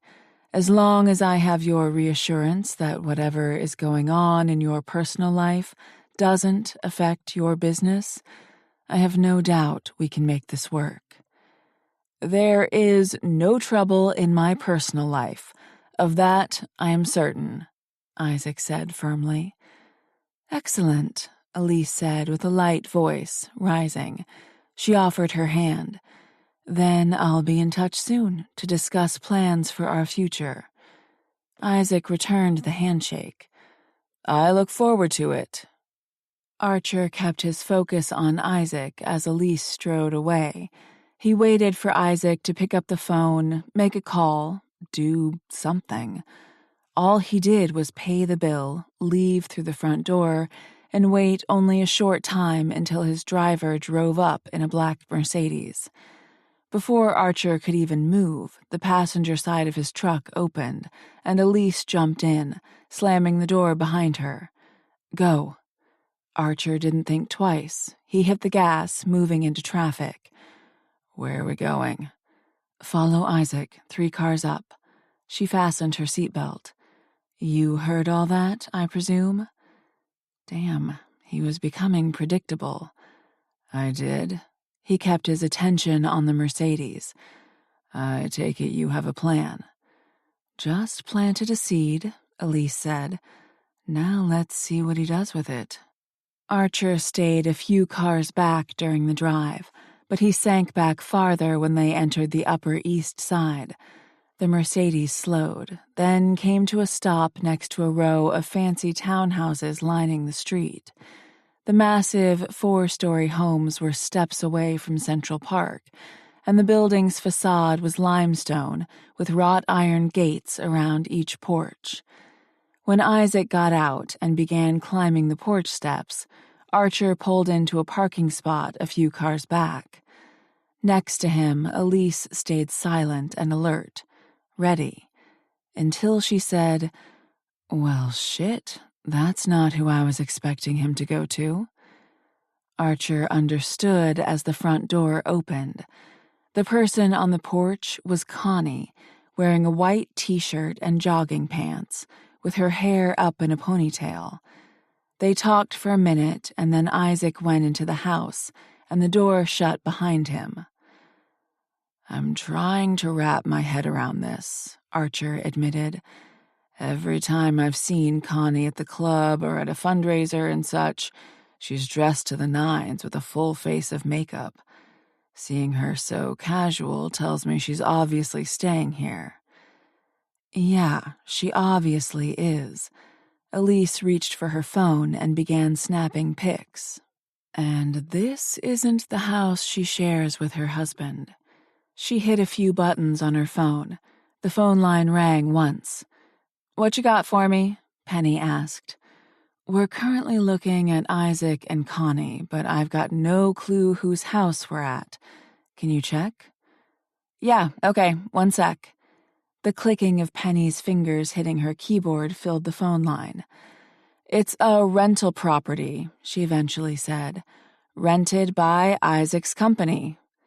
Elise slowly shook her head like she was having as hard of a time processing this as Archer was. Okay, let me get this straight, Elise finally said. Connie is staying in a rental property owned by her husband's brother, even though she and her husband are still happily married? Even weirder, Penny drawled. I learned a little bit ago that she and her husband are going to a fundraiser together tonight. None of this makes any sense, Archer grumbled. What the fuck are these two up to?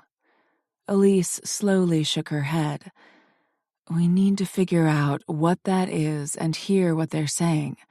How do we make that happen? We bug them, Archer said. Agreed, Penny said, then paused. I know someone who can handle that for us, but they're not cheap. I actually know someone who's very cheap, Archer said. He grinned at Elise. This is in my wheelhouse. Sounds good to me, Penny said, even though Elise seemed to have reservations. I'll get the tech ready. That works, Archer said. You'll be in touch when we're good to go? You know it, Penny replied. The phone line went dead. Archer smiled at the pursing of Elise's lips. You don't think I'm capable of installing a bug? The thought was almost laughable, but he realized Elise didn't know the soldier. She only knew Phoenix's head of security. "I've got no doubt you're capable," she said, eyes searching his. "It's just risky." Now this he liked, a lot, in fact. He couldn't hold back his smile and leaned in, cupping her chin. "Are you worried about me, Elise?" She blushed, something she didn't do often. "We just don't know what we're up against or why this is happening. I don't like sending anyone into that situation. You're going in blind." "Ah, I see." He brushed his thumb across her bottom lip, wishing they could forget Connie's and Isaac's bullshit altogether and get lost in each other. "You know what I think?" "What's that?" she asked, her voice husky. "That you are worried about me, and I like it." Things were shifting between them, and he liked where that shift was taking them. He closed the distance and pressed his mouth against hers, relishing in the way her lips parted, inviting him in to take anything he wanted. "Keep doing that, all right?" When she backed away, she rolled her eyes.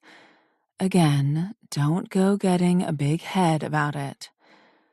"Oh, I'm getting a big something about it." He winked, and her infectious laughter filled the truck as he drove away. Chapter 12.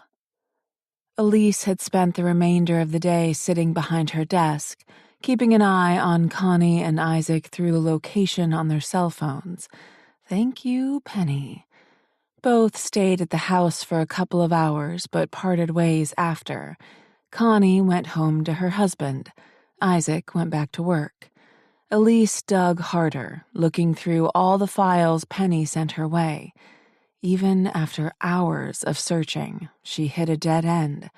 They hadn't taken another step out of place. No one approached Reese to blackmail him over sharing more details about Phoenix. But an idea began to present itself, right as her cell phone rang. One look at the screen revealed it was Archer. She hit the speakerphone. "I was just about to call you," she said by way of greeting. "I beat you to it then." She smiled at the warmth in his voice. "Can I go first, or do you have something pressing to tell me?" "Go ahead, my news can wait." She turned in her swivel chair, staring out at the city's skyline, the sun nearly blinding against one of the windows of the skyscraper. "The police called to tell me they made an arrest on my break-in, both the professional thief and Mr. Wadsworth." "Good news," Archer said. "Yeah." She paused, sensing a question lingering in the air between them. "Will you still stay tonight?" A question she didn't feel needed answered. She already knew he would want to, and she'd want that too. "The other thing I've been sitting here thinking about is, do you think this is a kink for Connie and Isaac?" "A kink?" "They like to watch, right? Maybe they get off on being watched too? And for them, exposing the photograph is their kink. To see themselves in the media, exposed for all to see, got them off? It's like playing out a fantasy but with no real risk, because their identities weren't exposed." "It's possible," he said. "Of course, it would terminate their membership, but it's a lot less of a headache for us." "It is," she said. "But it's just one theory because I can't think of anything else, and there are so many loose ends that we need to keep on this until we know for sure." "Agreed," he said, "which brings me to my news." Penny texted. "We're all set to go after sundown." "Excellent. Where are we meeting?" A pause. "Why don't you come up to my place tonight? A change of scenery might be nice." She smiled. She kept waiting for that spike of panic to creep up since she was letting things happen with Archer she never let happen, but it simply never came. She wasn't sure where this was going between them, but she didn't want to stop it either. Sounds good. What time? Whenever you're done, he said. I'm home now. I'm sending you my address. See you soon. Her phone dinged and the text message crossed the screen. Bye. She ended the call, then sent Hazel a quick text. Cops called today. They made an arrest on the break-in. You're all safe. Nothing to worry about. Won't be home tonight. Staying at Archer's. Elise powered off her computer and scooped out her purse from her drawer when Hazel's reply dinged on her phone. Just friends, huh? Elise replied with the tongue sticking out emoji and left it at that. Even she couldn't explain exactly what was going on or where they were headed, so she decided to just let what was happening happen, and felt good. She felt safe, felt happy. She made it outside quickly after locking up her office and gave Keith a wave on her way out the door before hailing a cab. 20 minutes later, she was surprised to find Archer lived in the pricey East Village neighborhood, not far from Union Square. Apparently, Reese paid him well if he could afford this place. She reached security and was quickly approved to enter. When she stepped into the elevator, she found buttons that led to a rooftop pool, fitness center, and courtyard garden. She hit floor 6 and the elevator whizzed up. When it opened, she found Archer leaning against the door with a smile on his face. Hey, he said, wearing all black and looking damn fine in it. She returned the smile. Hey. Come. He gestured down the hallway. I've got a surprise for you. She followed him to the 3rd apartment door down on the right. When she entered, she found a sleek, contemporary space with floor-to-ceiling windows showing off the city she loved. The adjoining kitchen was clean, with white lines and stone countertops, but all that took a back seat to the roast beef dinner set out on the kitchen table near the windows. What's all this about? He slid in behind her, wrapping his arms around her. I cooked for you. You did. She spun around, lacing her hands behind his neck, again waiting for the unease to spiral through her. A date. This was a date, and she didn't hate it. All the heat and tension that had once been there had shifted into something much more real. That was very nice of you. It smells delicious. She gave him a quick kiss, which she ended before it could go any further, then took the seat he pulled out for her. He poured 2 glasses of wine, then joined her and dug in. She ate a bite of the beef and nearly purred in happiness. I had no idea you can cook. I can grill a mean steak, he said with a soft smile. But this recipe my mom taught me as a kid, and truly you can't screw it up. I probably could, she said.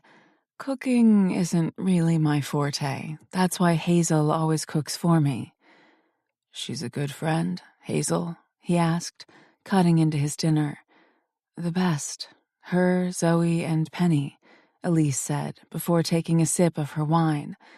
We're just very, very close. Like sisters. Do you have anyone like that? Reese, Hunt, and Kieran, he said between bites. It's just like that. What about before them? He finished chewing before he answered. Not like what you have with Hazel. I've lived a handful of lives, and within those lives, I've had different groups of friends. My longest friendship is with Reese. I've known him since before my first deployment, and we met Hunt and Kieran when I was back on leave the first time. She studied him, peeling back all his layers. When he'd suggested installing the bug himself, she was shocked, until she remembered he was a retired Green Beret. Being a shadow, getting in and out, and placing a bug was likely something he'd considered easy in his military life. A soft laugh drew her from her thoughts. Archer's brows lifted. Why are you looking at me like a puzzle you can't quite figure out? She laughed as well, shrugging. I guess I'm wondering who you truly are. He wiped his mouth with his napkin. Who I am. Yeah. His look turned measured. I've been a pretty open book, don't you think?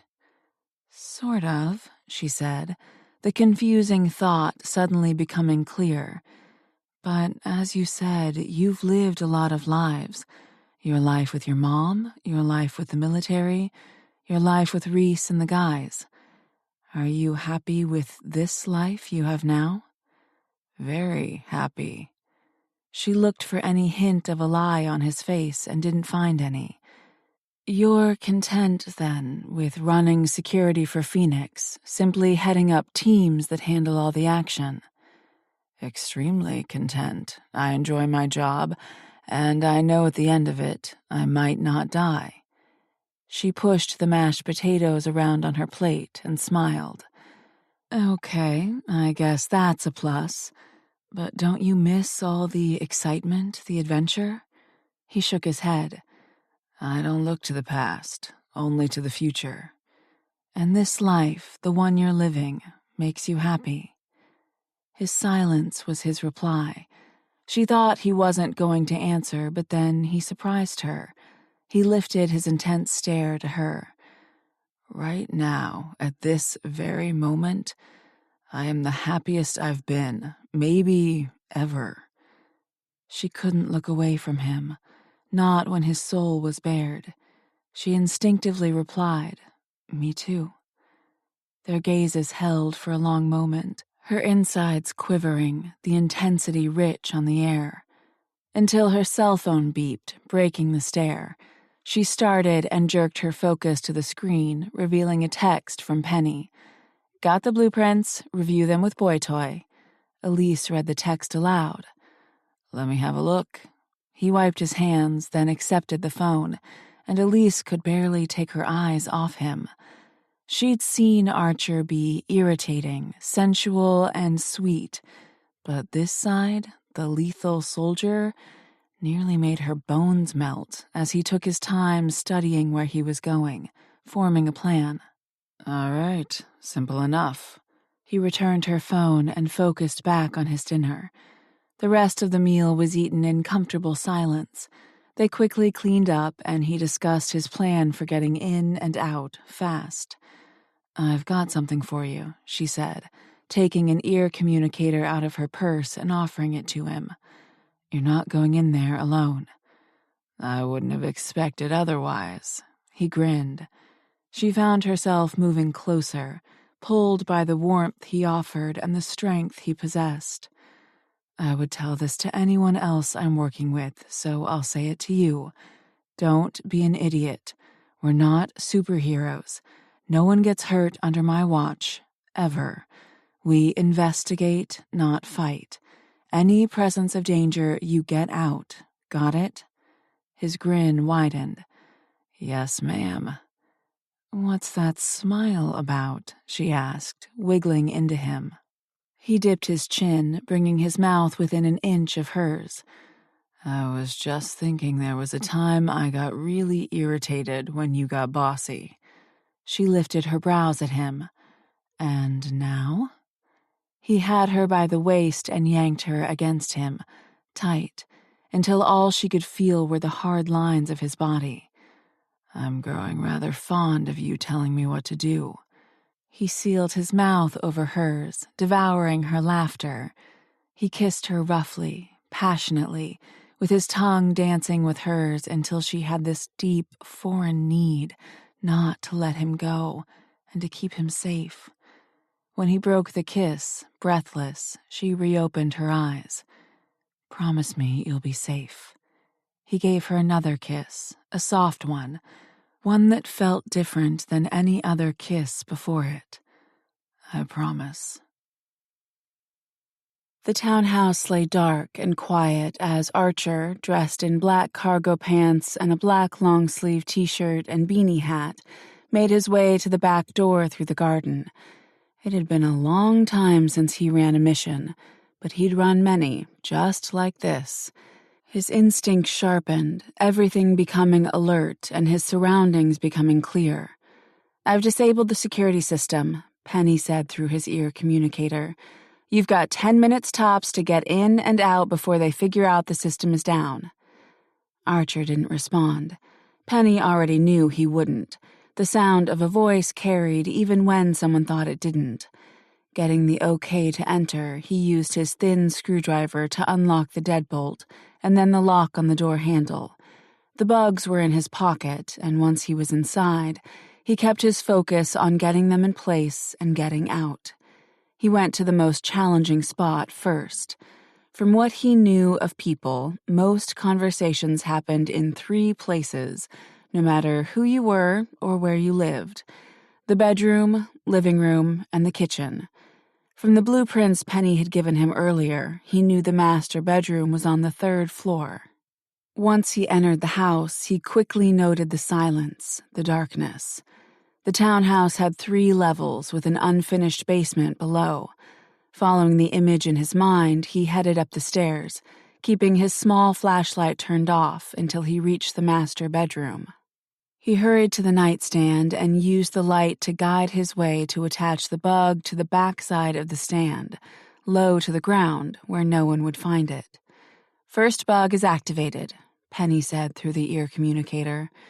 Clicking off the thin flashlight, he moved swiftly back downstairs and installed the next bug in the living room, beneath the television stand.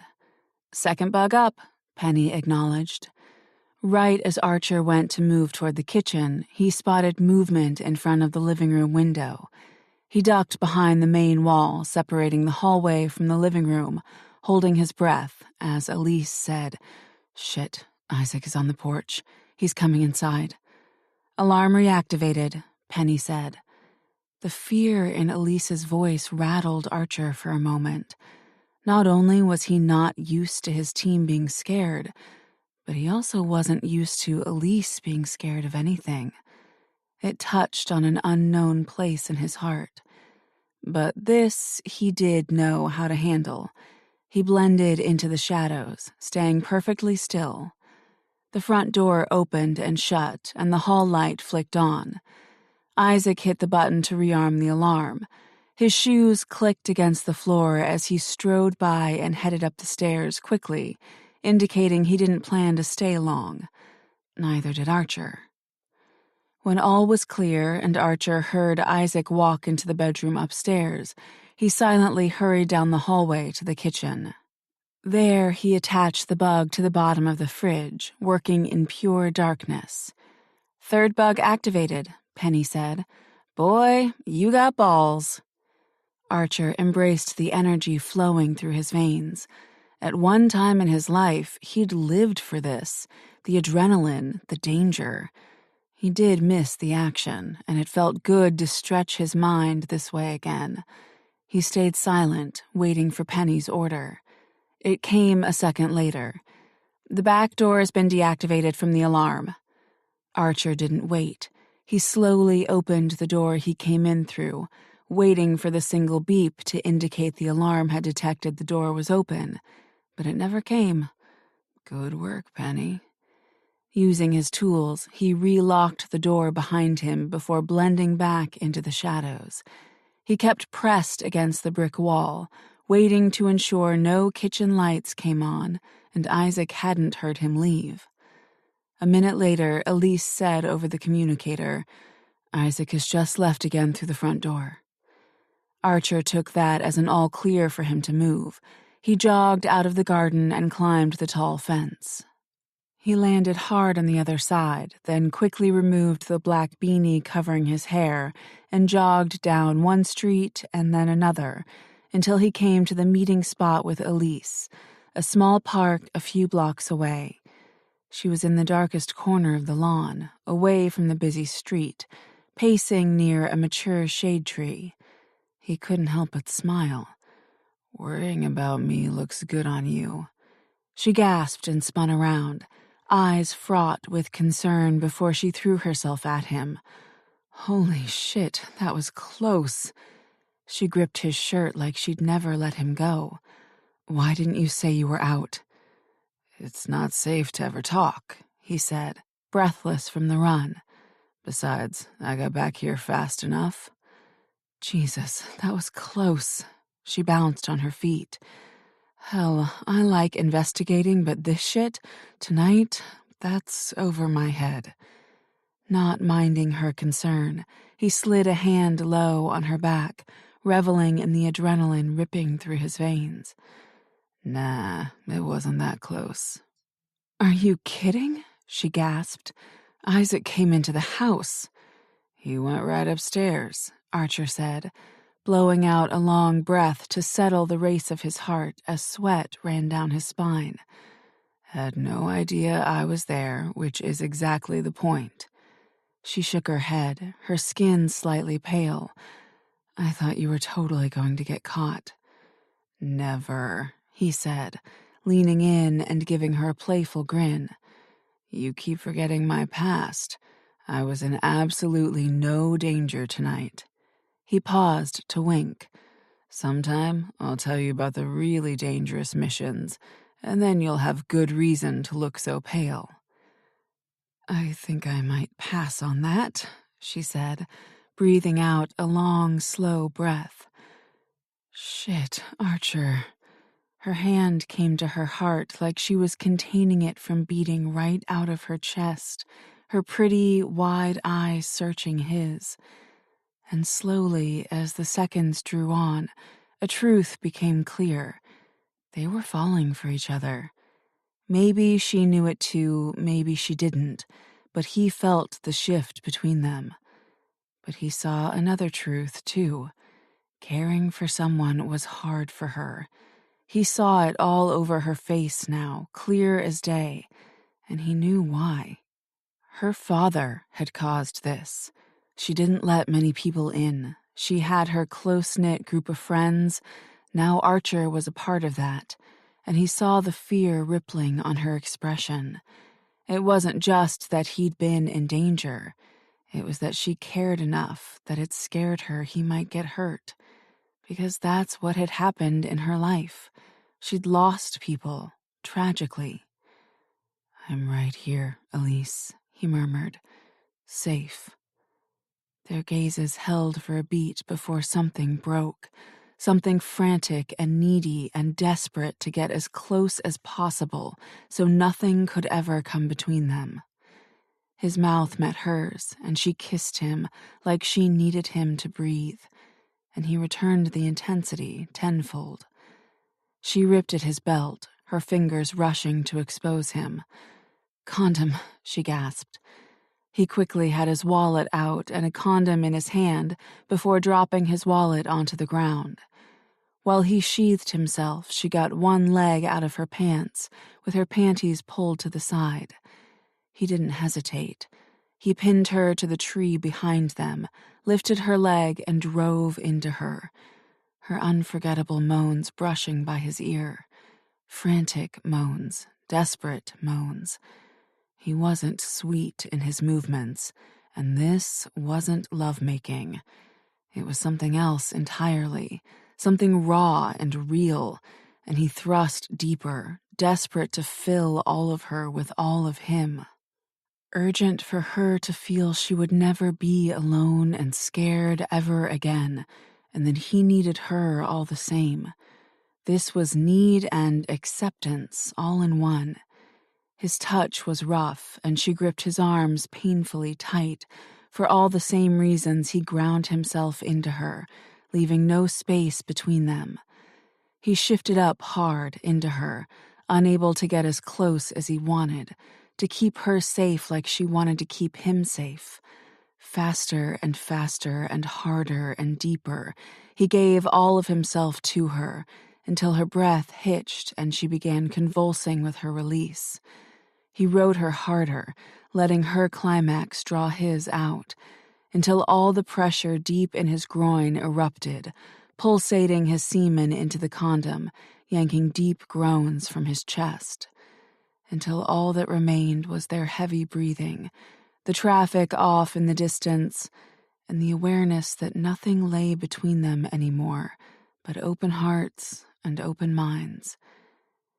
He had no intention of withdrawing from her sweet heat, massaging him with the lingering effects of her orgasm, nowhere near done with her, until Penny quipped through the earbud, "Listen, I know you guys are kinky, but how about we save that shit for when you're not wearing an ear comm?" Archer burst out laughing. "Sorry, Penny." He ripped the earbud from his ear, disabling communication. "Damn it," Elise said with a laugh, panting, her head back against the tree, eyes closed tight. "I'm going to owe her so big for that one."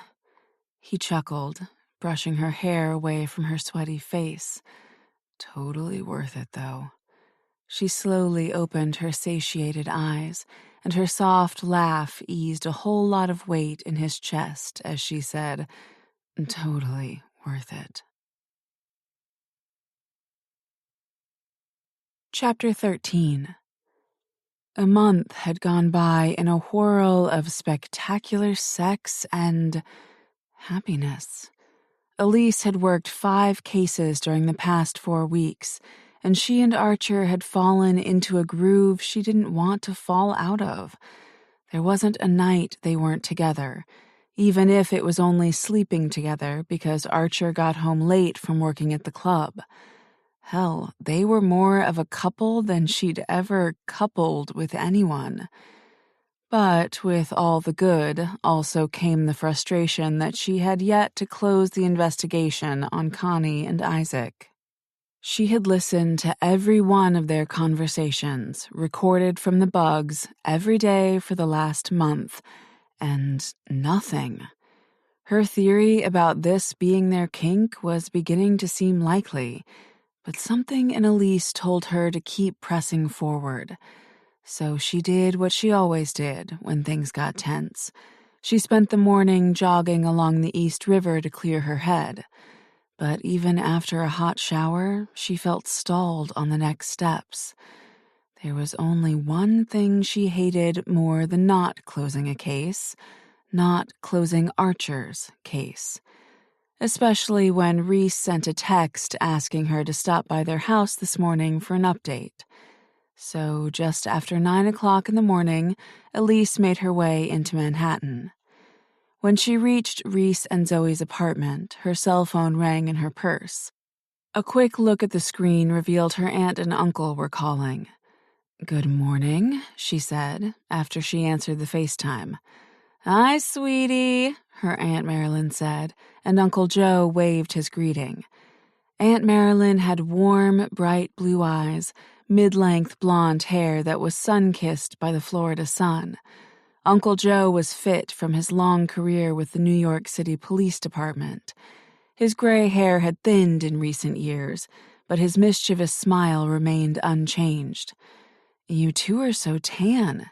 "You can't avoid the sun here," Aunt Marilyn said. "How are things at home?" "Same," Elise answered. They'd become snowbirds after they retired and loved Florida so much they never returned to New York City. Zoe, Hazel, and Penny had filled the void of the missing family. Horns honked, and a man crossing the street cursed out a driver who nearly hit him. Elise laughed. "New York City is always the same." "We definitely don't miss the hustle and bustle," Uncle Joe said. "How's work?" "Busy, which is good business." Uncle Joe smiled. "Glad to hear it." Aunt Marilyn leaned in closer to her cell phone, examining her like only a caring mother would. "You look good." "Yeah, multiple orgasms for an entire month could do incredible things to the body." "I feel good." Aunt Marilyn gave a sly smile. "Is there a love interest we should know about that's causing you to look so happy?" "Can't I look this happy just on my own?" "Of course," Aunt Marilyn countered. "But you've got a certain sparkle in your eye, one that sure looks like a woman getting loved right." Elise laughed softly. Well, there might be someone. Oh, Aunt Marilyn quipped.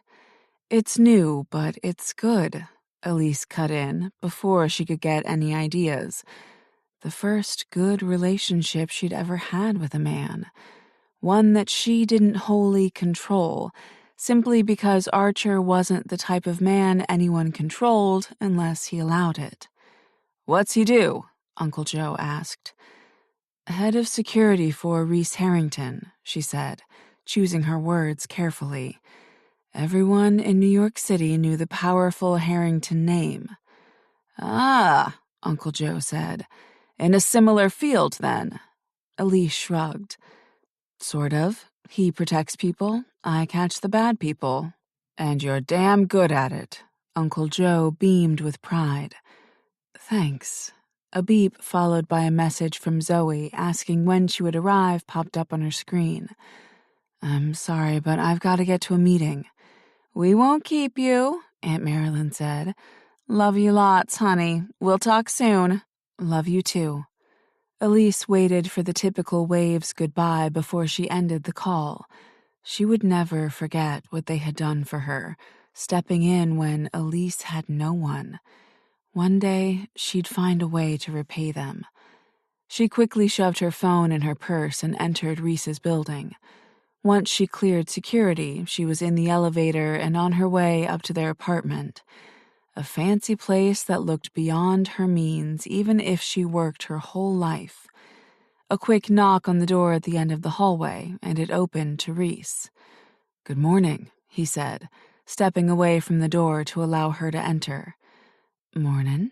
She followed him, kicking off her shoes at the door, scared to get dirt on anything. Zoe wouldn't have cared, but Reese grew up and lived in another world. One with private schools, dinner parties, and people worth more money than Elise could ever dream up. Coffee? He asked. Please. He led her to the kitchen and quickly poured 2 cups. Thanks for coming to see me this morning, he said, offering her a mug. My day is full of off-site meetings, but I wanted to make sure we touched base. She slid onto the stool at the counter and added sugar and cream to hers. No problem. I know things aren't moving as quickly as you'd probably like.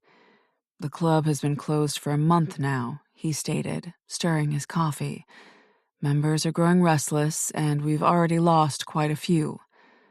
I know it's frustrating, Elise said, feeling like she wasn't only letting Reese down, but Archer too, since the breach landed on his shoulders.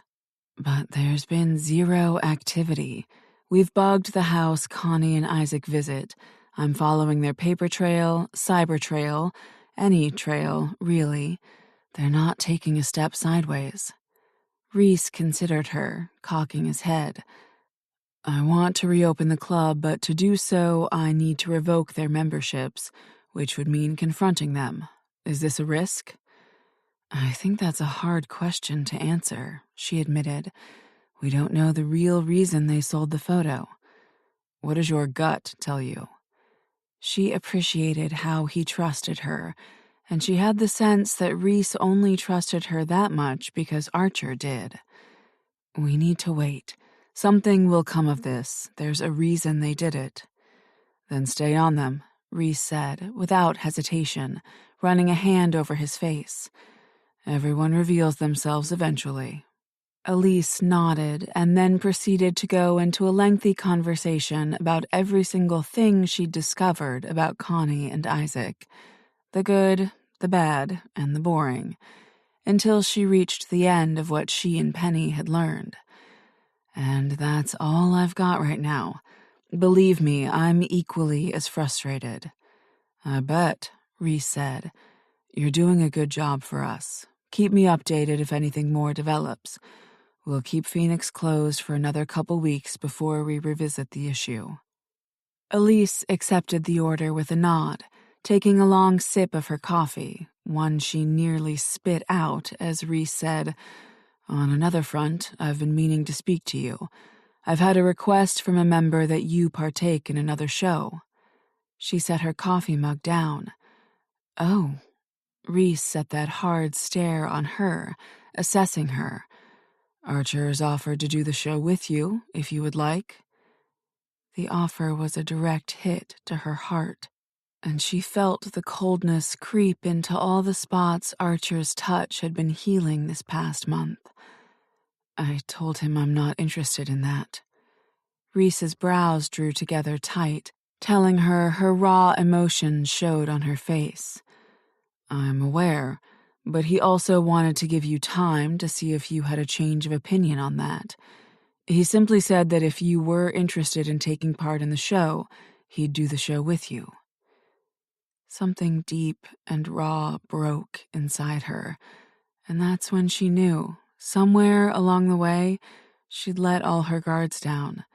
Even let herself believe he didn't need others to watch them to find fulfillment. He only needed her. She thought he saw her, liked her, and wanted her for what she was, not what he hoped she'd become, a woman who wanted to live his lifestyle. I asked him a while ago, Reese said quickly, obviously reading something in her expression. If things have changed and if I have overstepped, I'm sorry, Elise. No, it's fine, she said, sucking down that pain and placing it back into the spot in her chest where it had stayed for years and locked it up tight. Thank you for asking, truly, but while I respect what you do for the members of your club, my time there was a one-shot deal. Understood, Reese said with a soft smile, and yet his examination of her seemed even deeper now, like he read right through her. Again, I'm sorry if I upset you. You didn't upset me, she countered, planting on a fake smile. Everything is good. A beat. What's wrong? Zoe asked, entering the room and stopping dead. Oh, God, she had to get out of there. She hurried off the stool. Nothing is wrong, I just need to go. Feeling closed in, the walls squeezing her, she booked it to the front door. The moment she got outside, into the hallway, Zoe called, Elise, wait! Elise froze, shut her eyes, and breathed deep, feeling her throat tighten and her chin quiver. Talk to me. What's wrong? Zoe's soft voice didn't help any. Elise blew out the breath she'd been holding, then faced a worried Zoe. I'm fine, really. Elise, Zoe said, taking Elise's hand. Something is wrong. I can see it all over your face. The thing with friends is you can share.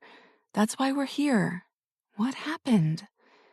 Elise swallowed the emotion in her throat and only addressed Zoe when she had her voice in check. Reese said a member wanted me to take part in a show. Zoe frowned. You do know he totally doesn't care if you say no. Yes, I know that. She hesitated, and then realized Zoe was right. Elise did have friends, 3 of the best. She didn't need to fight through life alone. Archer said he'd do the show with me. She paused and huffed, shaking out her arms. I don't even know why that bugs me. This is the life he lives. Of course he'd want me to go back there with him. The life he was living, Zoe corrected. Elise knew then and there a truth she'd been running from. Then why wouldn't he tell his best friend, almost a brother, in the past month that things have changed between us and we've gotten more serious? That he didn't plan on partaking in the shows anymore? Elise had told her friends, right away, without any hesitation. Awareness rushed across Zoe's face. Oh. In the comfort of her good friend, her heart spilled free. I asked him more than once if he needs the club to be happy, and he told me no. But clearly that isn't true. All the safety she'd felt in the strength of his honest words smashed into pieces around her. I need real, honest, and I'm just not sure this is that. Elise remembered the screaming, the gunshots, the blood. She remembered her mother staying, even though it was the worst thing for her to do. "Elise," Zoe said softly, taking her into a hug, "you deserve to be happy and to find real love, honest love." She leaned back to cup Elise's face. "You want that? You get that, no matter what." Elise laughed softly, hating the tears in her eyes. "How about no love at all? That's easier." This was why she never crossed those damn emotional lines. Things weren't easy. They were complicated and messy.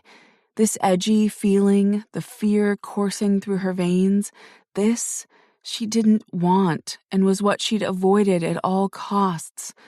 Why had she forgotten that? "Nothing good is easy, my friend," Zoe said, wrapping Elise in the warmth of her embrace again. "Believe me, no matter how hard it is, love is worth it." Elise returned the hug, knowing Zoe's advice was jaded. She had real love, true love. She'd never known broken love, not like Elise did. And she'd never end up like her mother, unaware and desperate to make things work. Not ever. Archer strode out of his office in the late afternoon with an armful of files, each with a USB clipped to the front. He made his way to the end of the hallway and entered the meeting room, already full of the staff he'd hired to run security at Phoenix. They all fell silent when he entered the room. The 6-man team were all retired military, all wearing the Phoenix security attire of black t-shirts and black cargo pants. "Thanks for coming in," Archer said to his team before he began handing out the file folders. "We've got 2 new members joining once we reopen the club, Carrie Henry and Eric Stewart." He took his spot at the front of the room, pressing his knuckles against the table. "Nothing stands out as troublesome, but as always, keep a close eye on them." Around the table, heads nodded in agreement. A long-time employee, Hawk skimmed through the file before he set his stern gray eyes on Archer. "I take it we have someone new handling the vetting?" Retired Navy SEAL, Hawk had lost a leg on a mission in Iraq, ending his military career. Within 10 minutes of his interview, Archer had hired him, and they'd never looked back. Hawk had Archer's full trust. Archer smiled, unsurprised Hawk didn't miss such a detail, and nodded. "We've got a new hacker in our ranks. She's good." After running the change by Reese last month, Penny had gladly taken on the vetting process for new clients, and now handled all intel for Archer, and Wayne had accepted being let go without a problem, especially since, on Penny's advice, Archer had told Wayne that Penny was taking over. The kid had paled, indicating to Archer that Penny could make his life miserable if he caused trouble. "She's detailed," Hawk mused, flipping through the pages. He finally met Archer's gaze again. "Any word on the breach with the photograph?" Frustration bit at Archer as he shook his head. "Looks like it was a one-off, but we're keeping a close eye on the situation." Ever since the news article came out, security had been on high alert. Hawk nodded. "Good." Archer scanned the table. "Any concerns?" The group stayed silent. Archer slapped the table. "Good. Let's keep doing what we're doing even when we're closed. Learn the new members, watch their behavior from the videos on the USB files, get acquainted with them." He said his goodbyes to his team before returning to his office. Only his office was no longer empty. Reese sat in the client chair. The moment Archer entered the room, Reese said grimly, "I think I fucked up." Archer laughed softly, moving behind his desk and taking a seat. "That's not something you're usually so forthright about." Reese didn't laugh back. His intense stare bore into Archer. Have things between you and Elise changed? The smile faded from Archer's face. Why? She came by the house this morning to update me on the case. I asked her if she wanted to take part in a show, and she looked incredibly hurt when I said you had agreed to do the show with her. Archer's fingers curled. Reese lifted a brow. So I'll ask again. Have things changed between you two?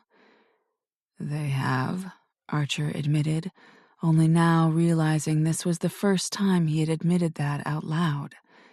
No accusation lay in Reese's eyes, only concern. Why hadn't you mentioned that? Archer hesitated. I didn't feel the need. We hadn't set anything in stone. We've just been letting things fall where they may. Well, Reese stated with a frown, they fell with her heart breaking in front of me this morning. Shit, Archer said. You've got some mending to do. Reese rose, moving to the door, and then turned back. She's hurt. Go fix that. The thought rattled in Archer's head. He'd upset her, and he knew why. He'd given her a reason to doubt him. All her warranted fear and trust issues that had faded away had rebounded harder than ever. Archer didn't wait around to fix this. He called. She ignored that. He texted her. She didn't respond. Desperate to correct his mistake, he hopped in a cab and went to her office. The security guard, Keith, who knew him well enough by now, let Archer breeze into the elevator, declaring that Elise was in her office. He found her sitting behind her desk. He didn't knock to give her the chance to shut him out. He opened the door. She lifted her head, and the hurt in her eyes nearly had him sinking to his knees. You didn't answer my text or my call, he said, shutting the door behind him.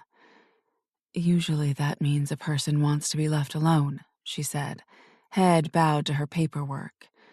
The ground felt unsteady beneath his feet as he approached her. You're upset. Her head lifted, as did her chin, and in a way so familiar to him, she said, No, I'm not. The shields in her eyes slammed up, forcing him out. You don't look fine. A beat passed. Then came her long sigh before she hit him with the force of her stare. You don't want me to do this. Do what? Hear the emotional things about to come out of my mouth? I don't even want to say them, but that's where we are, and there is no changing that. She rose and headed for her door. He stopped her by grabbing her arm. Elise, talk to me. She visibly swallowed, then met him with a gaze far away from there. This isn't real, Archer. What isn't real? Us, this, whatever we've been doing here? It's real for me.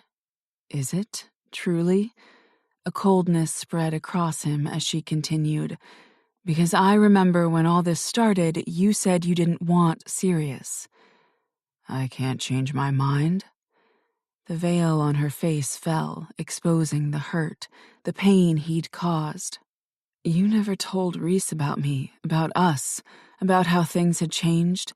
Not one single word about me to your friends? Her voice blistered. What am I, your dirty little secret? Absolutely not, he said, a tremble in his voice he'd never heard before. What about Hunt, Kieran? Have you told them? Elise, it's not like I'll take that as you haven't told them. She drew in a long, deep breath and blew it out slowly, shaking her head. You're not fulfilled with me, and we've been lying to ourselves to think otherwise. This whole time you were waiting for Phoenix to reopen, and you assumed I'd want to come with you, which I made perfectly clear I don't want. Shit, he had no idea how to backpedal out of this conversation.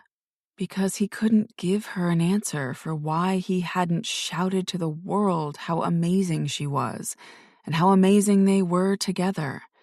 Why the fuck hadn't he? It's all right, Archer. I'll let you off the hook, she said in his silence, and he saw any emotion she once had for him was gone. We had fun, lots of fun. He saw the ending. He wanted to stop it. He parted his lips. But like we said from the very beginning, we had chemistry. We explored that. But neither of us was looking for anything serious. She smiled the fakest smile he'd ever seen in his life. We're okay. Truly. She tried to hide the shake in her voice, but he heard it loud and clear. Friends, all right? Friends? Fuck friends. Elise was the only damn thing he could say. She tore her emotion-packed eyes off him and kissed his cheek. I'll be in touch when and if the case develops further. Wait, he called. She froze right as his cell phone beeped in his pocket. Fuck, he growled, reaching for his phone. Hawk texted. Trouble at the club. Get here ASAP. He responded. Be there in 10.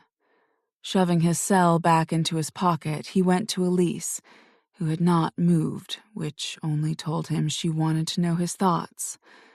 Elise, look at me, he said to her back. Slowly she turned, and tears welled in her eyes.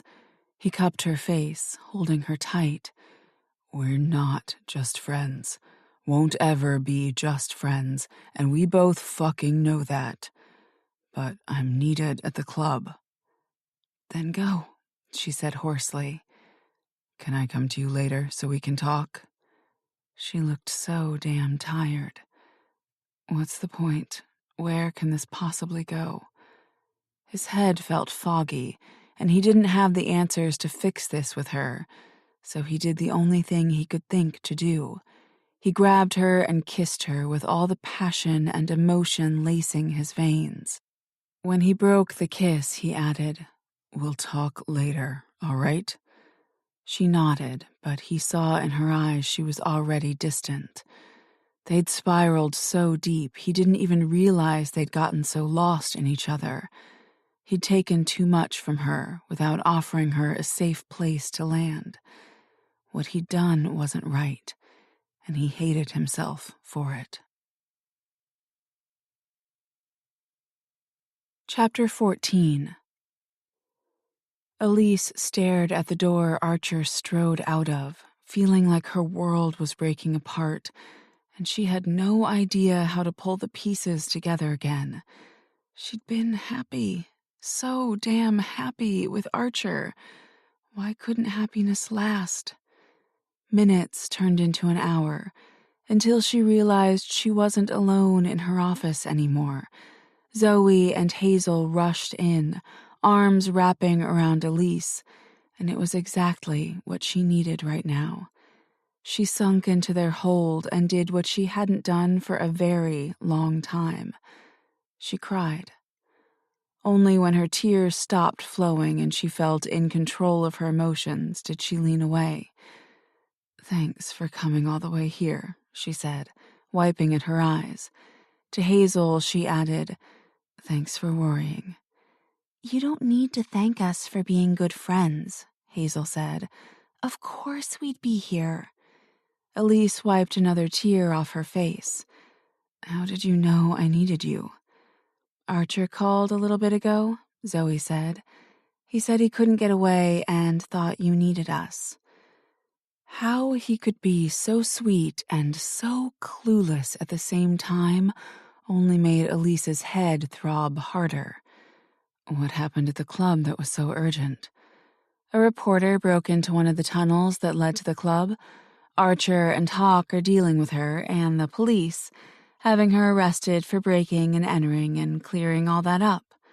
Hazel cringed. She works with me. My editor is all over the club story right now.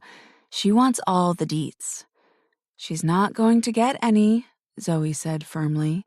Reese and Archer are locking everything up super tight, and you'll never say a word. You're right about that, Hazel agreed. zipping up her lips. "Mum's the word." She gave Zoe her sweet smile before that smile fell and she took a seat on Elise's desk. "Tell us what you're thinking." Elise shrugged. "I don't even know what I'm thinking anymore. It's all just messy." Zoe gave a knowing look, taking a seat on the other side of the desk. "Most relationships are." True, but this was even more complicated. "No matter how I look at this, it just can't work between us, so why pretend it could and let this go on any longer?" "Why couldn't it work?" Hazel asked. "Because I saw my father murder my mother, and I'm too afraid to open up unless it's safe. And Archer, by being one person with me and another with his friends, as well as lying to me about being okay with having a sex life away from the club, makes it not safe for me." Zoe blinked. Hazel blinked. Greeted by their shocked expressions, Elise snorted a laugh. "What? You've just never spoken so openly about your feelings like that," Zoe said, like Elise had horns growing out of her head. "Ever," Hazel agreed with big eyes. Elise hadn't really considered that, but she realized they were right. "Okay, so maybe Archer's gotten me out of my shell a little." "A lot out of your shell," Zoe countered. "A lot, then." Elise hedged, and for that she was grateful. She did feel different now than when she'd first met him, more open to possibilities, more real. Hazel nibbled her lip the way she always did when she had heavy thoughts on her mind. "Okay, I'm just going to throw this out there," she said. "Isn't that really good that he's gotten you to open up? Obviously, he cares about you. He called for us to come be with you." Elise considered. Glancing down at her hands, she couldn't stop fiddling in her lap, and then shrugged. "Maybe, but where does that leave me? I can't—" She drew in a deep breath and then admitted things she never would have before. Weak things. "I feel really fragile right now. Like if I let him in and if he crushed me, I'm not sure what I'd do after that." "Which is really scary," Hazel offered. Elise nodded, swallowing the emotion stuck in her throat. "It's too scary. And right now I can't do scary. So while it's been amazing with Archer, and I feel like there is something special there, he's not ready, and I'm not ready to be hurt. It's too risky." Zoe's expression pinched before she offered, "But what if that risk is worth it in the end?" "But what if it isn't?" Elise countered. Silence descended, a heavy silence of 1,000 unknowns, until Elise's cell phone beeped. She snatched it up quickly. Disappointment settled in when she saw the message was from Penny. "Shit is going down. Get here, pronto." "It's Penny," she said. "I need to go." She smiled at Zoe and Hazel. "Thanks again for checking in. Love you both." "We love you back," Zoe said. Hazel nodded. "We sure do." After another group hug and feeling grateful she had such good friends, Elise hopped on the subway and made her way to Penny's. She got there quickly, and Penny buzzed her in. The moment Penny saw Elise, she frowned. "No boy toy again?" "There is no more boy toy," Elise explained, hoping that would put the matter to rest. "That makes no sense," Penny grumbled. "You've seemed so happy." "Sometimes you're just better off as friends, and this is one of those times," Elise said, lying through her damn teeth. Penny's knowing look declared she read right through her. She grabbed the swivel chair and dropped into it. Not wanting to talk about it, she gestured to the monitors. "What do you have for me?" Penny looked a moment away from arguing, but then gave in and moved along, turning back to her monitors. "Well, I thought you'd like to know I've caught something on the bug." A sly smile crossed her face as she typed on her keyboard. "Tonight, a meeting has been arranged between Isaac, Connie, and Elijah, Connie's husband." "Do you know what the meeting is about?" Elise asked. "Nope," Penny reported. It all sounded very formal. "Let me hear it."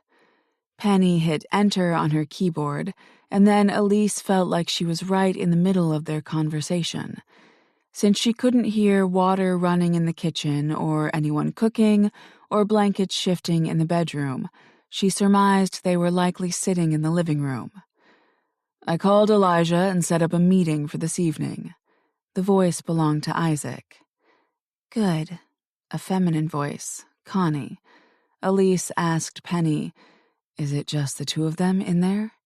"Sure is," Penny replied. Elise tilted her ear back to the conversation coming through the computer speakers. Isaac said, "Everything we've worked for is almost here, love." "I know." Sucking sounds followed.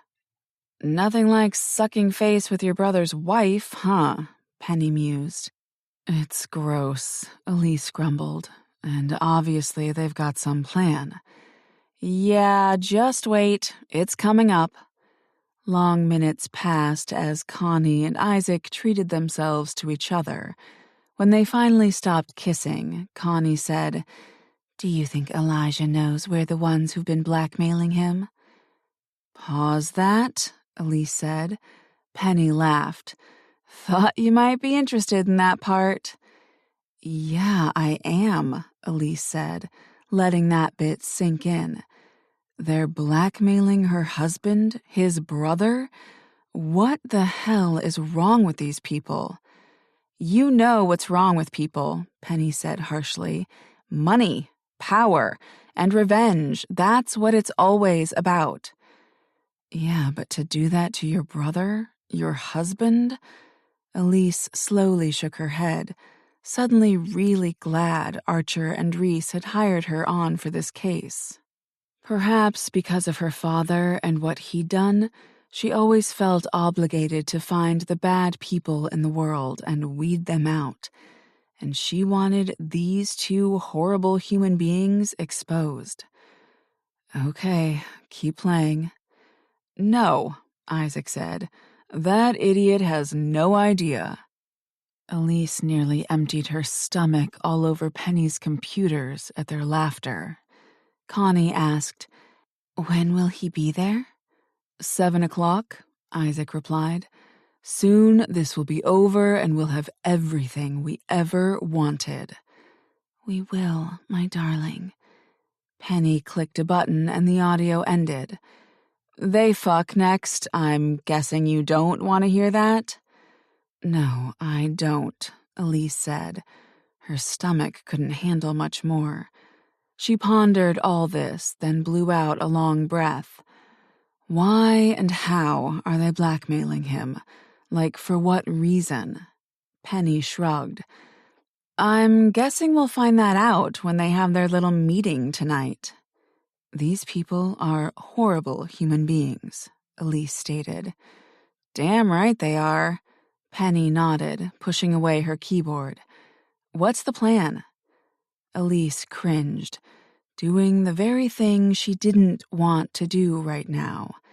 Feeling barely able to control her emotions, she grabbed her phone from her purse and texted Archer. "I know there's been trouble at the club, but can we meet tonight? I've got a big update on the case." It felt like forever before his reply came in.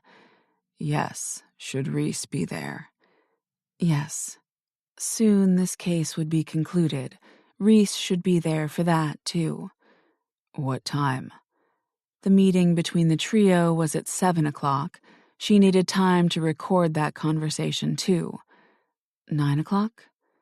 "Can I see you before then?" Her heart squeezed. "I can't, working the case." "See you later then, Elise." She could almost hear his tone of voice. He had more to say, and he planned to say it. "Okay," she said, telling said heart to pull it together. "How about I grab us some dinner while we wait for this meeting to begin? Indian sound good?" Penny rubbed her belly. "Sounds delicious." Elise made it a foot away before Penny called, "Hey, Elise." She turned back to Penny, who added, "Are you sure you're okay?" She and Penny had formed an unusual friendship. It wasn't the familiar type of friendship she had with Hazel and Zoe, where she shared her daily updates, her struggles, and her joy. But this type of friendship came from respect. And deep down, Penny probably knew Elise just as well as Zoe and Hazel.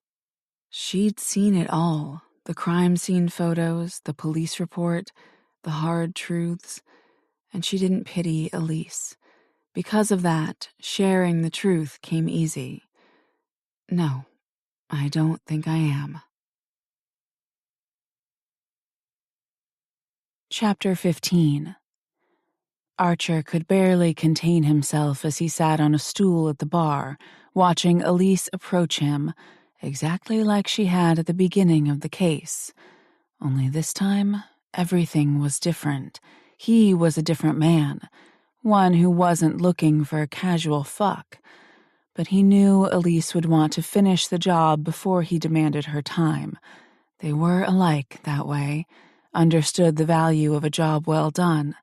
So he drew on his training to stay calm and patient, while Reese handed Elise the rectangular piece of paper. For a job well done. She looked down at the check Archer knew was in the amount of $270,000.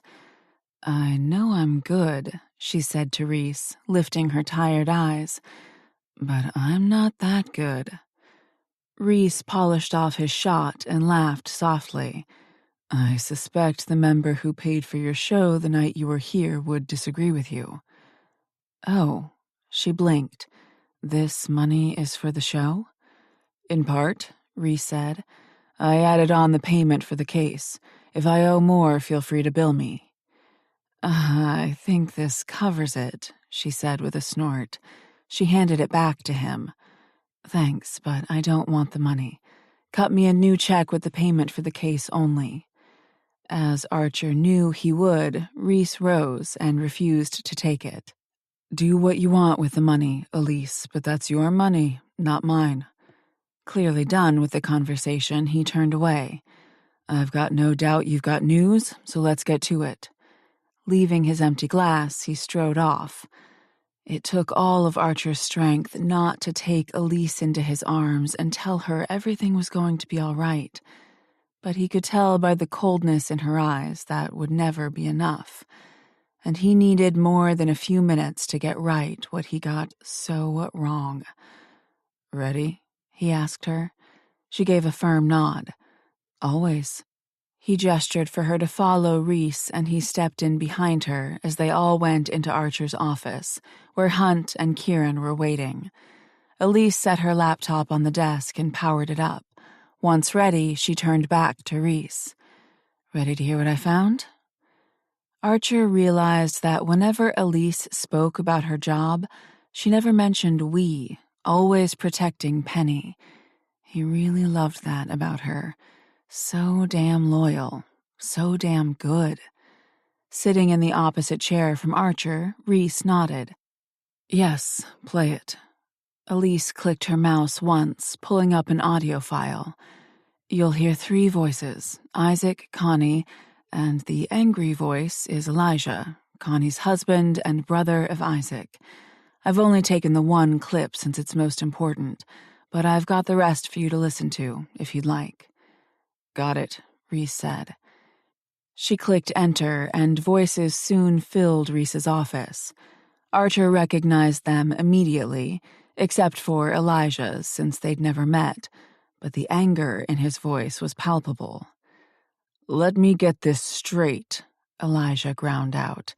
"This photograph is of you, my wife, and my brother at a sex club, You've already sold it, and it has been printed. And if I don't agree to whatever the fuck you want, you're going to reveal yourselves to the public to ruin me?" Isaac practically purred. "Good, you understand." A long pause. "How the fuck would this ruin me? You'll be trashing your own names." "You've worked for years to get the nomination to become a U.S. attorney," Connie said coolly. "You're almost there. It's in your reach. Are you really ready to walk away from that?"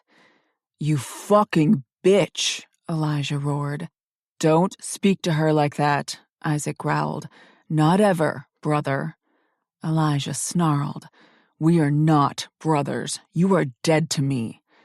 "Just give us what we want, Elijah," Connie said sweetly, softly, "and we'll leave you alone. We can quietly divorce after your appointment, and you can move on with your life." "And what exactly do you want, Connie?" Elijah sneered. A pause. "I want you to break the prenup." Another pause, longer this time, until Elijah erupted. "You motherfucker!" A loud bang followed by yelling that became nearly deafening. Elise hit enter, and the audio went dead. She said to Reese, "They break out into a fight, but I caught most of what they were saying. So basically, when Elijah and Isaac's father died, his multi-millions were left to Elijah, not Isaac, because of Isaac's gambling addiction. Isaac was left a few million when his grandfather passed, so he's definitely not hurting for money." "All right," Reese said. Hunt and Kieran leaned forward, all eyes on Elise. Archer couldn't take his eyes off her either. He'd seen grown men look intimidated surrounded by this group. Not Elise. She looked perfect. She shut her laptop, then leaned against the desk, folding her arms. When Isaac was in rehab, he and Connie hashed out a plan to get Isaac's share of the money. So Connie seduced Elijah and became his wife. And they waited until Elijah had something he wanted bad enough that he'd give up the money to keep it. Becoming a U.S. attorney is a lifelong dream for him, from what I understand. To be exposed like this would tarnish his image forever. His wife screwing his brother in a sex club? It's a scandal he wouldn't recover from, and no one would back his nomination. "Jesus Christ," Hunt growled. Kieran nodded and blew out a long breath. "Those are some money-hungry, evil people right there." Elise nodded. "Definitely." To Reese, she added, "But there's your motive. It never had anything to do with the club. You're safe here." "That's a relief," Reese said to Elise. "This is good work you've done." "Thank you," she said, offering him a genuine smile. "Look at me, Elise. Fucking look at me." Archer shifted in his chair, nearly unable to take it. Wanting this conversation to end, he said to Reese, "Let's bring in Elijah, Connie, and Isaac. We'll give Elijah the recording to do with what he wants, and we'll terminate Connie's and Isaac's memberships." Ire burned in Reese's eyes. "Yes, good idea." His friend hesitated and tapped his fingers against the arm of the chair. "Shall we reopen tomorrow night?" Archer nodded. "My team is ready." "Excellent." Reese smiled easily, in a way he hadn't done since all this began. He rose and clapped Archer on the shoulder. "Good work, as always." The remainder of the tension from the breach faded from Archer's chest. He nodded his thanks before setting his attention back on Elise, who avoided his gaze. He waited for the others to all say their goodbyes and for his office to clear. Once it did, Archer let out a rough breath. Elise looked up then, and she did what he'd expected. She went to leave. "Elise?" She stopped dead and looked at him. He shut the door, then went to her. "I need to say something to you," he said, taking her hand when he reached her. Tears prickled her eyes. What do you need to say?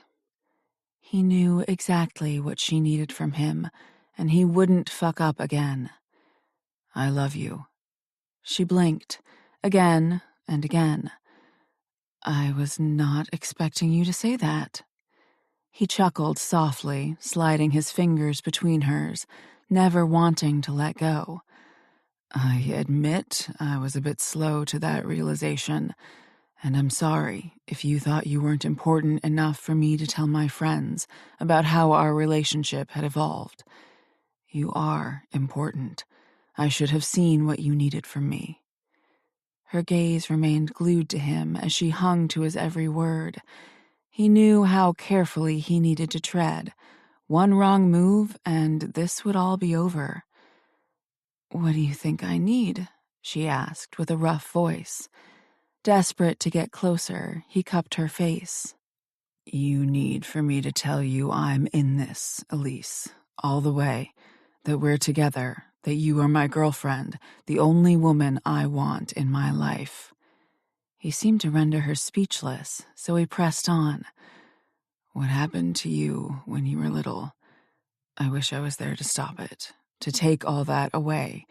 But at the same time, I'm amazed by you, how brave you were, even when you were so little. It's amazing that you are the woman you are today. He brushed his thumbs across her warm cheeks, knowing she was the end of the line for him. But there's nothing to fear anymore. There's always something to fear, she said softly. He gathered her hands in his and placed them on his chest. Not here, never here. Tears welled in her eyes. She swallowed deeply before she said, But what about Phoenix, your life there? I'm just not...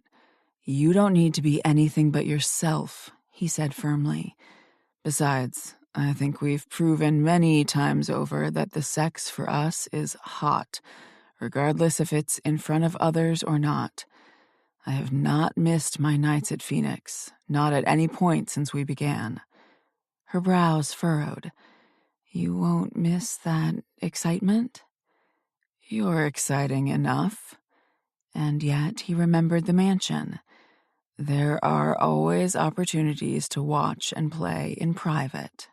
She nibbled her lip, and at that he smiled. You enjoy that, whether you want to admit it or not. A sweet smile crossed her face, a shy one, even, quite unlike her.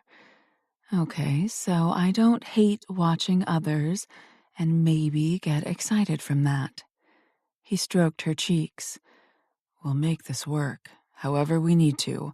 Whatever you want, we do. Whatever you don't, we don't. She hesitated, and he saw all the pieces being put together in her mind. He saw her shove away the fear and welcome love. He saw she trusted him, and he'd never been more relieved in his life. Warmth seeped into her features as she wiggled against him. I like our games. He brushed his thumb across her bottom lip. All the things he'd like to do with that mouth. So do I. Her eyes searched his for a long moment before she asked, What does this mean? We're dating now? It certainly didn't feel like enough. I'm going to show you every day what it means to be loved, truly loved. I'm going to take care of you until you can't remember what it feels like to not be taken care of. A tear escaped her eye, and he understood that tear, knowing that it came from a place that craved a soft landing. From that very first night I touched you, I was yours. She leaned up and smiled, getting closer yet. And I was yours, she whispered. I was yours. Those words matched with her playful smile were his undoing. The passion that had engulfed him after meeting her rose deep in his gut, taking over his senses. Hunger, need, and something much more primal that drove him to a new type of desire, one that was much more personal. His to pleasure, his to make happy. All his. Desperate to claim her, he thrust his hands in her hair and held tight when a knock came on his office door. "Fuck off," he growled. The knocking stopped. No interruptions. Not now. Not when he needed her like he needed air to breathe. He pressed against her, and her back hit the bookcase. Her eager moan followed.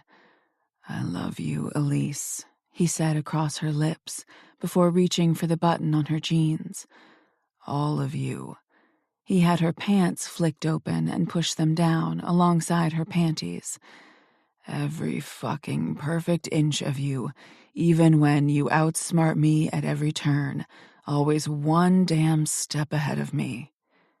Eyes half-lidded, she bit her lip, then stopped his world from spinning as she said, "I love you too, Archer." He froze, the warmth of her affection slamming into him. "I had no idea how much I wanted to hear that until right now.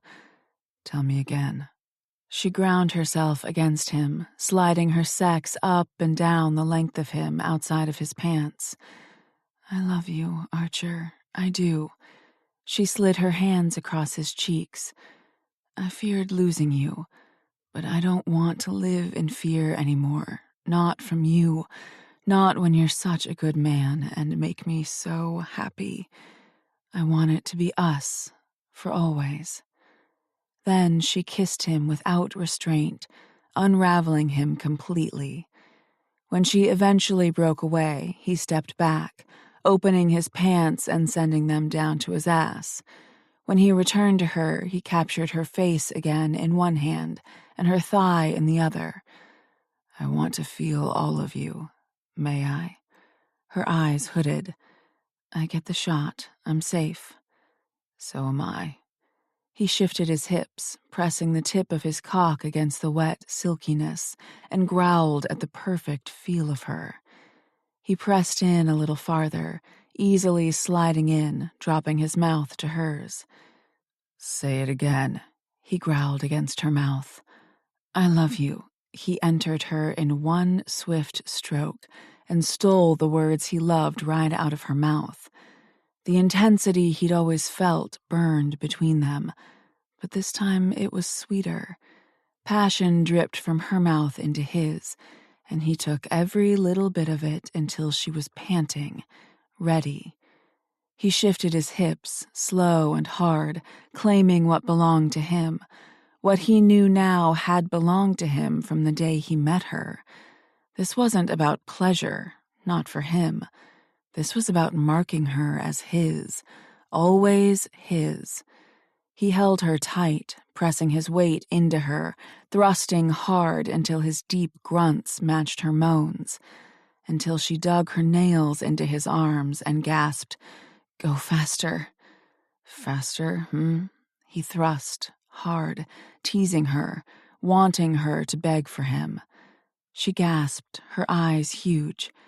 "Please, faster." Holding her tight to him, he slowly withdrew, her inner walls squeezing, begging for him to return.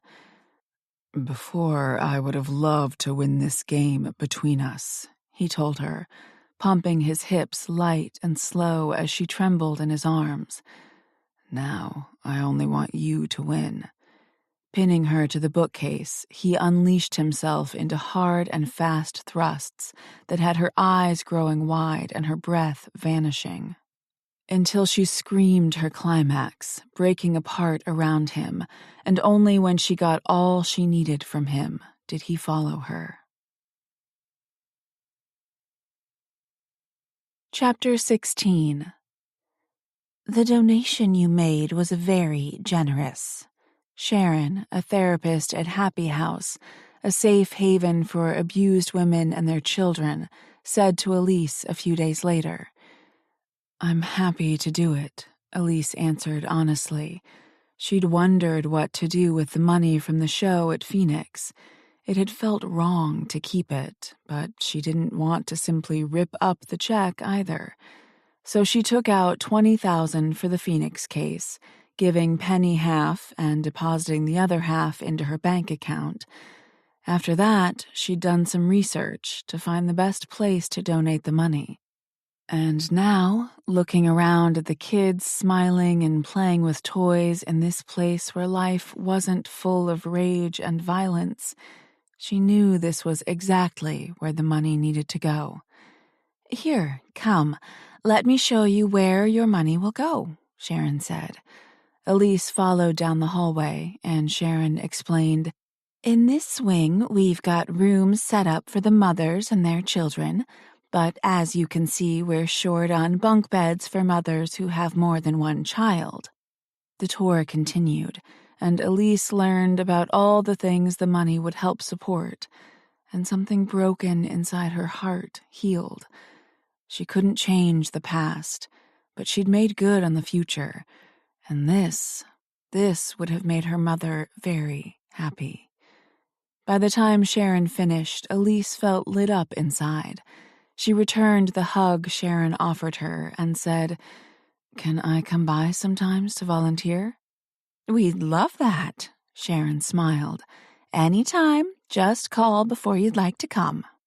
Elise hadn't expected her night at Phoenix to help her as much as it would help others, but as she said her goodbyes to Sharon, she felt light, that a heavy burden she didn't know had been there was gone now. Zoe had once told her that Phoenix was life-changing, and Elise realized she was right. It had changed the course of her life forever, making things better, stronger, happier. When she left Sharon behind and went outside, she spotted Archer leaning against his truck, and her breath caught at his smile. She stepped into his waiting arms, and he kissed the top of her head. "Everything go well?" he asked. "So well." She slid her arms around his back, the move feeling so natural now, like she'd always embraced him, just like this. It felt exactly right. That money is going to go a long way here. When he leaned away, he was smiling at her. "You've done a good thing." She nodded and smiled in return. "All I keep thinking is how good of a place this would have been for my mom." Where there was once deep pain, there was only a sad, dull ache that her mother had missed out on so much of her life. Archer gave a slow nod of understanding. "It's good the city has this." "It is." He dipped his chin and gave her a slow, easy kiss before he asked, "Can I take you somewhere?" "Always." He had the passenger door open for her, and soon they were on their way, staying quiet on the drive into the Brooklyn Heights area. "Please tell me you don't have another case for me," she asked with a laugh, not knowing anyone in his neighborhood. "I need a little break from Phoenix business." He chuckled. "It's not a case." She noted a playful sparkle in his eye before he pulled up to an elegant pre-Civil War brownstone row house. A wrought iron railing and fence surrounded the front, with mature trees lining the sidewalk. She exited the truck, pretty sure this house, or one similar, featured in a movie once, but she couldn't place the movie. "What do you think?" She glanced sideways, finding Archer with his hands stuffed into his pockets. "What do I think of what?" He gestured to the building. "I bought it." "You bought this house?" He nodded. "Yesterday, and my apartment will be going on the market in a few days." He took her hand, tugging her forward, striding up the stairs, and opening the door a moment later. She went in first, gobsmacked at the gorgeous foyer with the glistening hardwood floors that led to a curved staircase and a sitting room on the right with an old white brick fireplace. "Holy wow, it's gorgeous." She turned back to him, catching his sheepish smile. "You never said you were looking to move." He gave an easy shrug. "When it's time, it's time." "I guess you're right," she said, making her way to the staircase and running her hand up the smooth, shiny railing. "It's absolutely stunning." "I'm happy you think so, because I'd like you to live here with me." Surprised, she smiled at the warmth in Archer's voice and turned around, only to find him on one knee, a little black box in his hand with a sparkling oval diamond ring inside. Feeling like her soul began to leave her body in shock, she met Archer's emotion-packed eyes. "You don't need to say yes now." He hesitated and then gave a soft smile. "I know this is fast. You don't even have to wear the ring. But this is where I'm at, madly and hopelessly in love with you. And I want you to know it. I want us to end up here, together, with you as my wife, and down the road, our children running up and down those stairs behind you." Time stopped. She forced her feet to move, and while she felt the tingle of unease that happy things couldn't possibly last, she pushed it aside. Loving Archer was the easiest thing she'd ever done in her life. She didn't want to fight happiness anymore. She wanted to welcome it. "You're right. This is where we end up, together." She lifted her hand, holding it out to him, and Laugh cried at the surprise on his face. "You'll marry me?" he asked, his voice rough.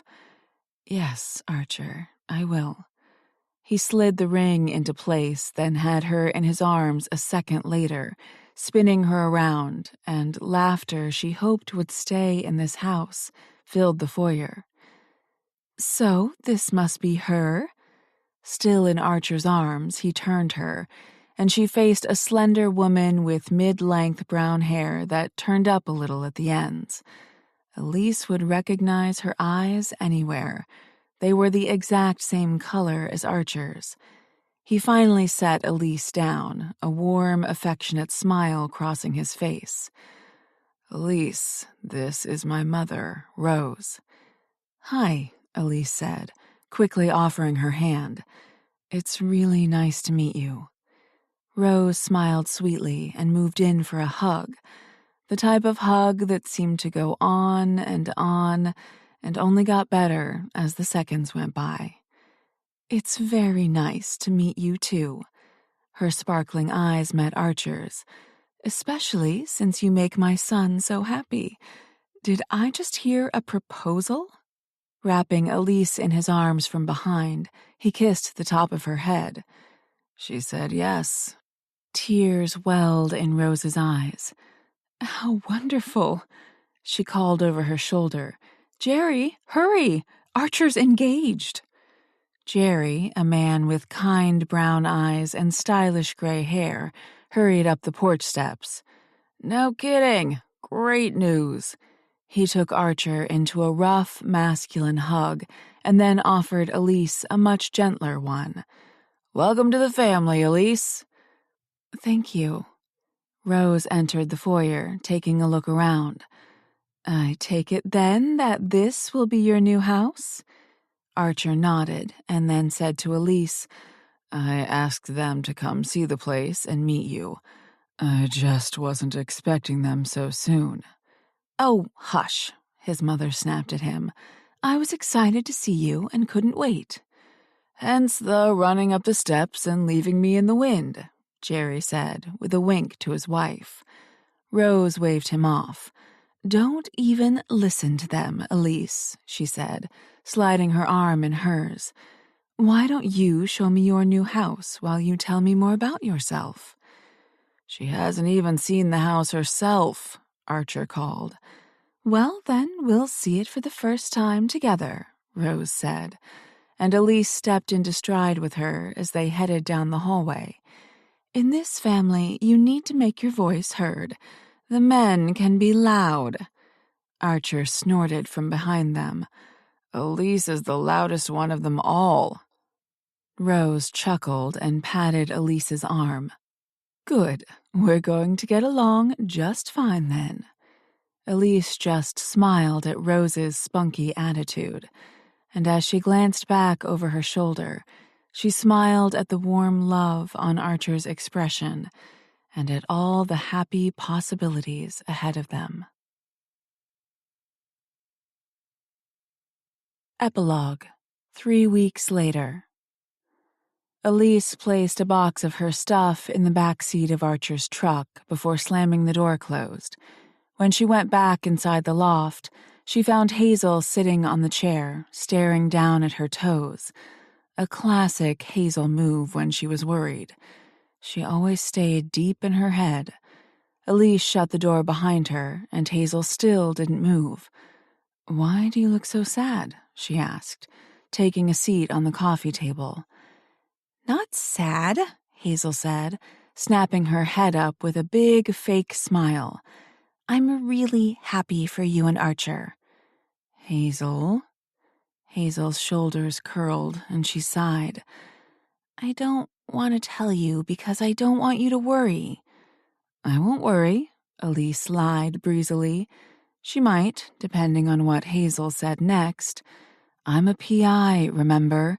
I can help you figure out anything, get anything solved." "I can't afford the loft on my own," Hazel said softly.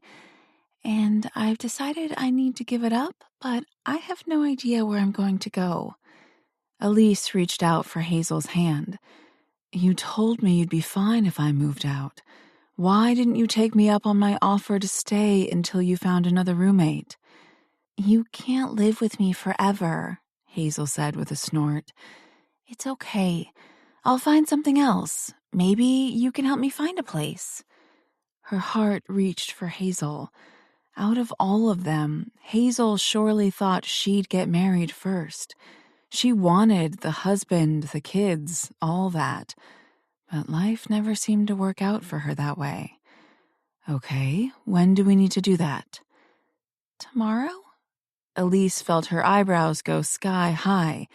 "Tomorrow? What?" Hazel cringed. "I know, it's bad, but when I told Mr. Wood, the landlord of the building, he asked if I could leave early because he had someone interested, and I said yes." Elise wanted to shake Hazel. "Why did you say yes if you don't have another place?" "I felt bad," Hazel said with a small voice. "Besides, Zoe said I can stay with her until I figure out what to do next." "Why are you staying with Zoe?" Elise glanced back, finding Kieran behind them with a box in his hands. Obviously, he'd come from Elise's bedroom. A quick look back at Hazel revealed her pinkish cheeks. Elise fought her smile. Hazel had a real thing for Kieran. A big, bad thing. Kieran seemed to simply like teasing her. The two of them were so opposite, Elise couldn't ever picture them together, but maybe... "Oh, it's nothing," Hazel said, breaking the silence. "Just thinking about staying with her for a bit." Kieran frowned and set the box down on the ground. "Can't be nothing if you look that sad." Hazel huffed and threw up her arms. "Do I really look that sad?" "Yes," Elise and Kieran said in unison. Hazel rolled her eyes, then reached for her cola, her absolute favorite drink. She took a long sip from her straw before she said to Kieran, "I need to move out tomorrow, and I'm not really sure where I'm going to go." A pause. "My place," Kieran said with a smile. Hazel's eyes went huge. Elise was pretty sure hers did, too. Kieran chuckled at their silence. "I'm not sure why that's such a surprising idea.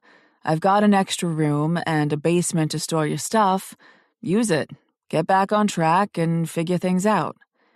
Elise looked at Hazel, finding those cheeks were now bright red. Yeah, she was crushing so hard on Kieran, even if she had yet to admit it. "You do not have to do that," Hazel blurted out. "What doesn't he have to do?" Elise smiled at Archer's warm voice. He set a box down on top of Kieran's, and then wrapped his arms around her from behind and dropped a kiss on her neck. Elise explained, "Hazel needs to move out of the loft by tomorrow because she's way too nice and always thinking about everyone else and not herself." Kieran offered his guest room up for her to stay in until she gets things figured out. "Ah," Archer said. giving Hazel a quick smile.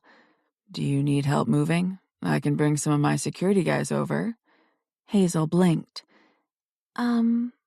Yeah, good idea, Kieran said. I'm sure a few guys from the station will help too. We'll get your stuff packed up quickly and get you moved in. He gestured toward the door. Come on, I'll take you to get some boxes, if you'd like. Hazel finally blinked again. She swallowed, deeply. Are you sure? Kieran offered a smile that didn't look so sweet and innocent. Of course, you're a friend. I'm glad to help out. Watching him closely, Hazel nibbled her lip, but ultimately realized she'd run out of options. Some of the color in her cheeks faded. Thank you so much, Kieran. That's really nice of you. I promise I won't be there long, just until I find a new place. He winked at her, a devilish wink. It's fine, Hazel, really. I like your company. Elise fought her smile as Hazel all but melted into a puddle on the floor before she found her legs and followed Kieran to the front door. Another soft kiss on her neck had Elise turning around to face Archer. She slid her arms around his neck. Hi. Hi. He kissed her, a long, slow kiss that left her wanting more. But he eventually broke away and smiled. She'll be okay with Kieran. He's a good guy. Oh, I know, she said. I just hope Hazel doesn't die from lust. Archer chuckled. Trust me, Kieran won't let her die. He might get her close, but he'll bring her back from the brink. She laughed, then glanced around the living room before meeting his gaze again. Would you ever have believed when I took that case this is where we'd end up?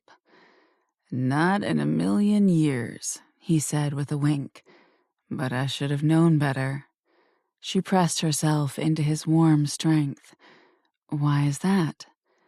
Because from the very first day I learned your name after you hacked into my security, you were unforgettable. I was always a step ahead of you, and that's what you couldn't forget, she said, smiling up at him. You were, he said simply. That's exactly what made you stand out. He lowered his arms to take her hand. Ready to be a step ahead of me for the rest of my life? She laughed, free and easy, feeling her mom smile.